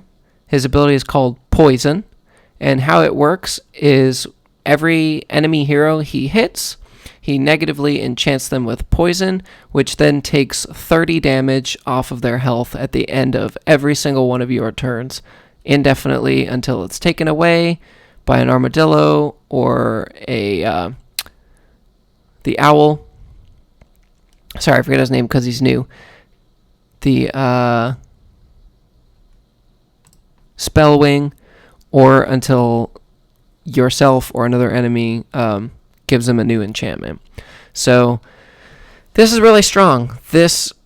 By far, this enchantment has the best synergy with damage over time. It does damage over time in and of itself. You can stack this with Striker, which is something we see a lot. You enchant enemies with poison. Striker hits all the opponents, once, and all of a sudden now they're losing an extra 41, so they get poisoned for 71. And this can stack. If Striker hits one hero twice, the poison will do hundreds of damage, which is crazy. It stacks really, really well with Druid, with Giant, with Golem, with Farmer, even with Champion, or with Jawsome, even characters like Jaguar or Naga that already do a lot of damage. Good synergy with Naga because she requires somebody to be enchanted for it to work, and then he's doing extra damage on top of it. He's very, very good. Now, he is slow, so it could be hard to get off. He's slow and heavy, but at the same time, it kind of works for him because it kind of makes sure he doesn't bounce too far away, and he can get pretty predictable bounces off of enemies, which I think is helpful in trying to get them enchanted. Now, as for his stats, he has the second lowest damage in the game at 35, and unlike Warlord, this can never be changed on his own accord. You would still need an Enchantress or a Treant or a Warlord to help him out, but he's got the lowest damage in the game if you look at it that way. 476 health though, so not only are you almost guaranteed to get your ability off on almost everyone, or even outlive your opponent's enchanter. If you both have one, you have a -1 for your opponent has a +1 for themselves. You can almost outlive their enchanter and then make sure your enchantment is the one that lives on. So he's really good at kind of guaranteeing he can maintain his poison, maintain it across the entire opponent's team, and get all these things together. And then on top of that, his poison is really strong. 30 damage to every opponent at the end of every turn is essentially the opposite of a priest, where instead of healing all your opponents for 31 every turn, you're dealing an extra 30 every turn at the end. He's really great when you have a lot of opponents at low health. Maybe a pirate or something that's not as big of a threat for damage, but you know it's going to be 3 turns so they can get their ability and heal, and they've got 60 health left. You can just stop touching them, leave them alone, and start focusing on somebody else before that character even dies. He's really good for that forward gameplay. Works awesome with a Frost Fox. Counters tanks really well because he can go through and slowly chip away with them with a farmer or somebody, and kind of tunnel somebody out pretty quickly, or tunnel them out and insta-kill them with a striker or a Naga. Really good synergies with a lot of things.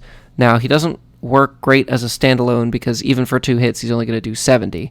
So he's typically going to be doing about half or less than half of damage in a one-on-one.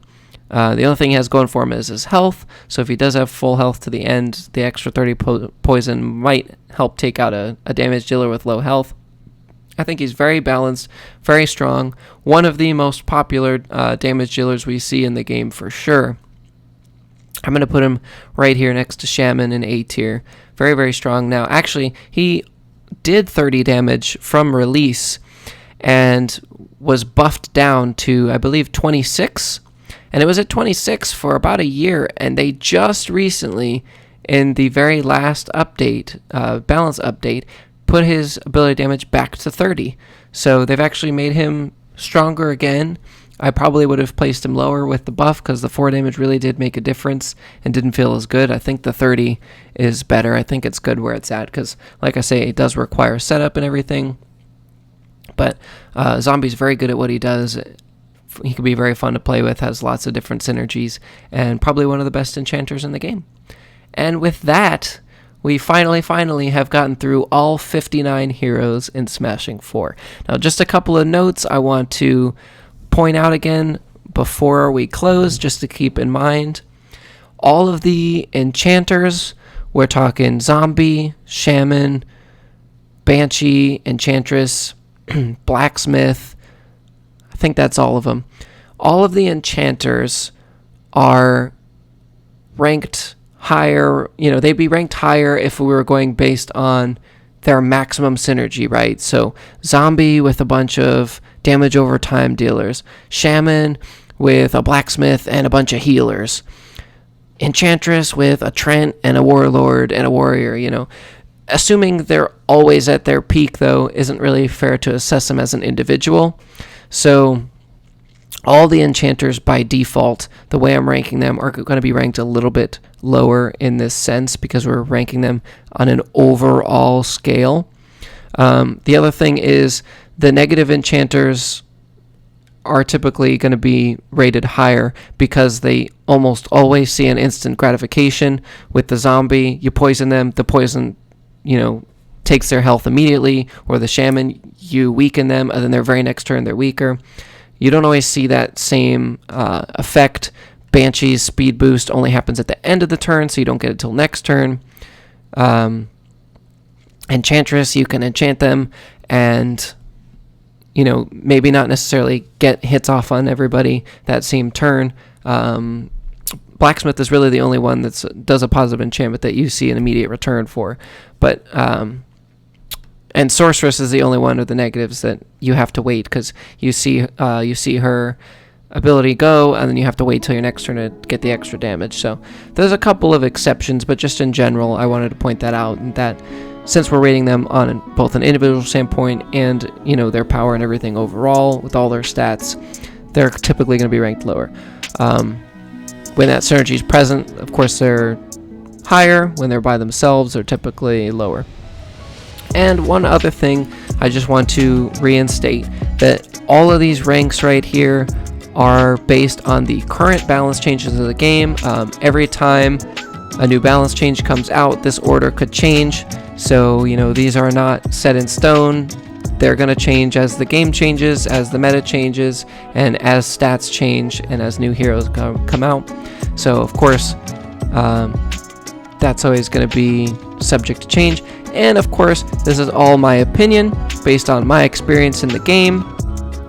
I tried to be unbiased and not just give characters a higher ranking if, you know, I like them more or I play them more often. You know, I try to be more objective and based on my experience with the game and their strengths and weaknesses, how they can support their team or not, if they're more of a solo player, or how easy it is for their ability to get taken off.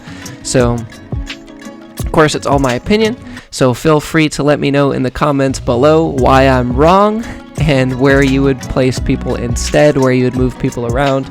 Let me know if you agree with any of my placements. Let me know what you think of the balance changes we went over, or some balance changes you'd like to see in the future.